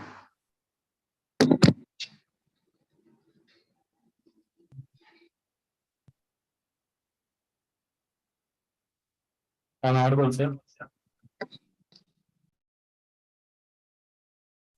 Yeah. Good afternoon, everyone. Myself, Kiran, and I'm with my team, Sanjay, Arvind, and Manohar Reddy. And our paper is about open manhole and toxic gas detection using IoT. And our project mentor was Sandra ma'am, Associate Professor ECE. The objective is to detect the position either the open or closed of the manhole lid, to detect toxic gases inside the sewage, to send an alert message of the manhole with an audio buzzer, to display the toxic level of the gases and give an audio alarm if the toxic level is extreme. The problem statement is uncovered manholes and toxic gases in sewages pose a significant risk to public health and safety. An open manhole can cause severe injury or even fatalities, especially in areas with a heavy foot traffic or near residential neighborhoods. Toxic gases such as methane and hydrogen sulfide can accumulate in sewers and pose a risk to public health when released into atmosphere or when workers are exposed to them. The problem requires urgent attention to prevent accidents and protect public health and safety. Abstract. A smart city is the future goal to have a cleaner and better amenities for the society. Smart underground infrastructure is an important future to be considered while implementing a smart city system. Monitoring plays a vital role in keeping the city clean and healthy. Since manual monitoring is incompetent, this leads to slow handling of problems in drainage and consumes more time to solve. To mitigate all these issues, the system uses a wireless sensor network consisting of sensor nodes is designed. The proposed system is low cost, low maintenance, IoT based real time, which allows the managing station through message which when a manhole crosses its threshold values. This system reduces the death risk of manual scavengers to clean the underground drainage and also benefit the public. The inventive step that we have taken. An underground drainage monitoring system will not only help in maintaining the proper health and safety of the city, but also in reducing the work of the government personnel. An electronic equipment is incorporated various types of sensors like ultrasonic sensor, gas sensor, are interfaced with microcontroller, node MCU, in order to make the system work. When the respective sensors reach the threshold level, the indication of the respective value and sensor is being sent to the microcontroller. Furthermore, Node MCU then sends an alert message to the nearest municipal office. Also, the microcontroller updates the live values of all the sensors in the manuals falling under the respective you are using IoT. The message will also be displayed on the LED and an audio buzzer starts sounding. And the block diagram. Here we are using the microcontroller node MCU. For that power supply, and we are using two sensors, ultrasonic sensor to detect whether the lid is open or closed, and MQ gas sensor to detect the toxic gases. And we are using an LED indicator and buzzer. This module we are connected to the GSM module. Through that we are giving connection to the cloud. This is the hardware setup we have produced. The impacts it improves safety, cost savings, improved maintenance, and increased efficiency, and also improved data collection. And the hardware component that we are using is Node MCU, MQ135 gas sensor, ultrasonic sensor, GSM module, LCD display, and buzzer. The software that we require for our project is Arduino IDE and cloud. Results and outcomes. Underground monitoring system is challenging problem. This project proposes different methods for detecting open manholes and toxic gas present in it. It explains various applications like open manhole identification and toxic gas detection in real time. Various parameters like position of the lead toxic gases are being monitored and updated on the internet using the IoT. This enables the person in charge to take necessary actions regarding incident. In this way, the unnecessary trips on manuals are saved and can only be conducted as a when required. Also, real-time update on the internet helps in maintaining the regularity in drainage checks thus avoid the hazards. Overall, the results of detecting open manholes can have a significant positive impact on public safety, preventing accidents, injuries, and property damage, and ensuring that the infrastructure is maintained properly. In conclusion, both manhole detection and toxic gas detection are essential for public safety and infrastructure maintenance. The detection of open manholes can prevent accidents, injuries, and property damage, while the detection of toxic gas can prevent health hazards and environmental damage. This project can benefit from the usage of advanced technology, including sensors and other monitoring devices, to ensure accurate and timely detection of potential hazards. Regular inspections and maintenance are also critical to ensure the ongoing safety and functionality of infrastructure. Overall, this idea of detecting open manholes and toxic gases inside sewage play a crucial role in ensuring the safety and well-being of communities and the environment and should be given appropriate attention and resources to ensure their success. These are our some references that we have used. Thank you.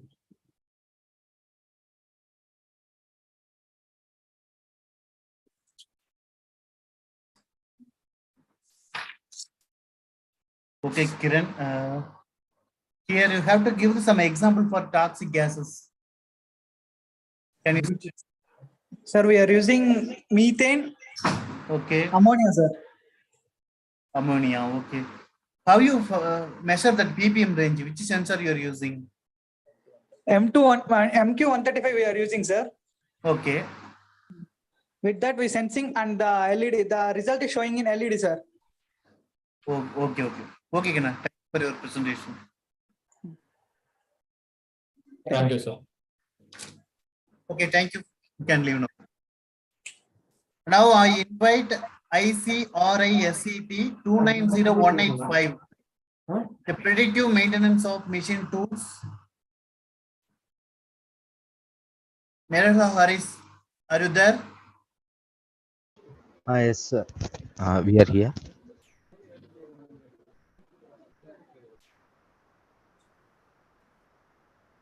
Hello? Okay. We are audible, Share sir? your screen. You can Yeah, start sure. presentation.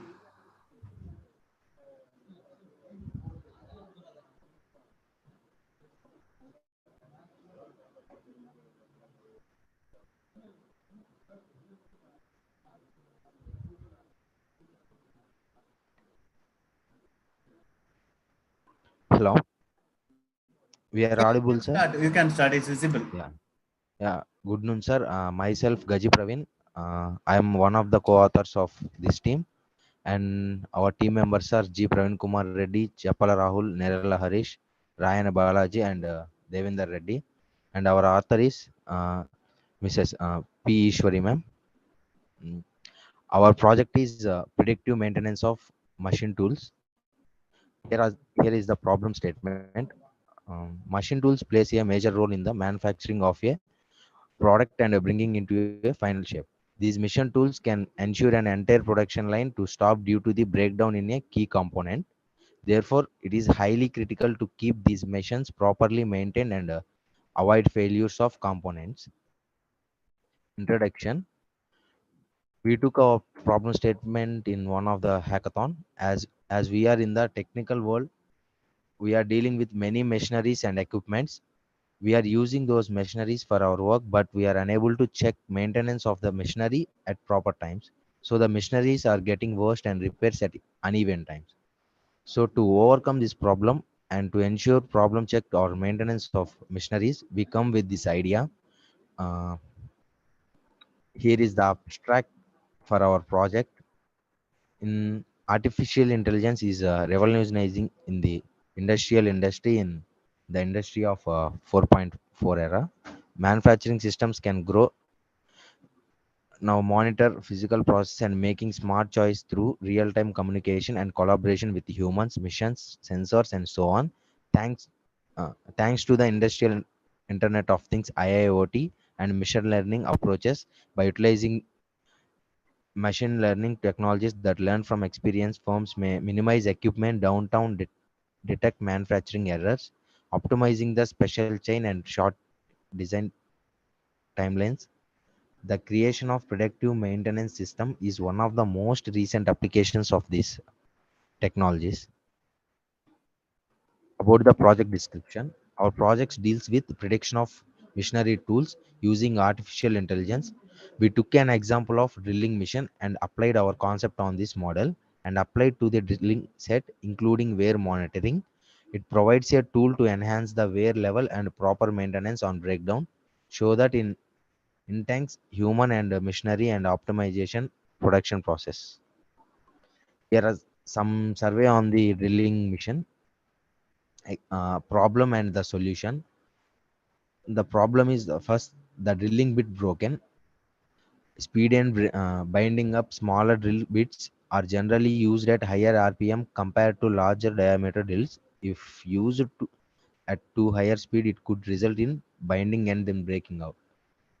Drilling bit burns too fast. Coolant not reaching the drill point or not enough coolant use. Check your coolant. Too much speed or not enough feed, review and adjust. Point angle is damaged. Dropping or mishandling the jobber drill. Be careful so that to not damage the drill tips. Sharpen. Here are our simulation models and hardware model. In the end of the conclusion, the predictive maintenance can significantly reduce machine downtime, increase productivity, and extend the lifespan of machine tools.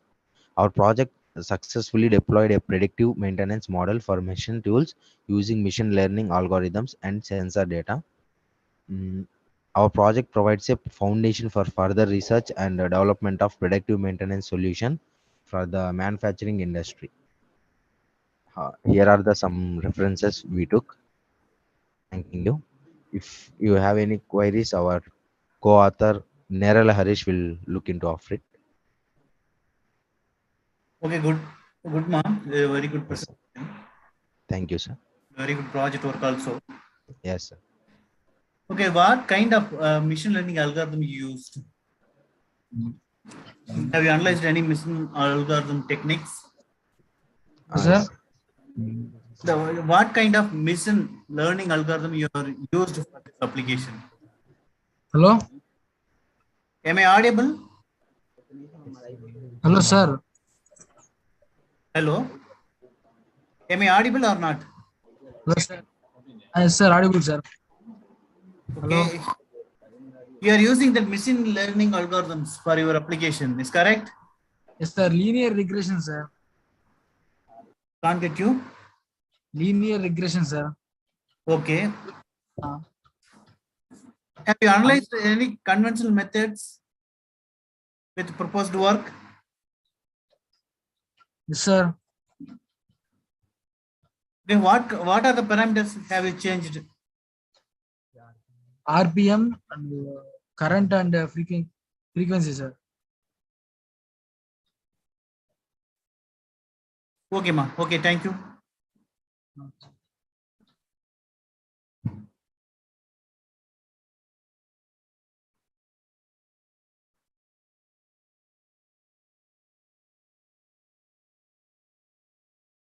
Okay, now I invite ICRISET 643510 wireless notice board via Bluetooth from ECE. Good afternoon, sir. Yeah, tell me, ma'am. Sir, I'm sharing my screen, so 1 minute. Okay, you have to share your presentation and start.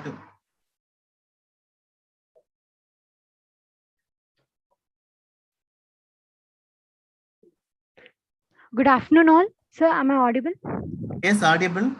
Good afternoon, all. I'm Sankirtana, and my teammates are Kavya, Sridipti, Jnana Varshika, Shanti Sri, and Rishita. And our mentor is Ishwari, ma'am. Our topic is on wireless notice board via Bluetooth.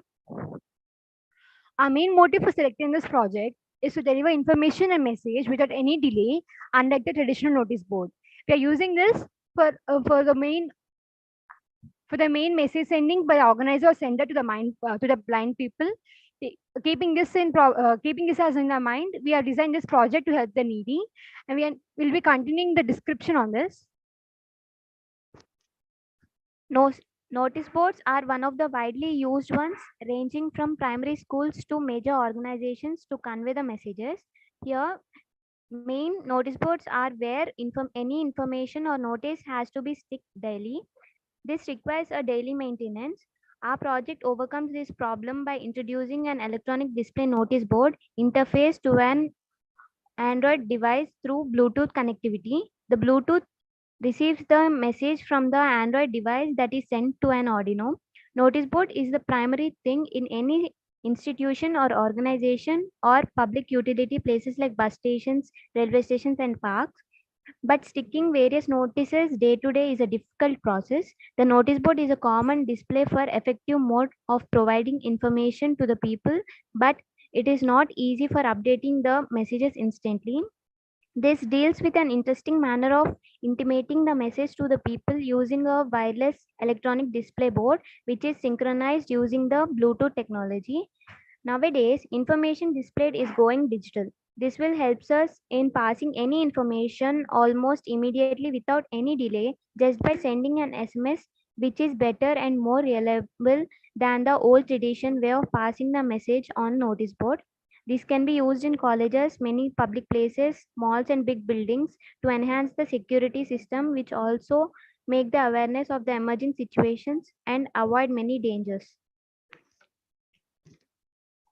Taking an example of a school, if any teacher or the principal have to deliver any message to the student, they can use this wireless notice board via Bluetooth, where the message is sent from the phone. It is received on the Bluetooth and displayed on the LCD screen. The TTS system is implemented in this, which converts the text into read aloud, which helps to physically disabled, especially blind, to know about the message or information sent by the authenticated user. This reduces the manpower, and there is no need of sticking any printed notice on the boards, which is an effectively way to it is an effective way to deliver the message. The main aim of this project is to deliver and design a novel smart notice board. This can avoid paperwork, reduce human efforts in different areas. The main components we use here is LCD, Bluetooth, TTS, and Arduino Nano. These are some photos of our project. The message sent from the phone is received by the Bluetooth, and then it is given to the LCD, and it is displayed on the LCD. And we use embedded C language in this Arduino Nano. Thank you.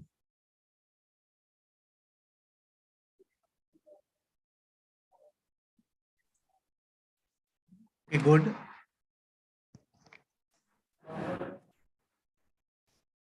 Okay, for giving the information, what platform you are using? Sir, we can use our mobile phones to send the message to the Bluetooth, sir. Okay. By using in mobile phone, you are installing some application. Yes, sir. Yes, sir. In that application, you can display anything. Yes, sir. With that, TTS will read out the message out. You can change any content immediately. Yes, sir. We can change it immediately. Yes, sir. Okay, ma. Yes. Thank you. The Sir. size of that screen level. Sorry, sir. Here, there are different segments of screens are there. Okay, here, how much size is possible? The display. Displays are we, sir. We took example of 16:2 LCD, sir. We can use big LCD to display it for little more sizes, like big LCDs. Okay, you are tried the minimum letters. Okay. Yes, sir. We use little small LCD 16:2, sir.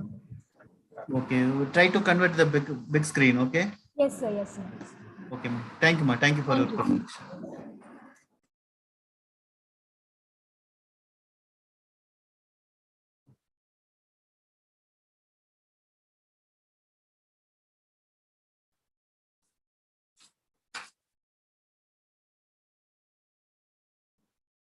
Okay, thank you. Okay, here the various technical topics are presented by the faculty and students from different engineering colleges in different states. Okay, all the participants have presented well. Okay, the best paper details will be announced by the coordinator by letter. Okay. Thank you. Thank you for participating. Thank you all.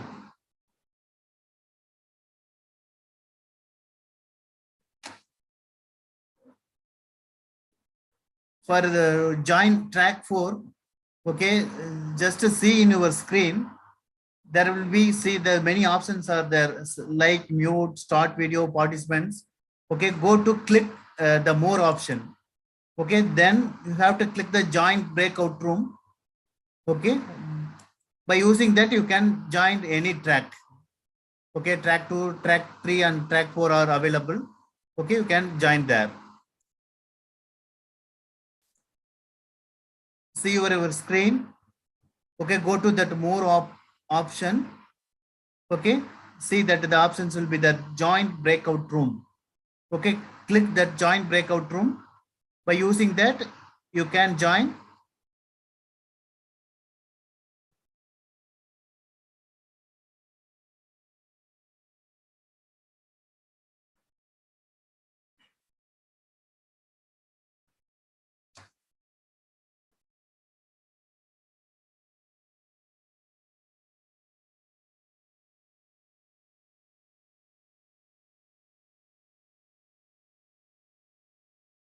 तुला माहितीये काय fake नोटीला fake म्हटलं ऐक सांगतो मी आता फिरका काढत काय अर्थ नाही पण आमचं भाऊ ऐक तुला थांब हे बघ आणि इथं काय म्हणलं इथं माझं डोकं लय बेकार फिरलं इथं काय म्हटलंय माहितीये का तू कुठे गेलं ते हा इथं काय म्हटलंय सांग लिमिटेशन डेटा सेट अरे लिमिटेड डेटा बेस म्हटलंय तू data set limited data base म्हटला परत अरे डेटा सेट आणि डेटाबेस एकच आहे रे बाळा काय डेटा सेट आणि डेटाबेस म्हणजे डेटा सेट भावा तू डेटा सेट घ्या डेटाबेस म्हणजे कधी असते तुझा डेटा सेट आणि ऍक्च्युअल डेटा जेव्हा एकत्र होतोय मग आपल्या कंपेअर ते येत नाही रे तेच विषय रे डेटा सेट म्हणजे तो डेटा सगळा आपण हे केलोय ऐक हा जरी पण तुला जर सेम असला तरी तिथे शब्द म्यूट युअरसेल्फ ऑन care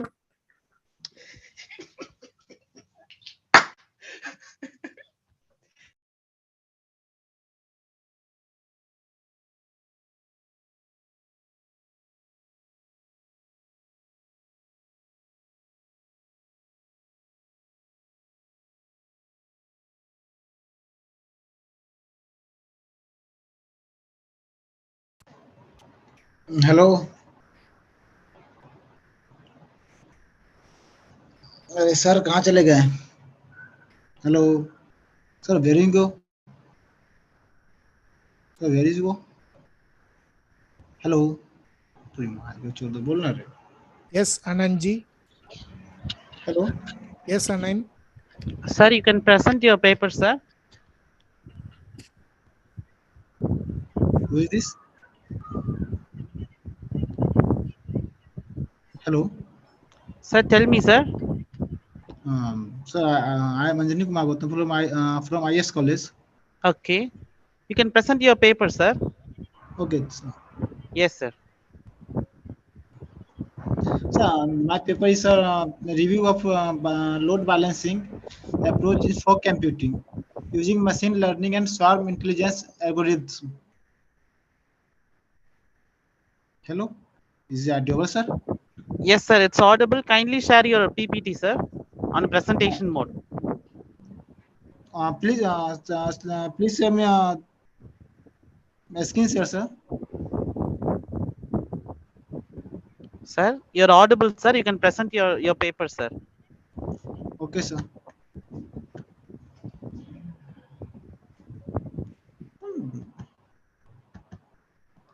Not audible, sir. What is this going on?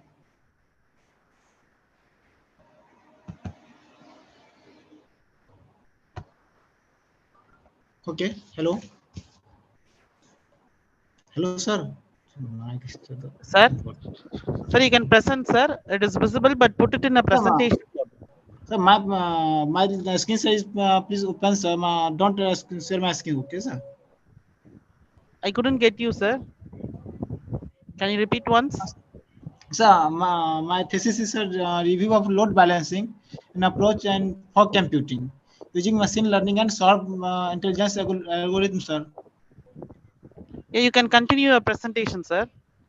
Okay, okay. Sir, the abstract, so my abstract is the multiple integration of device and cloud computing offers always delay and traffic overhead in cloud networks. The increased rate of delays and regard the potential and performance of cloud computing. The issue of delay and controlling is device. That I called introduction. So for computing is application of distributed computing and reveals the efficiency of cloud computing in current decided Internet of Things device is a service. See my conclusion, sir. Um, okay, cloud layers is that I call management application server, then storage and secretaries. So like fog layer that task manager T1, T2, T3, T and load balancing is a VM1, VM2, VM3, VMN. Problem. Hello, hello, sir. Hello, hello, hello, sir. Hello, hello, sir. Yes, sir. Very good, sir.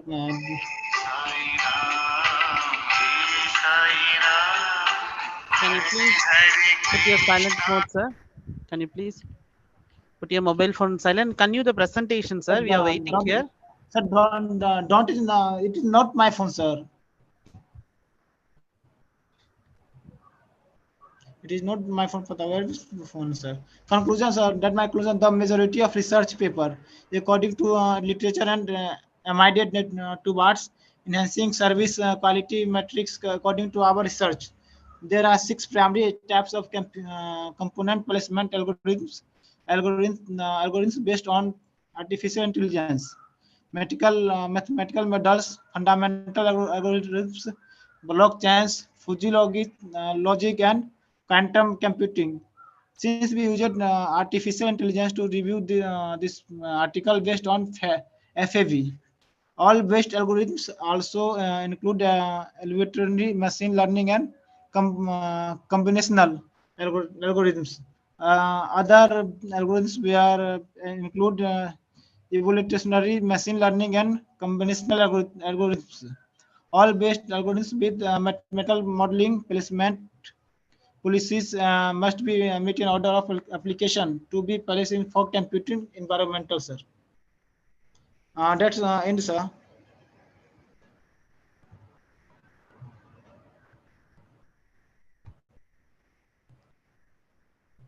Hello.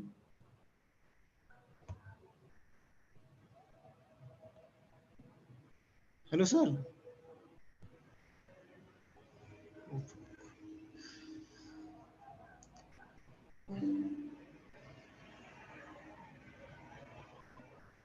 Hello, sir. Yes, sir. Sir, that called completed my presentation, sir. Okay, sir. Fine, sir. Thank you so much for your presentation, sir. Okay, sir. Thank you, sir. Then I can leave, sir. Yeah, you can leave, sir. Thank you. Thank you.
Yeah.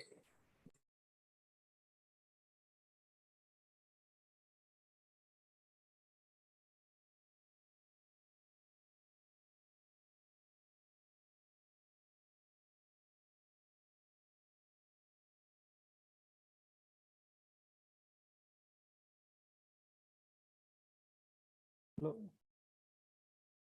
Hello.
Sir, Srinivasan sir.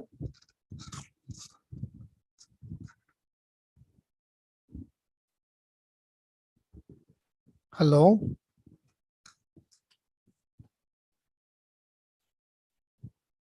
Srinivasan sir.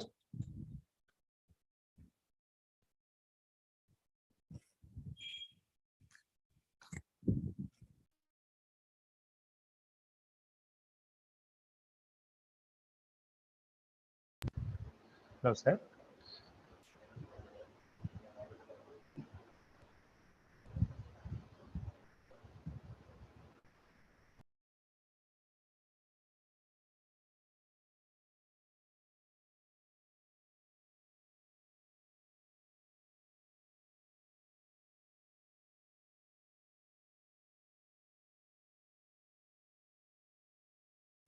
Hello sir क्या करें Yes, Sir, session, sir, it's lunchtime, sir. Session will start at sharply 2 o'clock, sir.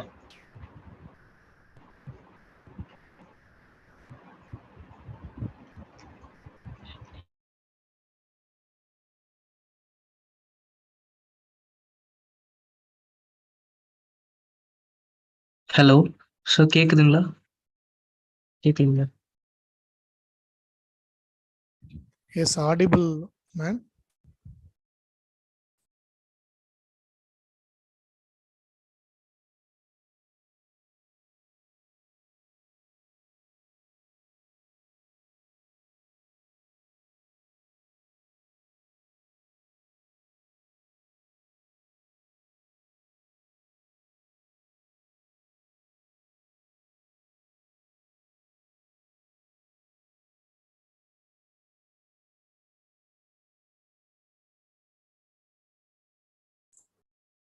Hello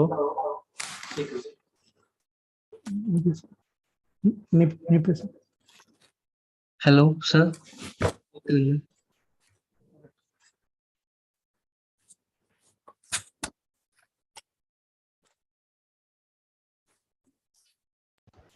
Srinivasan sir, your voice is audible, sir. Thank you, sir. Thank you.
A pleasant good afternoon to one and all. I welcome you all for today's international conference on recent innovation in science, engineering, and technology, ICRISET 23, organized by Department of Electronics and Communications Engineering, Janssen Institute of Technology, Coimbatore, and IFERP. It's time for a technical session 2. In this session, there are 3 tracks. I would like to introduce the jury member of each track. Track 1, jury member, Dr. N. Srinivasan, Associate Professor, Department of Mechanical Engineering.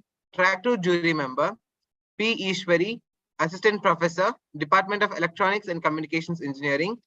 Track 3, jury member, Mr. M. Krishna Kumar, Assistant Professor, Department of Mechanical Engineering. I request the track 1, track 2, track 3 members to join their respective tracks. Track 1 members can remain in the main screen, while the track 2 and track 3 members go to the breakout rooms and join their respective tracks. I repeat, track 1 members can stay on the same screen, while the track 2 and track 3 members can join the breakout rooms according to their tracks. Thank you.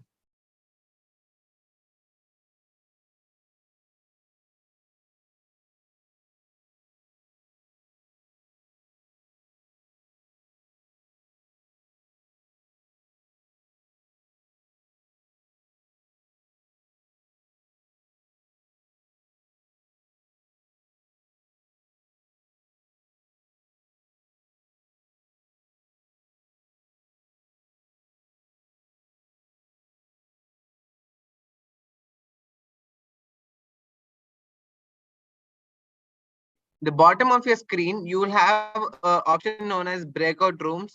If you click on that option, you can see the track 2, track 3 options. So join the tracks respectively.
I would like to repeat, track 1 members stay on the same screen, while the track 2 and track 3 members go to your respective breakout rooms. For your track details, kindly check your participation at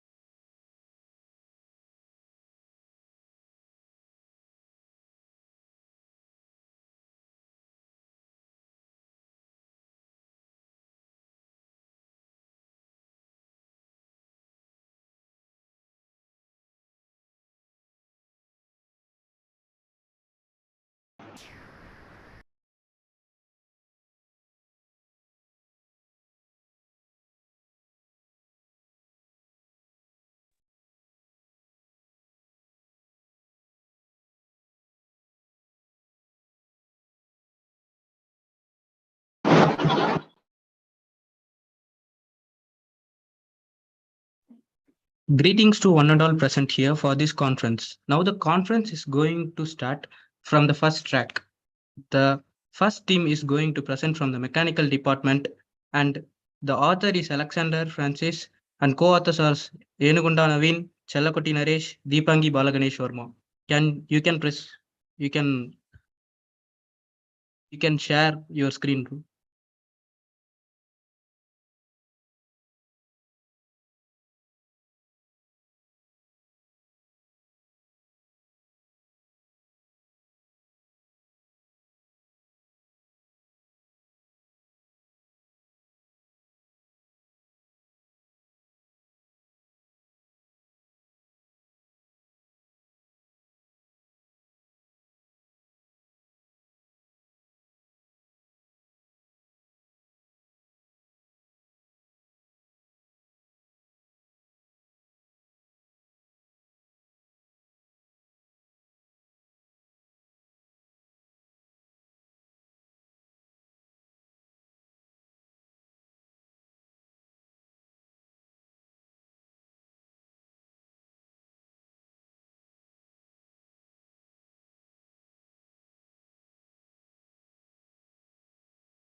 Good afternoon, all. Sir, can I audible? Yeah, please proceed. You are audible. Good afternoon, all. This is Naresh from Mechanical Department, Johnson Staff Technology. Here today, my project is design and fabrication of a portable waste paper recycling machine. My teammates are Engonda Naveen and Deepangi Balaganesh Verma, guided by Mr. Alexander Francis, sir, Assistant Professor, Department of Mechanical Engineering, Johnson Institute of Technology.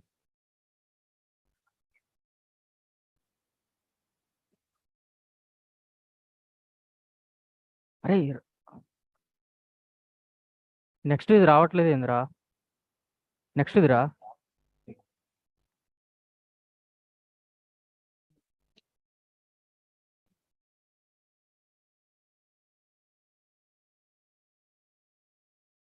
Here, my biography is Enugonda Naveen, Chalakoti Naresh, Deepangi Balaganesh Verma, and Alexander sir. Here today, abstract is the regular newspaper is used in many institutions and schools. We have to recycle the newspapers, is the used papers. With the help of our project paper cutting machine, we have to recycle the paper without any disadvantages. By the way, we have to use our product. Here, the small introduction of my project. Paper is one of the most significant products ever created by human. The primary raw materials for the paper production is the pulp fiber obtained by complicated chemical process from natural materials, mainly from wood. Here, mainly the nowadays we have to cut the wood and we have to prepare the paper. With that paper we use in schools and colleges, we have to reduce the paper cost of the paper cost. We have to recycle the paper without any disadvantages. To ensure the forest is not depleted of these woods, there is need to provide alternate source of raw materials, recycling, which is the extraction and recovery of valuable materials from scrap or other discarded materials, is employed to supplement the production of paper. Here we have to see the so many papers are put out the garbage, and we have to recycle that paper with the help of our mini project paper cutting machine.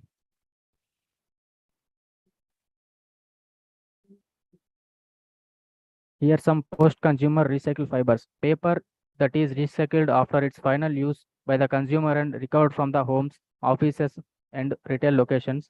pre-consumer retail fiber, paper that is recycled during the manufacturing or conversion process of paper into consumer products such as envelopes. Here, our main object is non-de-inking pulp, repulping, defibrillation, roughing, washing, purification.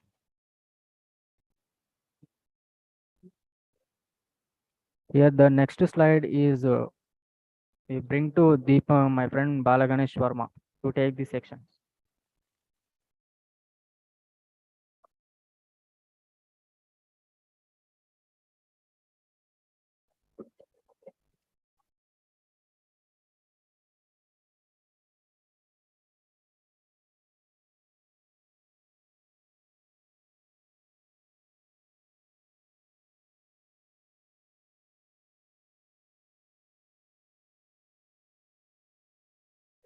Good afternoon to one and all. This is Balaganesh.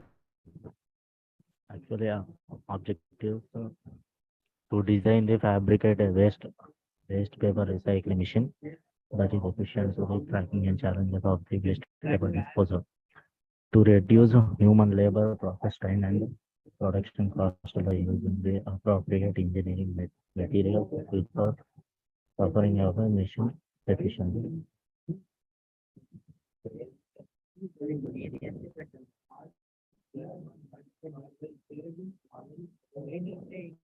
Literature review.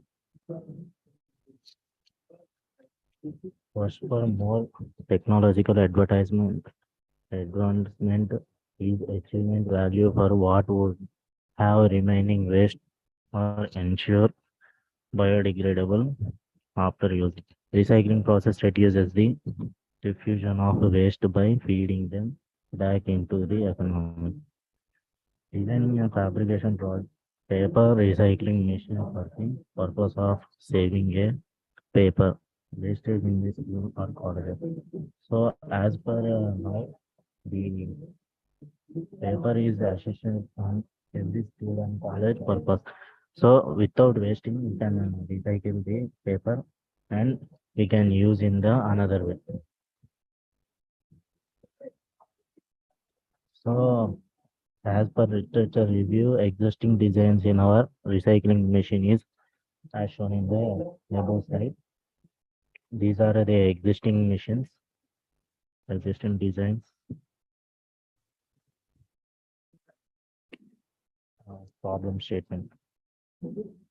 Recycled paper produces the 73% less air pollution. Nowadays, when we are using a machine, it is releasing some gases and harmful substances. So it is pollution. It has been polluted. The air has been polluted. So when we are taking this process for mechanical, it is being not polluted. 73% less air pollution and raw material. It takes 7 days to recycle the paper, and 34% of pollution of air pollution belongs to the recycling process of the newspaper production. 75% of garbage is waste paper. When you are seeing that garbages in anywhere,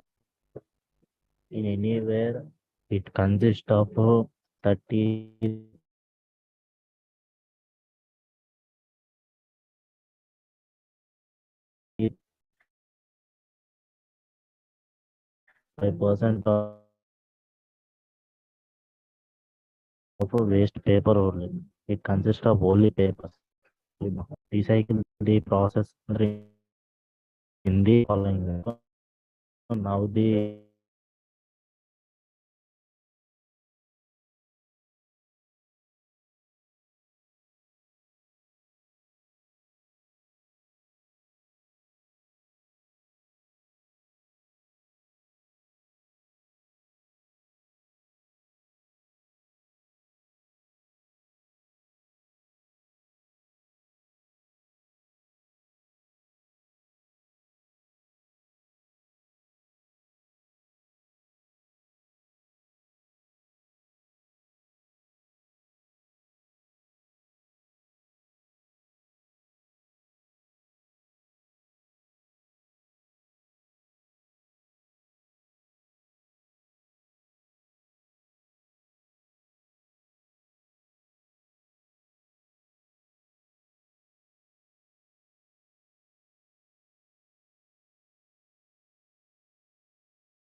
Sir, Alex, sir. Hello. Sir, did the presentation completed, sir? No, but it's still going on. I think the voice is not audible for the members. Naveen? Okay, sir. Shall I share my screen, sir? Yeah, you can share the screen and you can do the presentation now. Yes, sir. Thank you, sir.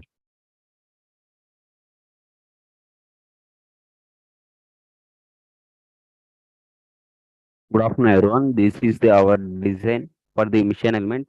These are the base designs for the recycling mission.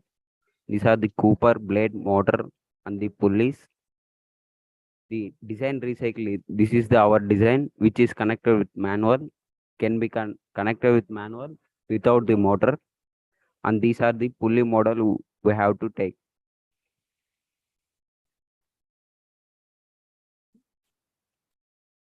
Material selection and the machining components.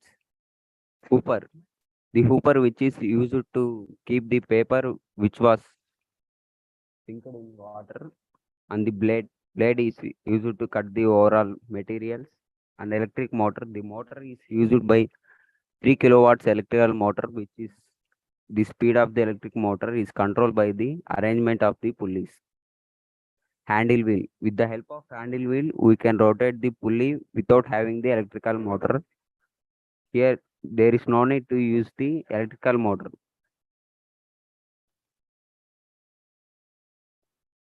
Working principle. A known weight of the waste paper were collected and soaked in the water before going to the machining. The soaked waste paper was charged into the machine and grinded for 8 to 10 minutes. The grinded waste paper is surely form is discharged to the pulp outlet. The pulp can be used for the production of paper boarded samples and various composites. Then come to conclusion. The waste paper pulping equipment that is started forward to use and can be viewed as low technical operators needed for research and development has been created. The waste paper recycling device had a working capacity of roughly 20 to 30 kgs per hour and was made for the small and medium scale production in the industries. These are the references we have taken for our project from the main kind of articles.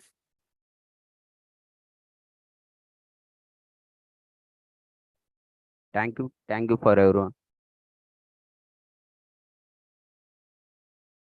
Sir.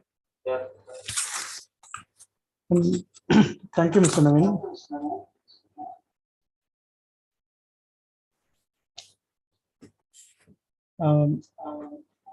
Only one question from my side.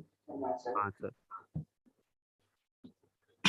While recycling this waste papers, are you getting any kind of waste during the recycling process?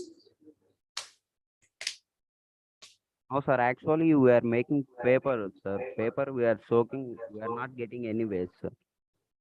Just Okay, we are okay. making paper to pulp, sir. So you're not getting any waste? No, sir. Okay, okay. Any questions from audience side?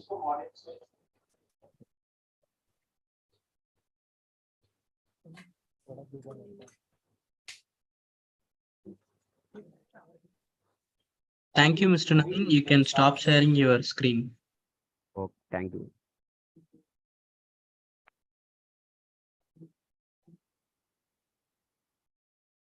Next, we are going to call upon from the mechanical department, Madhish Kumar sir's team.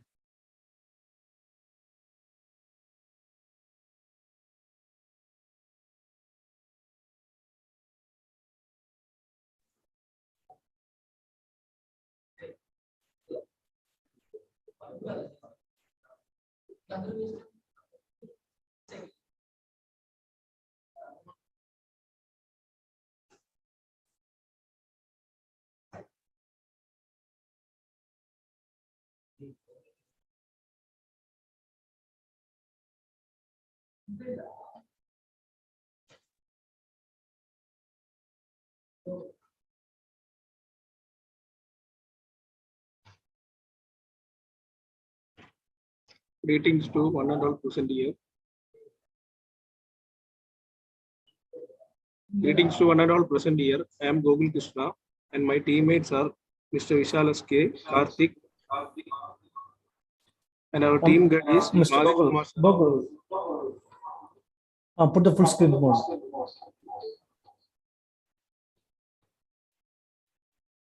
Sir, hello? Display in full screen mode.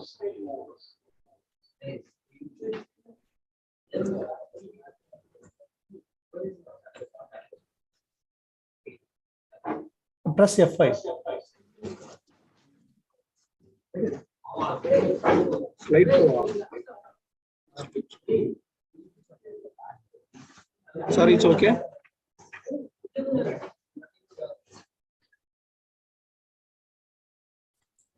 Okay, please proceed. Greetings to one and all present here. I am Gogul Krishna and my teammates are Mr. Vishal S.K. and our team guide is Madesh Kumar sir. We are going to present here on the topic investigation on mechanical properties using natural fibers with nanoparticles for biomedical applications. Our problem is based on prosthetic socket that is made out of natural fibers and nanoparticles such as ceramic and granite powders. Natural fibers we are used in this experiment is pulp and kenaf fiber.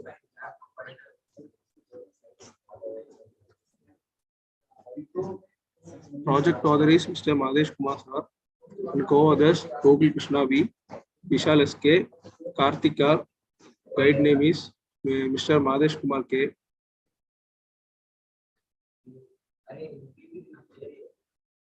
Biography, author and guide name Mr. Madesh Kumar K, Assistant Professor of Department of Mechanical Engineering, Janssen Institute of Technology, Coimbatore.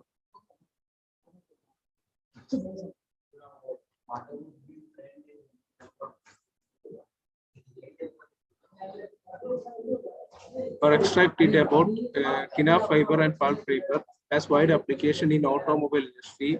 You trying to apply the biomedical sector, such as we are focusing in socket limbs in order to achieve superior result for prosthetic limbs on untreated hybrid composite can provide mechanical properties, which means that tensile strength comparable to those of the synthetic fibers with a lower density than traditional materials, with lightweight and eco-friendly polymer composites. The epoxies and used for primarily for fabricating performance composite in the superior mechanical properties. It will resist to corrosive liquids and environments, superior electrical properties, and good performance at elevated temperature and good addition to a substrate or a combination of these benefits. The materials used in the weightage composition. Totally, we have used 6 plates. It will be divided into 3 samples. I will explain it as in order. Firstly, using pineapple fiber. Second, pineapple fiber and kenaf fiber with the weightage composition of 44 gram to 104 with 250 ml of resin.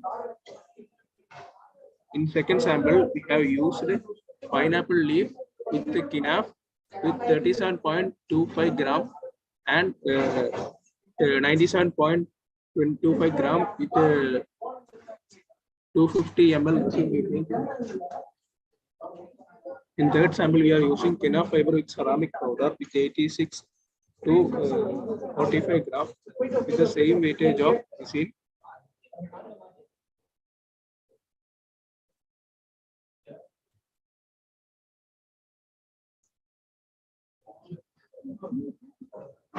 Description. Our problem is based on biomedical sector.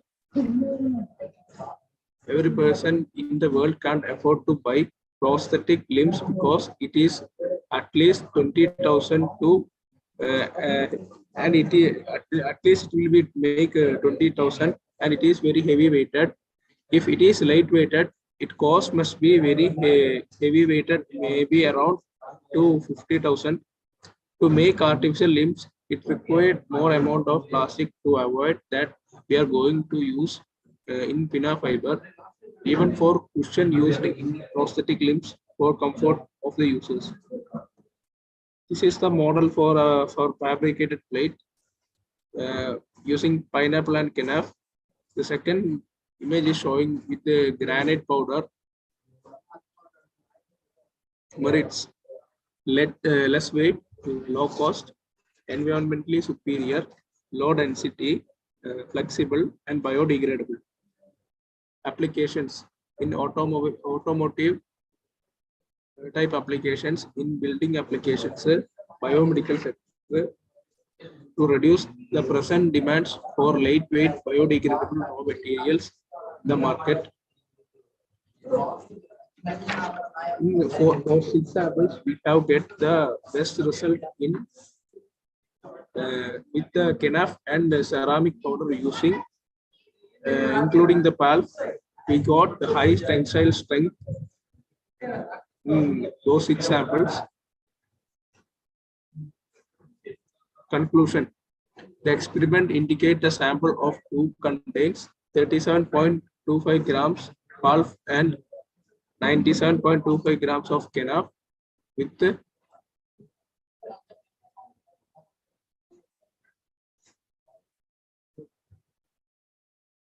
2.5 gram ceramic powder has high tensile strength of 16.73 Newton, and whereas sample 6 with 86 gram kenaf fiber of 26 gram of PALF with 45 gram granite powder has compression strength of 2040 Newton. Thank you.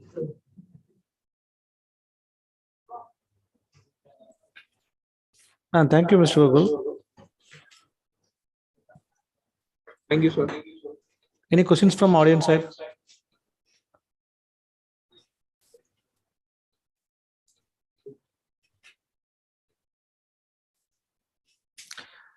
Okay, Mr. Gogol. Only one question. During the selection of parameters and combinations, have you undergone the design of experiments method?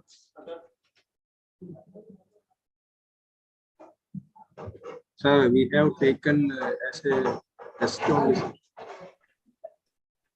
For an experiment, we have taken the 6 samples, sir. Okay, okay. Right, but thank you. Okay, sir. Thank you, sir. Thank you, Gokul Krishna. Next, we are going to call upon the civil department. Karthikeyan.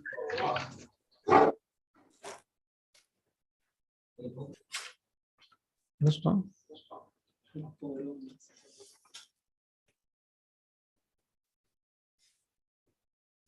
Karthikeyan's RM sir team.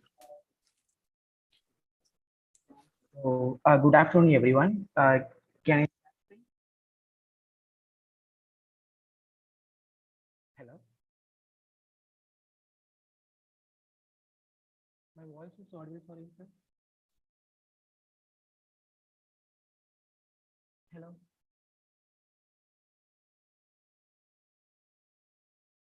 Hello.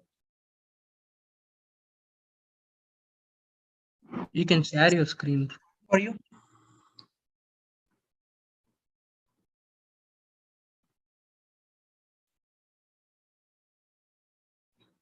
Hello.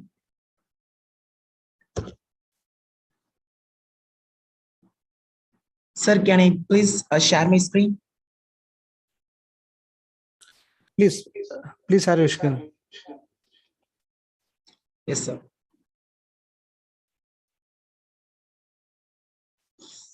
So, good afternoon, everyone. We would like to share our project ideology in the name of earthquake early warning system in concrete with analog using IoT. So, in our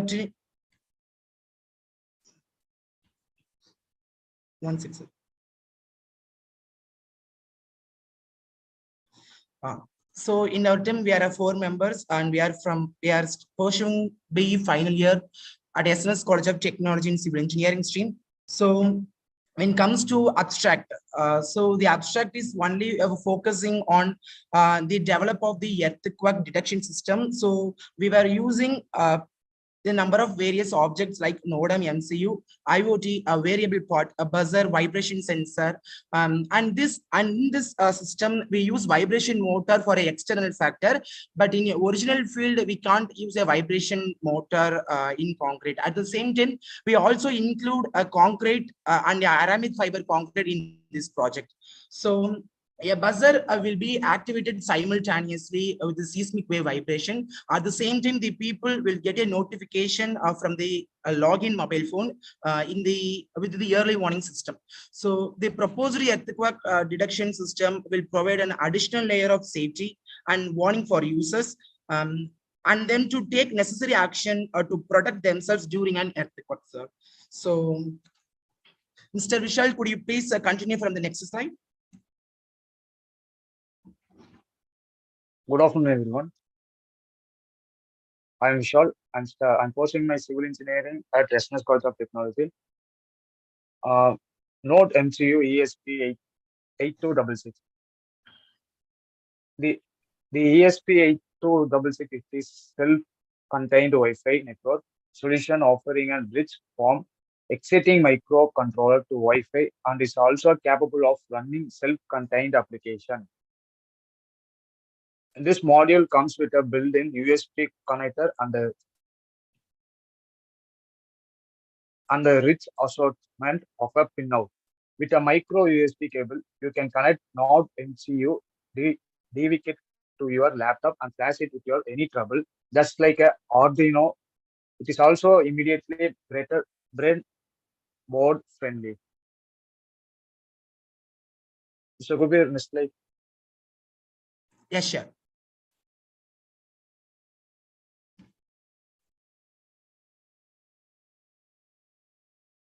And vibrating sensor. These sensors are flexibly devices which are used for measuring various processes. These sensors use the piezoelectric effect while measuring the changes with an accelerating pressure, temperature, force, otherwise seen by changing to an electrical charge.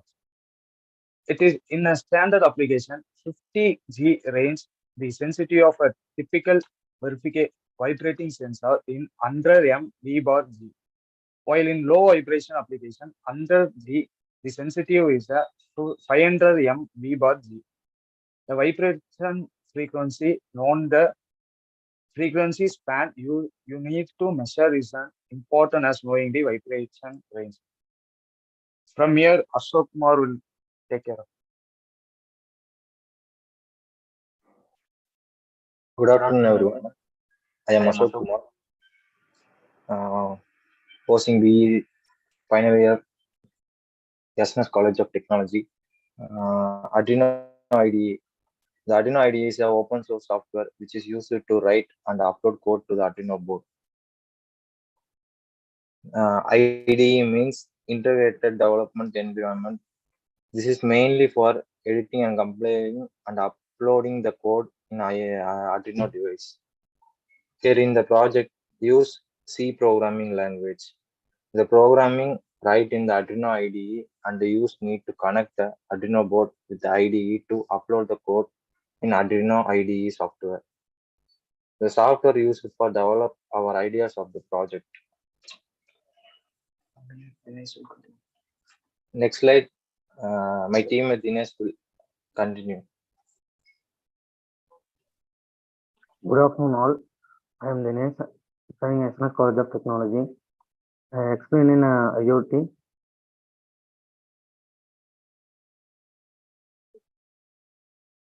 An IoT ecosystem consists of web-enabled smart device that use for processor, sensor, and the communication hardware.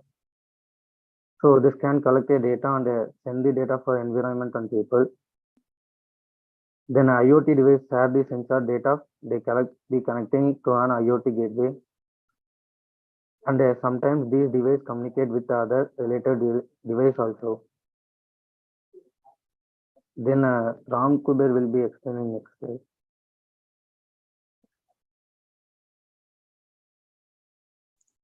Thank you, Dinesh. As I already mentioned, we use a concrete. So in this part, where I would like to talk about a conventional concrete. So conventional concrete is a combination of number in a different part of their grouped together, like a Portland cement, stand, a stone, a water, or a aggregate also. So a normal concrete comes to strength a requirement of a 2,500 psi for a residential concrete. Here, a psi is a pounds per square inch. So this is only for we can deduct our compressive strength, and it required for a residential concrete and 4,000 psis for an commercial structures. So here we use a M20 grade of concrete to find out the compressive strength of a particular concrete, and we get 21.11 Newton per meter mm squared with the load of 475 kilonewton ultimate load. We actually using a 7 days of curing. The concrete is made for 7 days of curing or 14 days of curing and 28 days of curing. But in this project, we actually done within a 7 days of curing. So 475 kilonewton ultimate load comes to 21.11 Newton per mm squared. So the ratio of the M20 grade concrete is 1:1.5:3. So the 1 is cement and 1.5 is sand, and 3 is, it means aggregate or stone. So the next one is aramid fiber concrete. We actually differentiate between the conventional concrete and aramid fiber concrete. So we focusing on aramid fiber concrete. We get a more compressive strength, high tensile strength, and abrasions resistance also. That way we use aramid fiber concrete in this project, in this particular project. So in this 7 days of curing in the aramid fiber concrete cube, we get an average compressive strength is 22.98 Newton per mm squared for 475 kilonewton load in 7 days of curing. For both of concrete, we done a 7 days of curing. And we deduct an average value in a compressive load. In this aramid concrete also, we use only M20 grade of concrete. So the next one, so as a sensor position, the earthquake early warning system is contain a sensor, vibration sensor at this one system. We actually place it in a ground or floor of your apartment or your house. So this is mainly focusing on your ground. So the sensor was positioned in the ground. First of all, the P wave was attacked our ground firstly, because the P wave was more faster when compared to S wave. The S wave was very slow to reach the solid state in our ground. And the earthquake will detect the vibration. Earthquake system will detect the vibration from the seismic wave, and it can give an alert to by the form of buzzer, and you detect at the same time you got a pop-up message in your phone when you log into your in this device. The next one is earthquake reading. So we actually create a website and we used to, with the help of IoT, we used to develop a website. So this reading will detect you, and you also see in your phone when you want to get your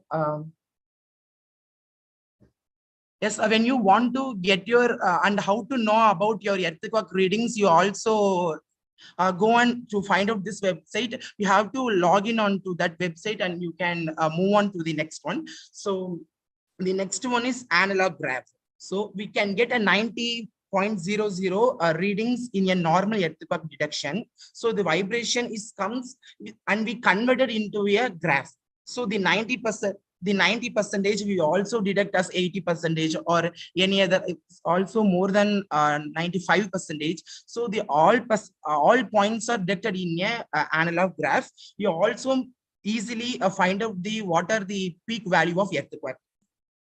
So, and this level of indication is indicate you what are the ranges of earthquake was there. So there are 3 techniques was developed in this platform, as I already mentioned. So we have to find three indication like no earthquake detected, a partial earthquake detected, and a highly earthquake detected in your mobile phone or in your networking displays.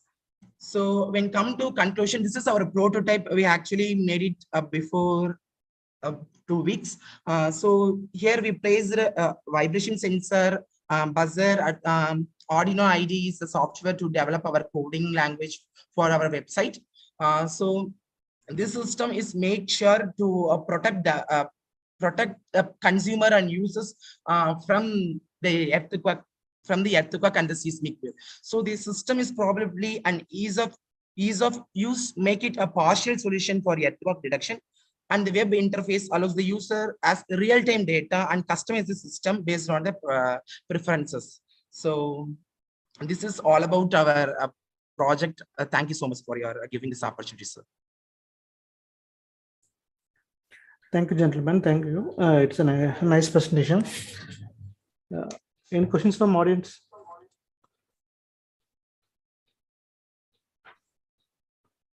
Sorry, sir, I didn't get you. No. Any questions from audience side? Yes, sir. No. Now go to the first slide.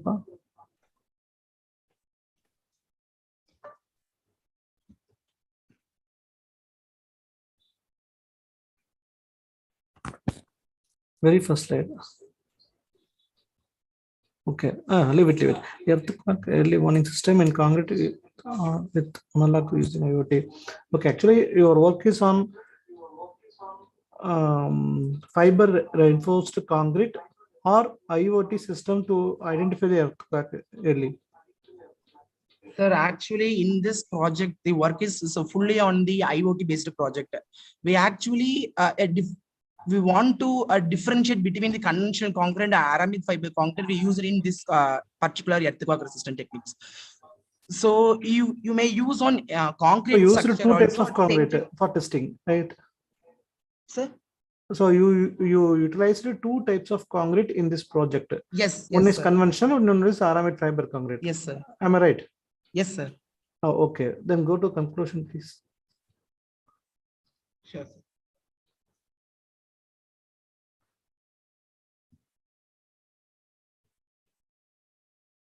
Okay, what you are concluding in the from your project? Sorry, sir. What you are concluding from your project? Either conventional concrete is good actually, or I aramid fiber concluded. concrete is good. Yes, sir. I want to protect ourselves, sir. The users can protect us No, I themselves understand when that. the. No, I understand that.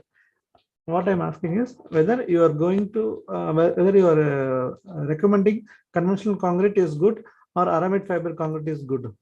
I recommended aramid fiber concrete is good when compared to conventional concrete because Okay, the compressive strength and tensile pick the conclusion style. Oh, okay, sir. Okay, since it is not mentioning in conclusion. Could I again say the conclusion? No. It is not mentioned in the conclusion. Which concrete you are recommending? Yes, sir. Okay, sir. Sorry. Oh, that is what I am asking. Okay, sir. Oh, I'm personally advised to. No. Aramid You are recommending aramid fiber concrete. Yes, sir. Okay, then fine. Thank you. Thank you, sir. Okay. Thank you, bro. You can stop presenting your screen. Next, we are going to call upon from Mechanical Department, Professor M. Magesh's team.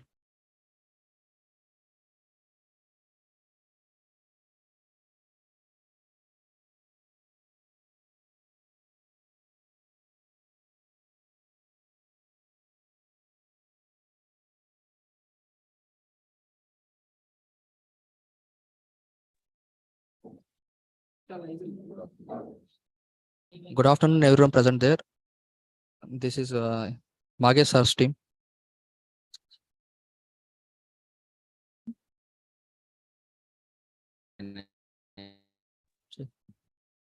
Can I share my screen? Yes, bro. Can check.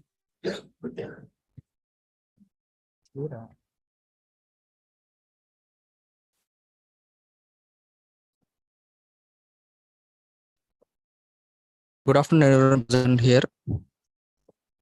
This is our project title, Smart Door Lock System using Fingerprint. Our team members are Mr. Arasur Sudhir, Ganesh Naik, and myself, Mahendra. Our mentor is Mr. Mageshwaran, sir.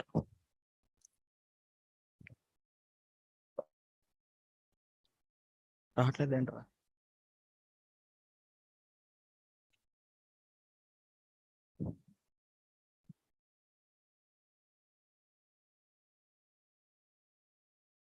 This is the prototype of the project. If you place the fingerprint, we can it senses the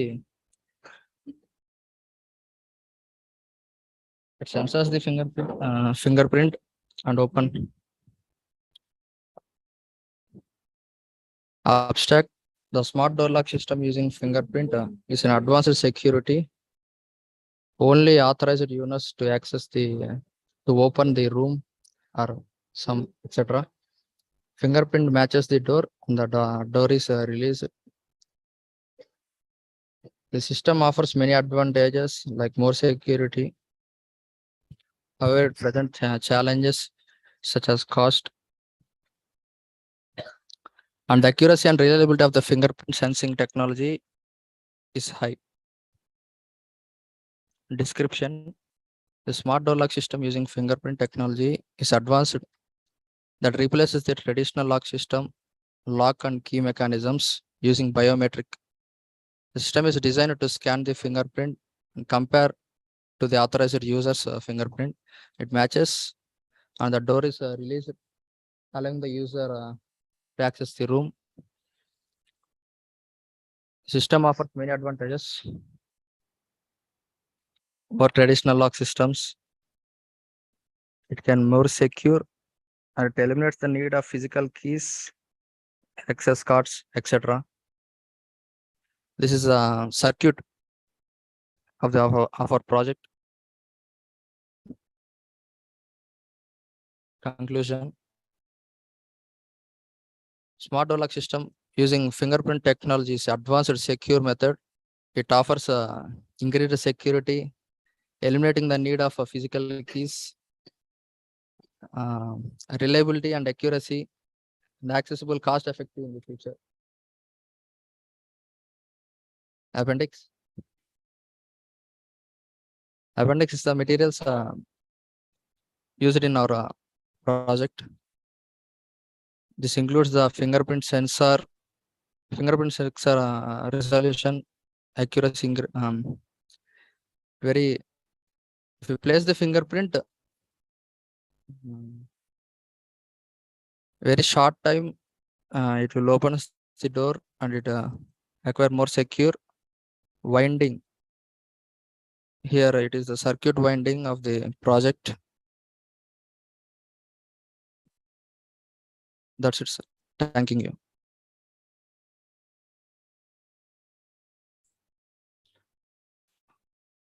Thank you, Pa. Any questions from audience sir? Sir? One question. So, yes, sir. how your project is differing from existing product? Sorry, sir, I can't get you. How your product is differ from existing product? So, what is the difference between the existing product and your product? Existing means it is not much differ, sir, but we planned it as a project by daily use in our example, like in colleges, class doors. We can replace it, sir. Okay. Like garage doors. Right. Okay, yes, sir. You may leave. Thank you, sir.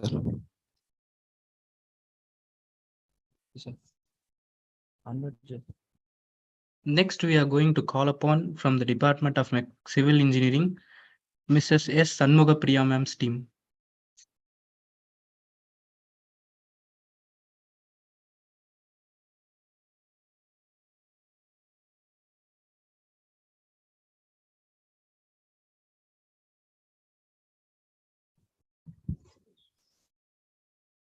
Good afternoon, sir. Myself, M. Pavitran, and my teammates are Chavanda Rajesh and Rahulia. Our project title is Experimental Investigation of CLC Block with Partial Replacement of Waste Boundaries. And my guide is Mrs. S. Sanmugapriya, Assistant Professor, Civil Engineering Department.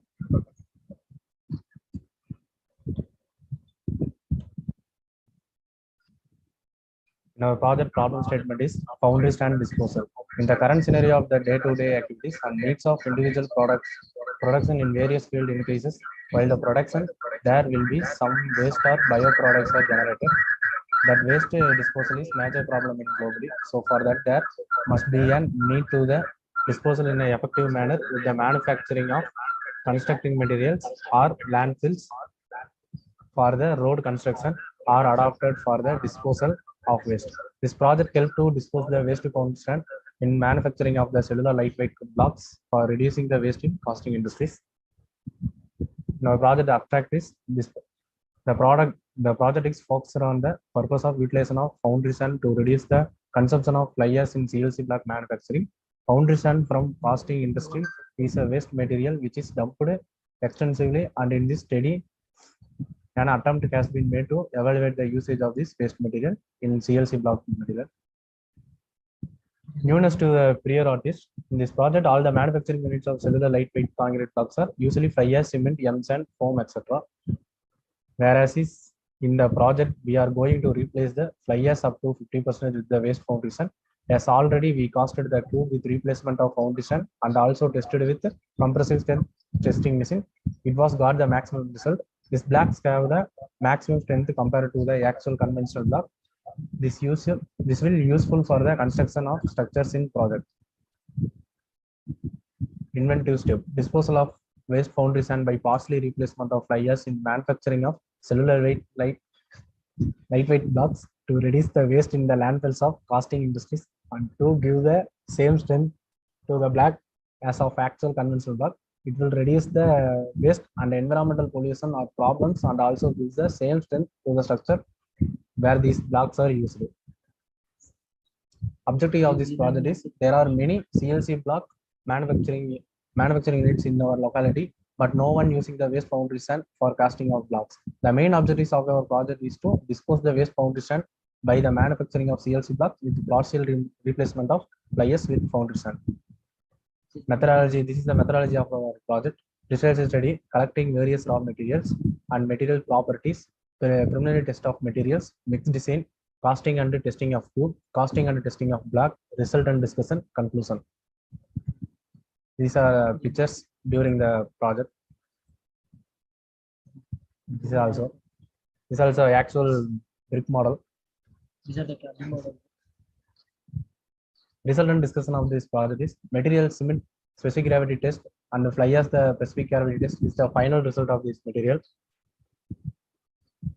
And finally, CLC conventional CNC tube conventional compressive strength of the CLC brick is 17.5. This is the maximum value of this normal brick strength. Conclusion of this project: hence the addition of the waste foundation in the cellular lightweight concrete block would help us to increase the strength and also to decrease the environmental impacts to those waste. All the tests got the maximum good result as per the codal provisions. These materials have a good strength for manufacturing the CLC blocks. Furtherly, we are going to cast the CLC blocks. We will carry some tests to figure the quality of the block and the strength of the block. Hence the compressor. Thank you. Sir.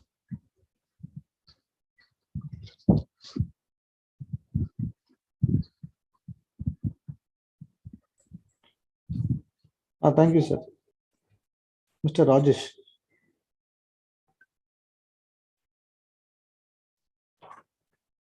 Hello. Yes, sir. Am I audible? Yes, sir. Hi, Mr. Rajesh. So,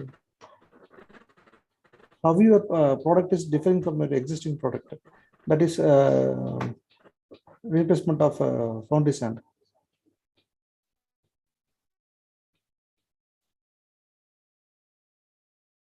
Hello.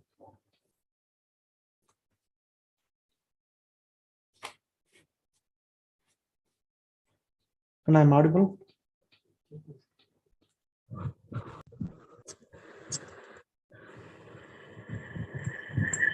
Sir,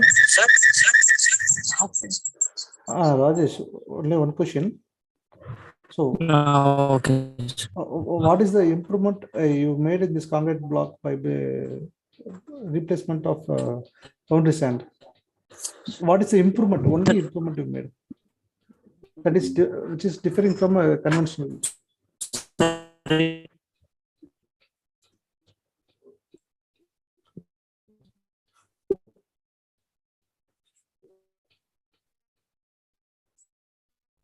Sorry, actually, result, sir, strength.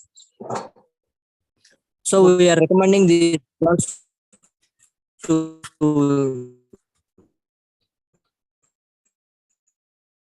use furtherly.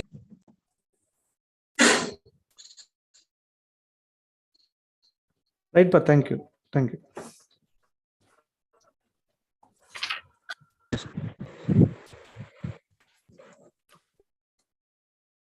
Next, we are going to call upon from the civil department, Professor Sudhakar Sir's team.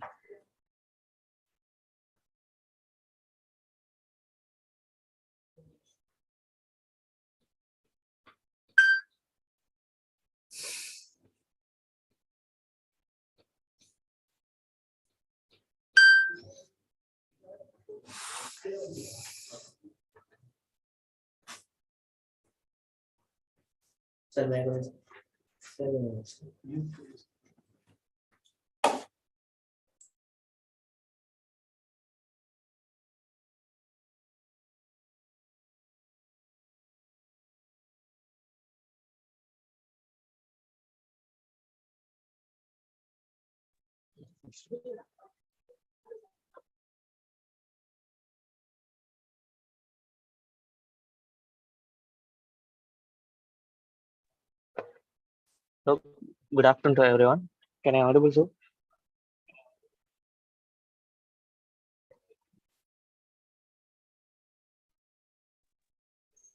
Yes, you are audible. Can I audible, sir? Yes, bro.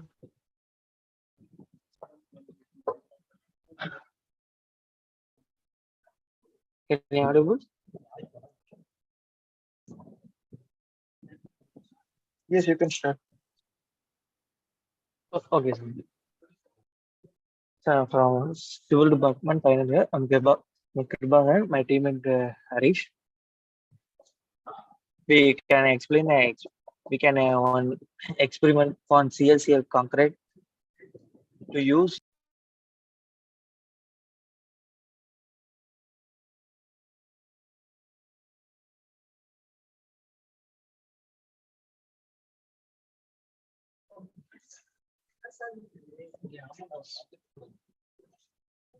அடுத்த slide மாற மாட்டேங்குது.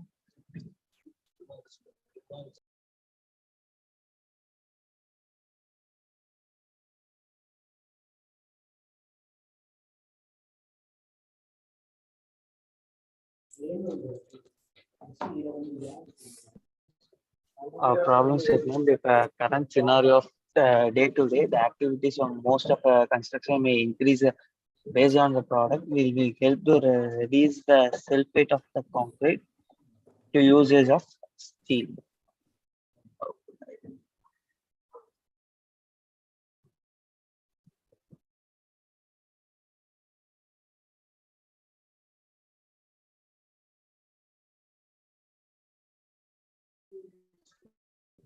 All the manufacturing units and the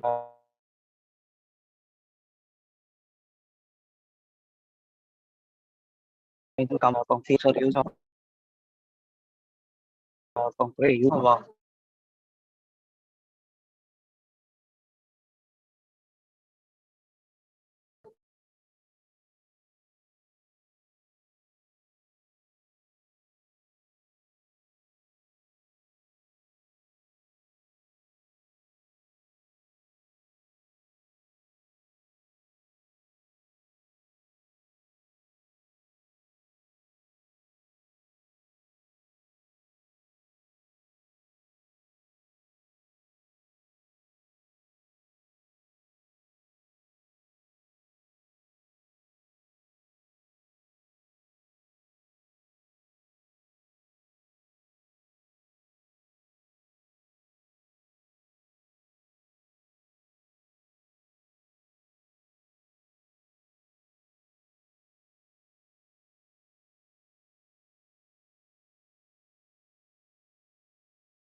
Did the presentation completed? Yes, sir.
Next, we are going to call upon from the mechanical department.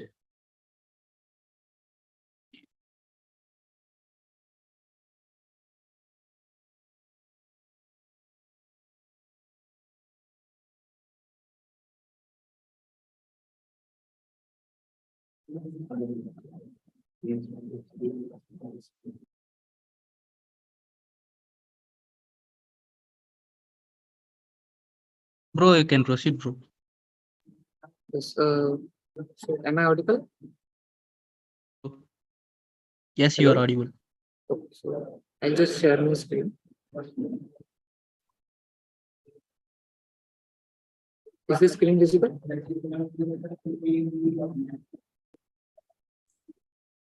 Yes, it is visible.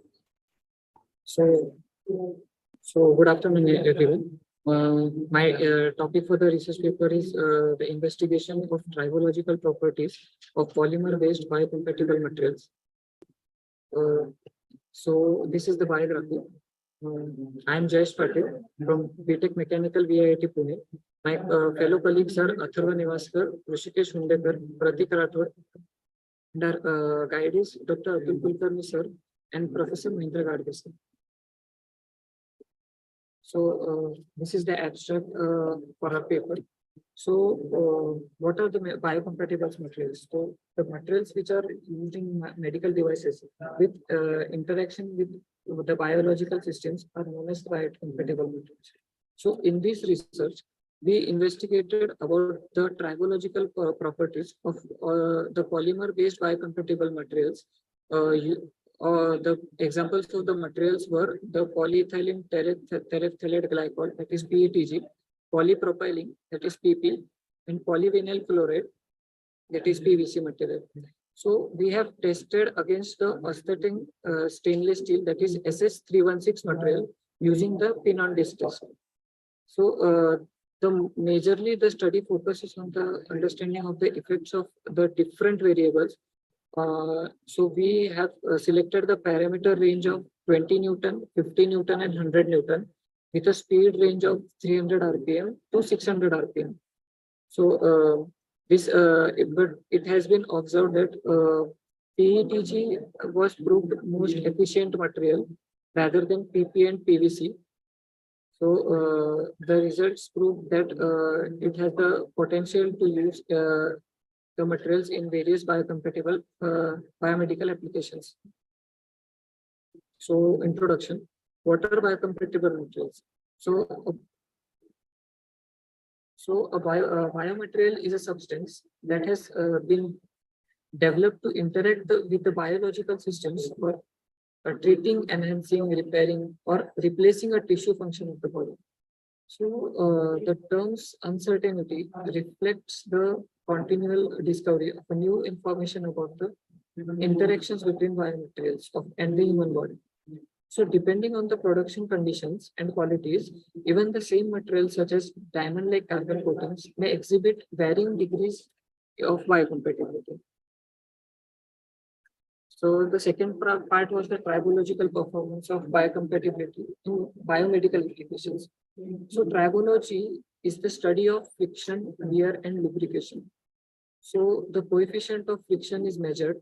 The coefficient of friction is a measurement of the resistance to sliding motion between the two surfaces that are in the contact. So though the low coefficient of friction is preferred as biocompatible material to minimize the wear and lower the possibility of implant failure. The second is the wear resistance. So wear resistance refers to the material's capacity to tolerate the abrasive, sticky, and the tiring effects of the wear. So to reduce the particle production and prevent inflammatory responses in the body, the biocompatible materials need to have the high wear resistance. The third section is the characterization. So the characterization consists of the first section of mechanical properties. So all the three materials, we have tested the three materials firstly on the universal testing machine. So a universal testing machine is used to test the mechanical properties like tensile stress, the compression stress. So we tested the materials of the tensile test, and the results are given below. So the PETG has a tensile test strength of 44.4 megapascal. PP has a tensile strength of 34.2 megapascal, and PVC has a tensile strength of 48.6 megapascal. So the second testing we did was the impact testing. So the impact testing also covers the Charpy impact test, and the second one was ISO impact test. So while testing on the Charpy impact test, we tested on the standard specimen of ASTM D6110 and the dimension of 55 mm into 10 mm into 10 mm. So the second was the ISO impact test. So ISO impact test also we tested on the standardization of ASTM D256 with a dimension of 70 mm into 15 mm into 3 mm. So these are the results of Charpy impact test and ISO impact test. PETG had Charpy notched impact test of 0.443 joule per centimeter square, and the unnotched was 0.242 joule per centimeter square. The ISO results was 0.407 and 0.278 joule per centimeter square respectively. Similarly, PP had 0.980 joule per centimeter square and 5.78 joule per centimeter square as a Charpy result, and ISO result was 0.722 joule per centimeter square and 0.604 joule per centimeter square. So the third test we did was the hardness test. So in the hardness test, we did the Shore hardness test with a standardization of ISO 7619 and or ASTM D2240. So the Shore hardness test is the indentation depth is measured using a spring-loaded indentator made of hardened steel to indent the material specimen and to measure the shore hardness of the material. So here we have the results of the three materials. The PETG had the most hardest material with a hardness of 84, 85, approximately 84 to 85. Then the second was the PVC with a hardness test of 80 to 78 to 80, range between 78 to 80. Then the PP, which has the lowest hardness of approximately 65 to 70. So the next was the tribological properties. So in the tribological properties, we did the pin-on-disc test. So the pin-on-disc test is the friction to check the friction and wear, typically the wear rates and the wear resistance. So the test was typically allowing the testing several motions mode with the performed testing standard of ASTM G99, ASTM G133, and ASTM F732. So here are some of the results of pin-on-disc test with the standard parameters of 20 Newton, 50 Newton, and 100 Newton. So the orange line indicates the PVC, blue line indicates PP, and the gray line indicates PETG. So in the graph, we can observe that PETG has minimum wear resistance and PVC has the maximum wear. And similarly, in 50 Newton, PETG has the minimum wear resistance, also considering with 100 Newton. And the highest wear is PVC. So these are some of the pictures of our pin and disc testing machine. The bottom down photo is the wear out PETG at 100 Newton. So that is the photo of the PETG which is weared out from bottom. So the conclusion of our presentation is, according to the results, it has been observed that the polyethylene terephthalate glycol, that is PETG, has minimum wear and maximum hardness, followed by polypropylene, which is average with the less wear and good hardness. Polyvinyl chloride is considered as the material with maximum wear, so it cannot be considered as the best material for biomedical implants. So the study also emphasizes how crucial it is to choose the characterized materials carefully when designing biocompatible devices. So it also highlights the need for the more studying in this field to create better and innovative materials for biomedical applications. So these are some of the references. Okay, thank you, sir. Thank you, Mr. JS. Actually, it is a very nice presentation. Thank you, sir. Since you focused on applications, that is, biomedical applications, you didn't consider any lubricants, right? No, sir. Okay.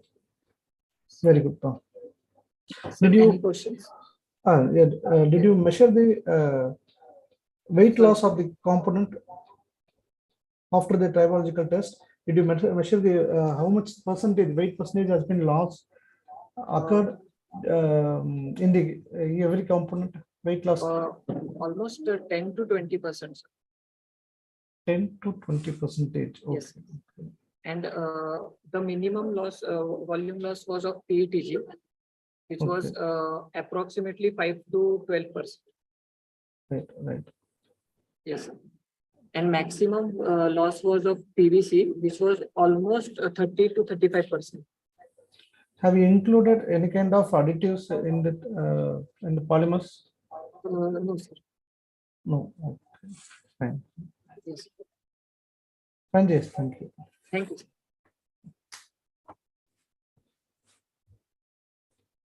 Next, we are going to call upon Onguru Chaitanya Kumar Reddy from Mechanical Department.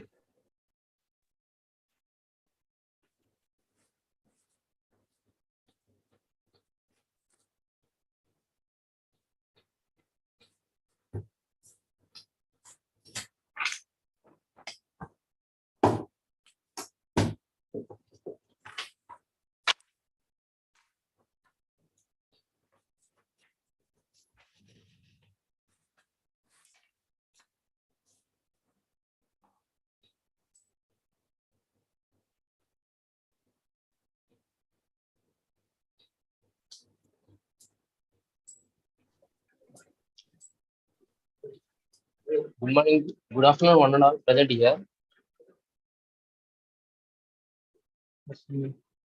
Sorry, am I audible? Yes, bro.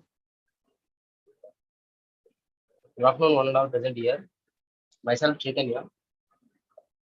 And here we are gone through one research called why the humans.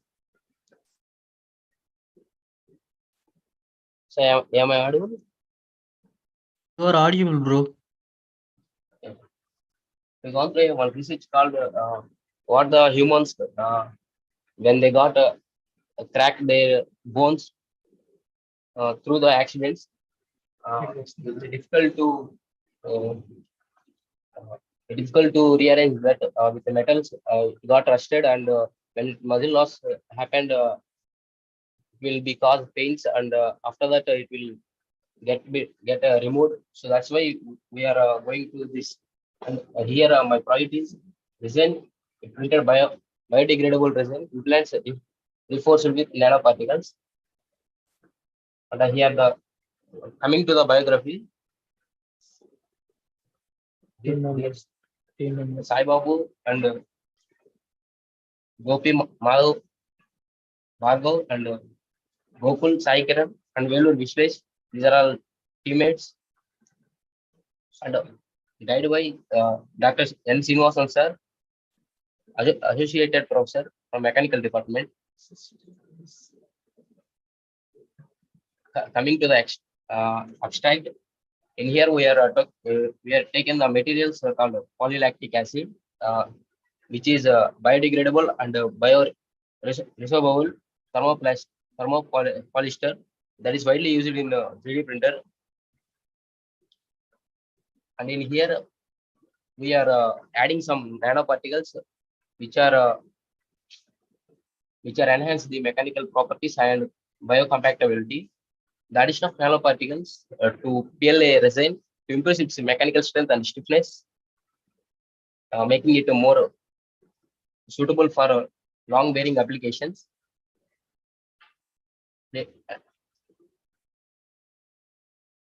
After that, the combination of PLA with the nanoparticles provides a promising avenue for the development of biodegradable and bioresorbable implants with improved mechanical properties and biocompatibility. As a research in this field continues, PLA-based implants reinforced with the nanoparticles may become increasingly popular in the medical industry as a variable alternative to traditional metal implants. After that, my friend Bhargav will continue the introduction. Good evening to all. This is Bhargav from third year mechanical. Here the introduction. Resin 3D printed technology has revolutionized the production of complex shapes and structures, including medical implants. Biodegradable resins are particularly promising for implant applications since they can degrade over time and safely absorbed by the body, eliminating the needs for surgical removal. However, biodegradable resins may not possess the necessary mechanical strength to withstand the psychological demands of certain implant sites.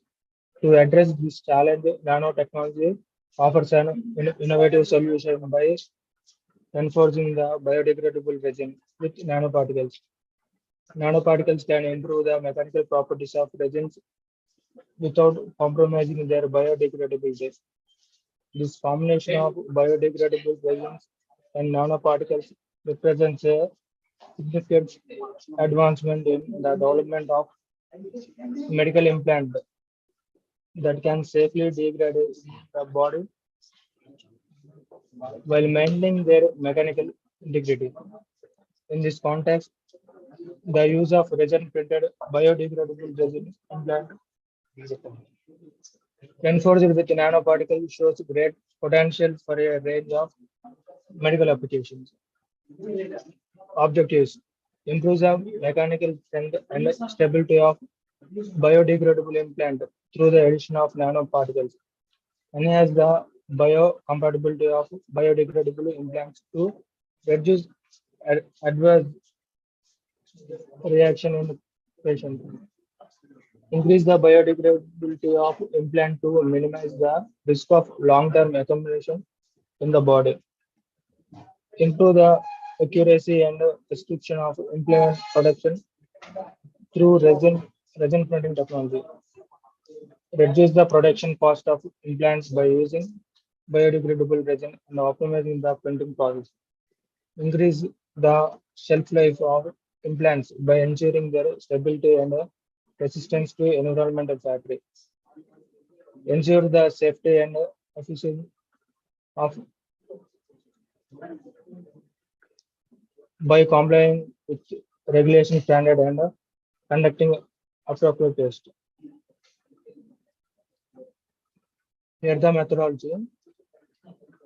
Methodology will continue Chaitanya. Thank you, Babu. And here we are which methodology we are taken here is for the selection of biodegradable resins. What different type of resins is there? One natural resins are there, and the chemical reaction resins is there. So here we are taken biodegradable resin, which are PLA, which is extracted from the soya. And in here we are mixing some nanoparticles, which was called which was named aluminum oxide and zinc oxide, which has a good in mechanical good in properties, mechanical properties, and it can reinforce the biodegradable resin. In here we use we use it to process SLA stereolithography process. There are many types of 3D printing processes. Why we choose here now? This is an additive manufacturing process, and its ability to produce high accuracy, isotropy, and watertight prototypes. And the end, we use parts in a range of advanced materials with fine features and smooth surface finish. So that's why we use it here stereolithography process.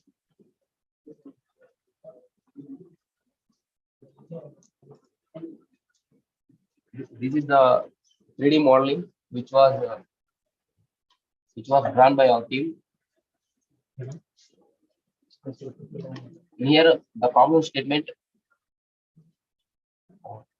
Some of the patients will suffering from various health conditions because of that iron are included, but it has no rust. But when the muscle will get lost, the human will get older. After that, the muscle will automatically lost. So that's why they will get pain. After that, it has to be removed. So that's why we are using here an artificial bone, which was manufactured by resin and some nanoparticles. And also here need to examine the mechanical properties of the reinforced resin to ensure that it is strong enough to withstand the stress and strains that it will be experienced in the body. Finally, the need of to assess the degradation rate of the implant to determine how long it will last in the body and how it will be broken once it is no longer needed. Why we here now? In here we are taking a thigh bone, which is called as a femur, and in here a femur bone, which has to withstand the human weight. So that's why in here we are mentioned that stresses and strains and how long it will be standard. So that's why we are taking these properties. These are the material properties of PLA resin. It is a biodegradable and a bioactive polymer. This is commonly used in different applications. Thermoplastic polymer made from renewable resources such as cornstarch or sugar canes or soya. Many of our biodegradable resins are there. And in here, aluminum oxide, which is also aluminum, is a ceramic material. It is commonly used as reinforcement in composites. The addition of nano-size particles to PLA resin. PLA resin can improve the mechanical properties such as stiffness, strength, and strength of the resulting material. And another nanoparticle is zinc oxide. It is a semiconductor material that has antibacterial and UV absorbing properties. The addition of zinc oxide nanoparticles to PLA resin can improve its biocompatibility and anti-morphine activity. The addition of aluminum oxide and zinc oxide nanoparticles to polylactic acid resin can improve its mechanical properties such as stiffness, strength, and toughness. This is the working principle. Working principle will be explained by my friend Bhargav. Good evening to all. This is Bhargav. Here the working principle. Stereolithography is a 3D printing process that uses a UV laser to solidify a liquid photopolymer resin layer by layer to create a 3D object. In the case of PLA resin with aluminum oxide and zinc oxide nanoparticles, the nanoparticles are first dispersed in the liquid resin to create a homogeneous mixture. The mixture is then poured into a vat and exposed to a UV laser that selectively cures the resin to form the desired shape.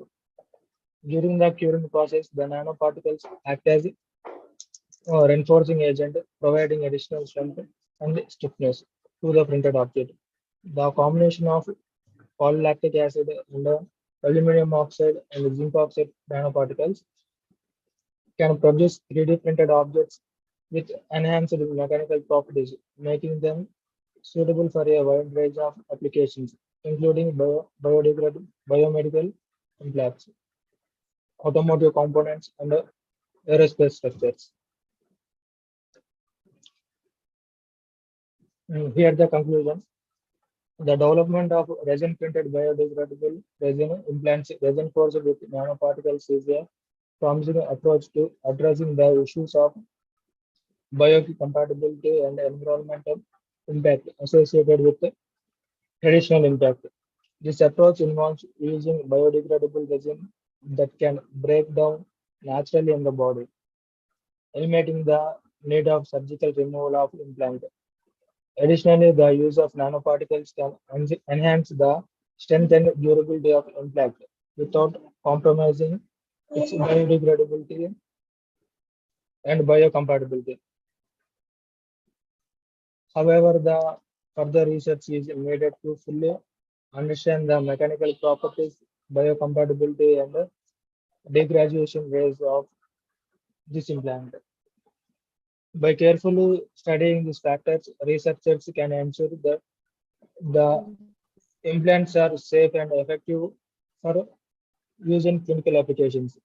If successful, this approach could revolutionize the field of implantability by providing a more sustainable and patient-friendly solution for those in need of medical implants. Patients could benefit from reduced risk of adverse reaction to implant, reduced need for surgical removal, and reduced implant on the environment. Here are the references. And these are the references we are taken from the Google, and in here these references are made by authors, and in this result, in these references, some Books. taken books, and also in here they use a chemical reaction called resins, and after that, what are they taken, and what are the properties, and what are the processes they are taken, and we are referred from these references. Thank you. No, thank you, Chaitanya and Bhargav. Always try to present the presentations with minimum of results. Okay. Minimum of results, or at least on experimentations. Right. Thank you. Thanks.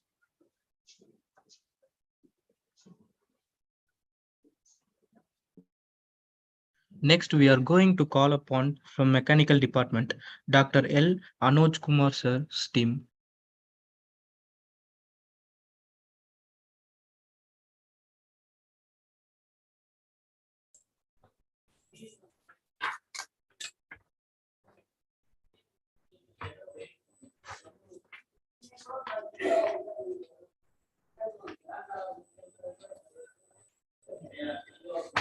Hello, Musharraf.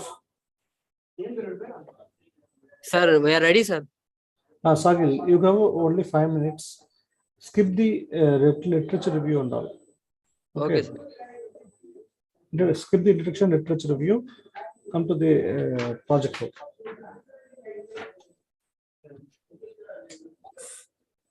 Sir, from abstract also. Okay, okay, go with abstract. Good afternoon, everyone. This is Monish from third year mechanical department. Our project is IoT employed flood alerting system for ground bridges. Our project abstract is whenever the climate change has some effects on the environment. One of the ill effects of climate change is abnormal volume of rains, which results the overflowing of rivers.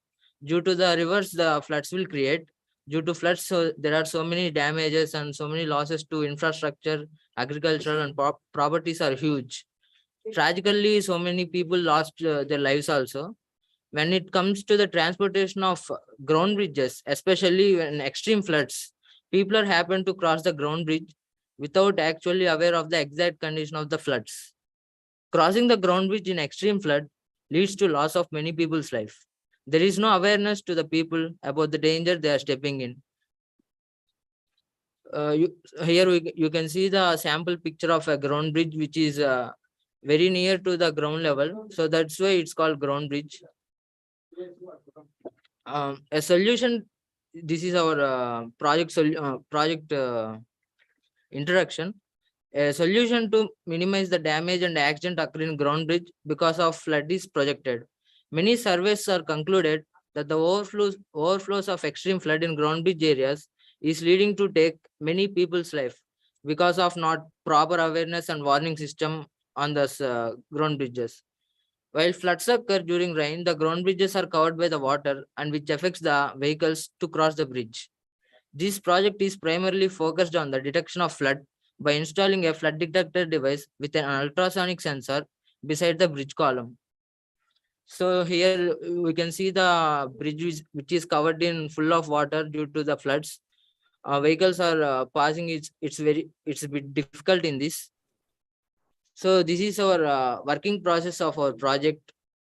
We have Arduino Uno and the power supply to the Arduino Uno. Whenever the water source is increasing, it will be absorbed by the ultrasonic sensor and it give alert to the Arduino. Through Arduino, GSM module will send the alerts to the people or government officials to evacuate the areas near the ground bridges. Here we installed an LED display also for indicating the level of danger of floods. This is our project description. First, we look into the flood monitoring system. Overflowing of rivers and creeks, drainage systems overwhelmed with volume of water flooding roads, creating gridlocks and damages to vehicle. Such damages and losses can be mitigated by a flood monitoring system in rivers and roads, equipped with a monitoring system, disaster response and risk education. A flood monitoring system which monitors water levels in remote sites, in rivers, creeks, canals, ground bridge and roads. The system sends alerts in the event of rising water levels and can do classifications such as warning, critical and high critical. These alerts can be extended to the nearby checkpost through SMS included the vehicle detection system. The vehicle detection system spots all the types of vehicles crossing the ground bridge. The system does not affect the passing through the vehicles in normal days. It is implemented mainly to use in the abnormal rain condition, which leads to the flood. Vehicles or people pass through a ground bridge when water is flowing above the ground bridge, which extreme velocity is dangerous. The vehicle detection system implemented in the ground bridge will detect the presence of any vehicle crossing the ground bridges. It works especially in the heavy rain time. The path of ground bridge will be closed to prevent any losses to vehicles and peoples. Before closing the path, the system checks the presence of vehicles so that the vehicles won't be get trapped in the bridge. It's the application of error management system, a generic term for a system in which the investigation of maintenance errors is carried out with an organizational context in which they have occurred, which takes full account of concept of just culture. It is a practical application of human factors training. It provides essential knowledge, tools, and a framework to enable organization to understand the type of errors that reoccurring and be able to manage the risk accordingly. So it's a risk-free error management system. Next module is SMS API system. A SMS API is well-defined software interface which enables code to send short messages via a SMS gateway. As the infrastructures for SMS communications and the internet are mostly divided, they are often used to bridge the gap between telecommunication carrier networks and the wider web. SMS APIs are used to allow web applications to easily send and receive text messages through logic written for standard web frame networks. Its next module is gate opening and closing system. A boom barrier will be extended from one side of the block, the path of the ground bridge in a vertical to horizontal position. With the operation of servo motors, the gate is opened and closed. Usually, the gate will be in open condition for the peoples and vehicles to cross the path. Unless the level of water is increased by the heavy rain with greater velocity, the gate will be closed after detecting the presence of vehicles in the ground bridge. Opening or closing system of gate is implemented to not to lead the vehicles to cross the ground bridge in critical conditions. This system will make the loss of lives minimum by closing the gate in dangerous event.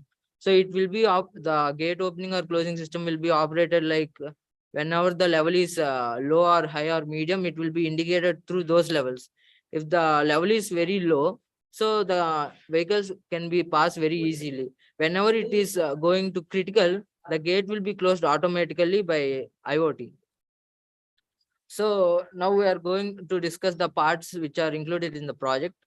The main part is Arduino Uno, and this is GSM module 800A, by which through we can send the SMS and message alerts to evacuate the people from the hazardous zones.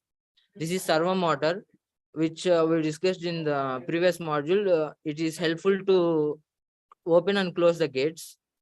Ultrasonic sensor, it senses the vehicles and presence of people, and it also senses the level of water which is increasing or decreasing. Now these are jumper wires which are able to connect the all parts of system. It's a construction base for prototyping the project. It's gate.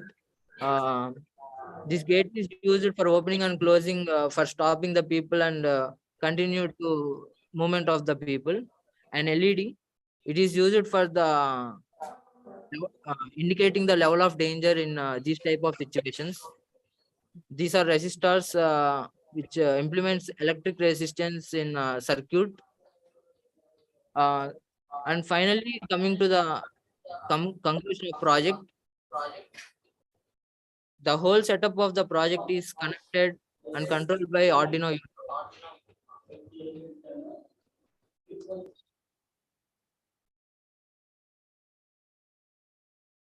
The ultrasonic sensor senses and gives accurate signal to the Arduino Uno about the increase in water level, and also detects and provides the presence of zero presence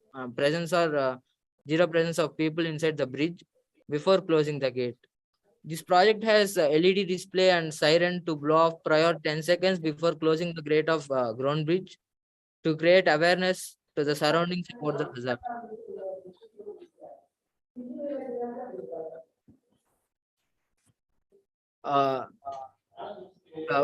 Thank you, Thank you, Musharraf. Thank you, sir. Oh, you present the circuits. Actually, it will be good if you present the completed or experimented product with few test results. Try it in the future. Okay. Okay, sir. Thank you. You may leave. Thank you. Thank you, Munish. You can stop presenting your screen.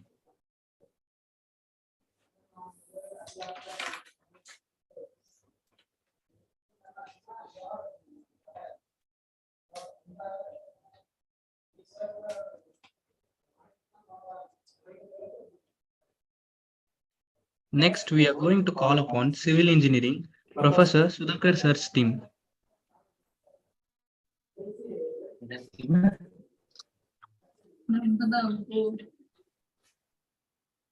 Hello.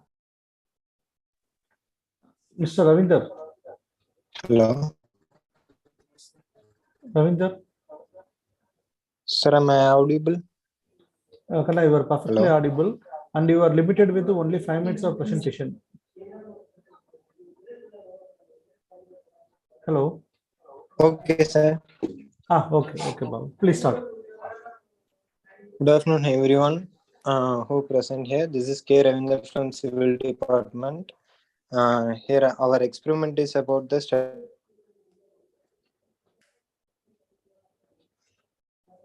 It is carried by Mr. Sudhakar D, Assistant Professor of Civil Department.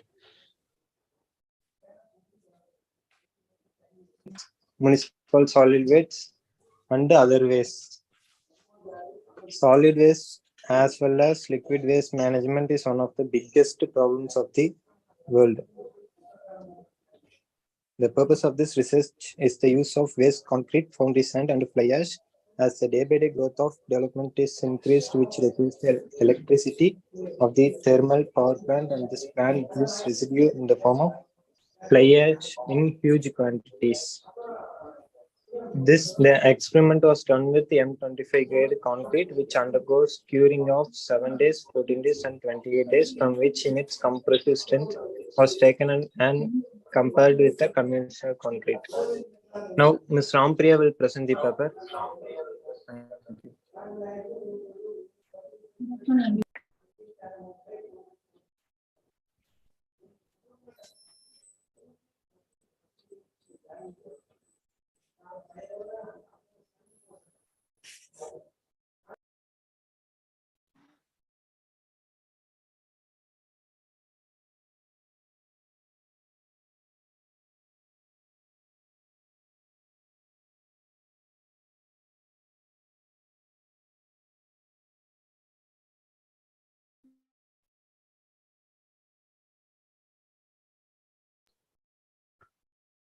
Ravinder.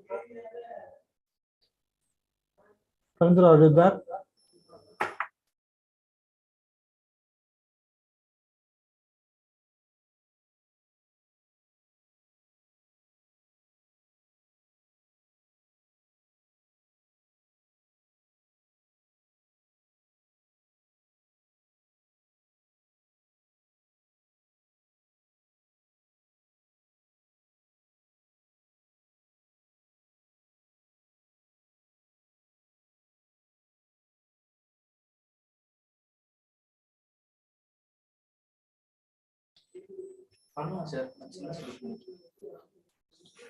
Ravinder, are you there?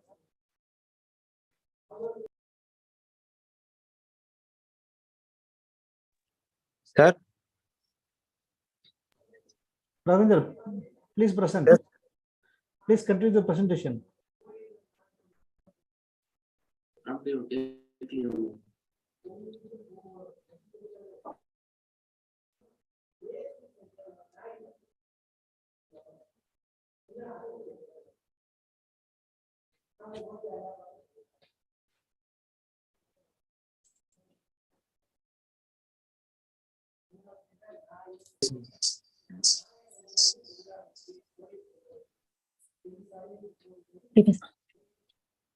Good afternoon, everyone. Description.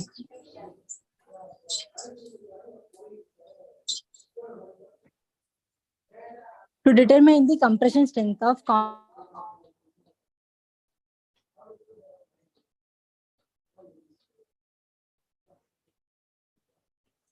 the main objective of this project to reduce Rampriya. wastage and Rampriya, you are not audible. the Rampriya, you are not audible. Please disconnect and connect at the end of the session. Present at the last. You are not audible.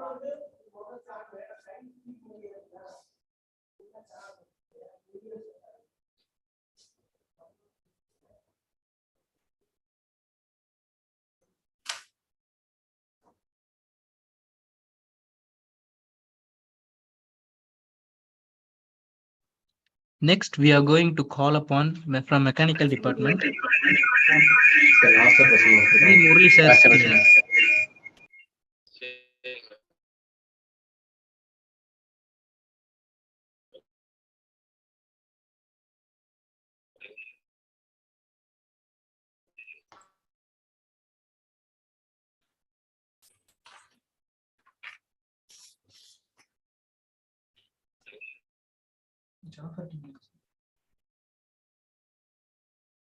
Now I request Mr. Jafar to continue the presentation.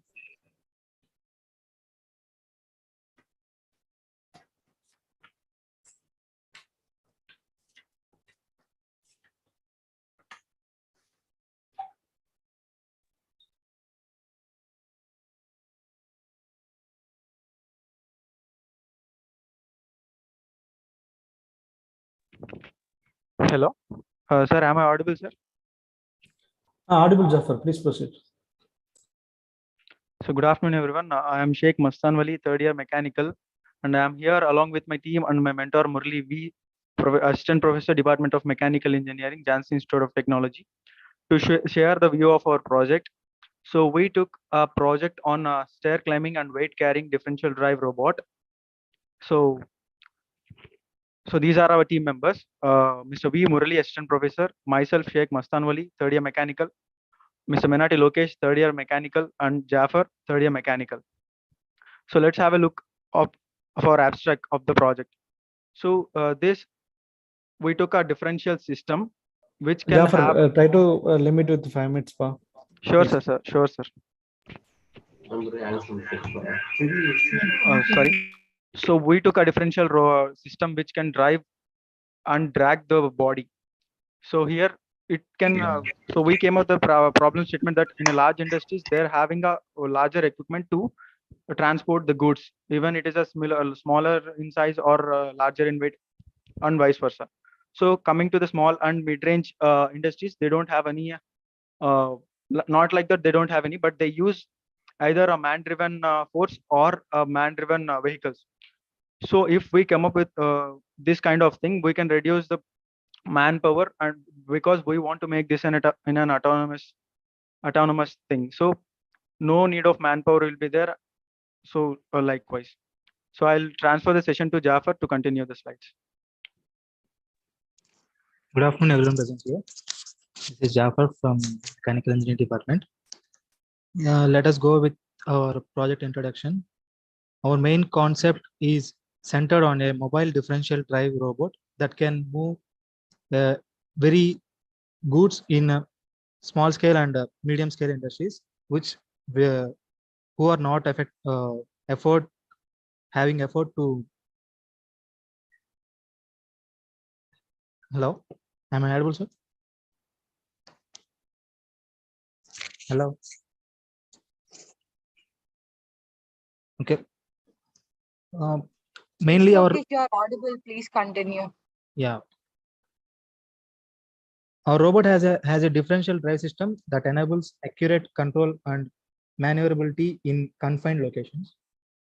Our robot is capable to travel in any directions, making it can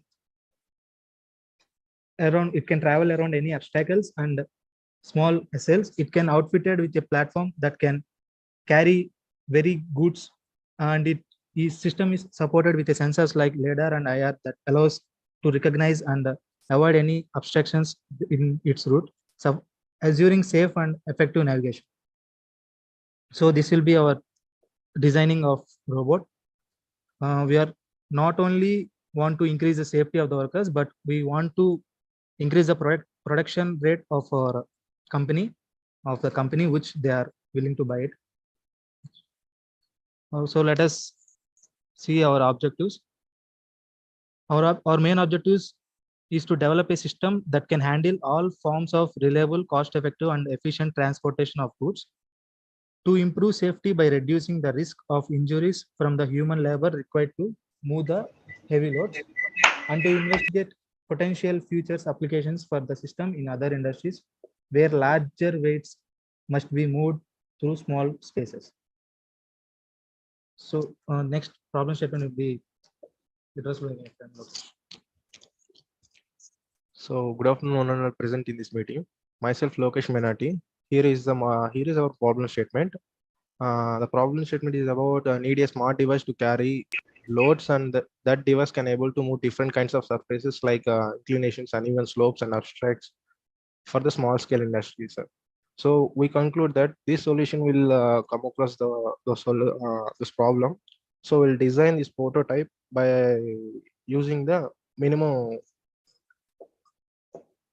budget. So these are all our SolidWorks design images. You can see in this image, this slide. So our novelty is instead of using standard wheel system, we are going to use the belt driving mechanism that makes it suitable for variety of surfaces and environments. And the control system is to being designed in such a way that once the robot system is programmed with all the navigation plans, the paths it should be traveled, no control is required. So differential drives can be used in variety of applications, particularly when they are integrated with mobile robots. We tested differential drives in this field of weight carrying and transporting in the different environment. So construction components. Internal frame structure is made up of aluminum extraction, 30 cross 30 centimeters. Enclosing is designed with both PVC and aluminum sheet metal, and guide wheels are used to guide the track belt. And main driving wheel are designed with the 3D printer. Arduino Uno is acting as a microcontroller in this case, and MDD20A is a motor drive to drive the motors. Megatorque DC motors are used to drive the source, all the components. An RF module is used to control the mobile robot. So with this side, we can conclude that this model is very useful for the small scale industries to carry the loads and goods, and it can able to move at any surfaces like inclinations, uneven surfaces, and obstacles. So we're starting with the basic model to work on with a sample statement to carry load on odd uneven step surfaces. Thank you.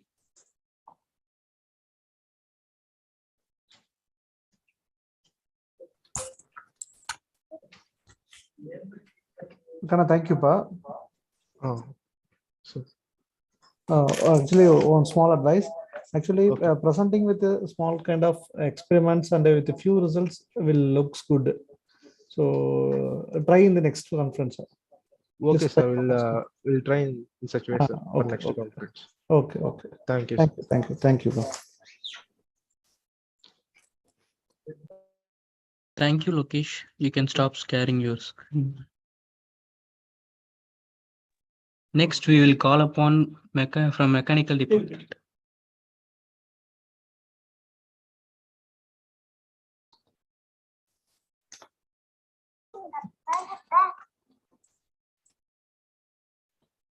Since it is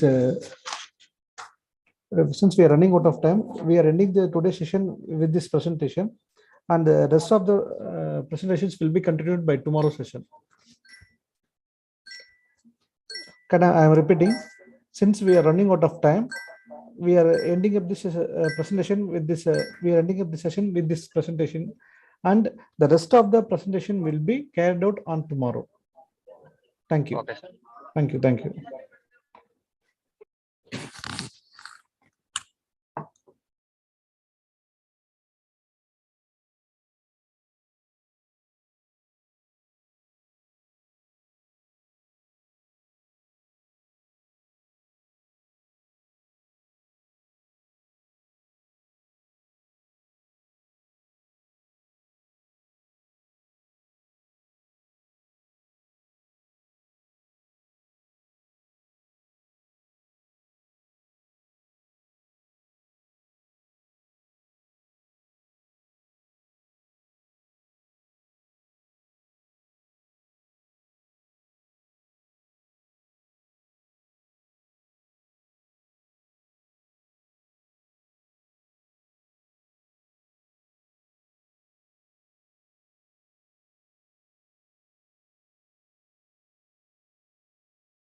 Once again, good evening to all. It gives me immense pleasure and happy to welcome you all for the day 2 valedictory function of the international conference.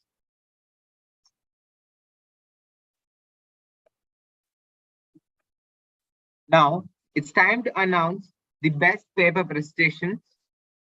So in technical session 1, track 1, the best presentation goes to the paper ID ICRISET 740596.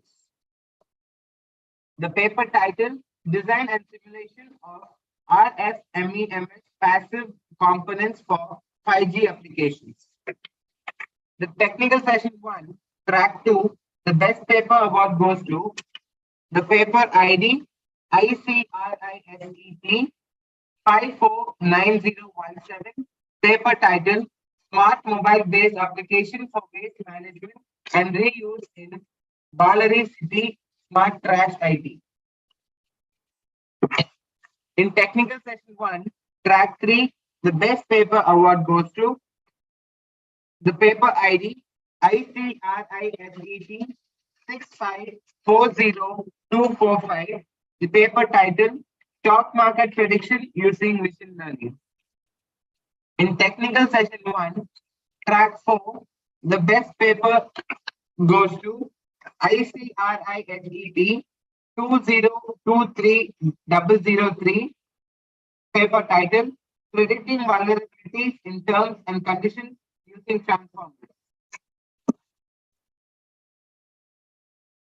In technical session 2, track 1, the best paper presentation goes to ICRISET 370529, paper title, Earthquake Early Warning System in Concrete with Analog Using IoT. In technical session 2, track 2, the best paper goes to ICRISET 6540257, paper title, Traffic Prediction System Using Machine Learning.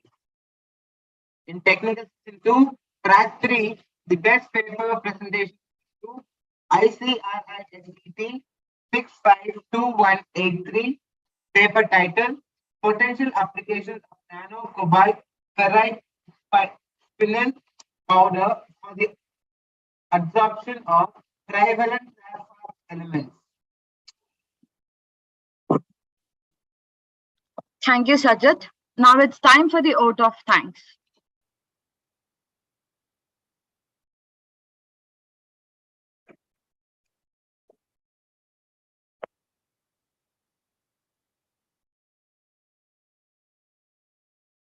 I express my sincere gratitude to the management of Johnson's Institute of Technology for giving us such a wonderful opportunity to explore their own area of interest.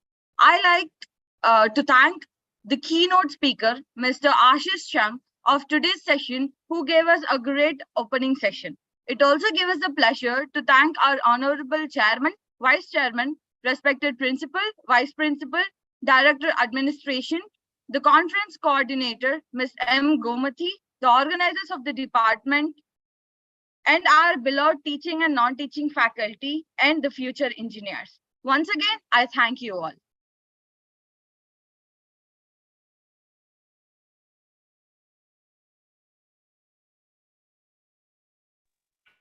Now it's time to request our keynote speaker, Mr. Ashish Singh,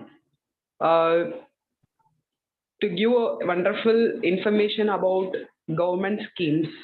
Sir, we welcome you, sir, and apologize you for disturbing you in between keynote session in the morning. I extend my apologies for that. Sorry for that. It's not a problem. It's okay.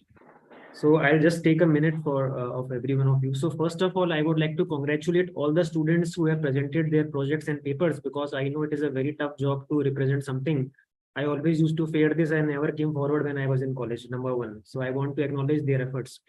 Secondly, Department of Telecom, Government of India has launched a lot of funds, a lot of schemes where we are giving funds and grants to academia, students, startups, MSMEs, everyone. So the funds are Telecom Technology Development Fund, Digital Communication Innovation Square Scheme. We have a test bed in IIT Chennai, IIT Hyderabad. So you can come up if you have any 5G use case. We also have production linked incentive schemes. So I request all of you to come up with your 5G solutions. Your technology startups can come up. So we will be able to fund you, or we will be connecting you to the right organization. And so my point is that you should enhance your competence and come up with such solutions that are going to resolve the socio-economic problems in rural, remote, and urban areas of India. We are talking about healthcare, education, or logistics, industry 4.0, all these areas. And I once again want to express my sincere gratitude to IFERP and JIT Coimbatore for letting me connect to such a wide audience, giving me this opportunity. So basically, let us all enhance our competence, keep learning. Still, I am attending courses from NPTEL SWAYAM portal. There is no other option otherwise, because my work is to meet the telecom startups, tech startups, and then fund them. If I'm not knowing, then how will I be able to evaluate them? So we all have to keep learning, and I think that is the continuous process. All the best to all of you, and please apply for our schemes, for our because there is a lot of funds and grants that are available. You should visit Public Press Information Bureau of Government of India and the Department of Telecom website for taking note of all the schemes that we are launching. Thank you so much. Thank you, sir. Thanks a lot. Thank you, sir, for the insightful display.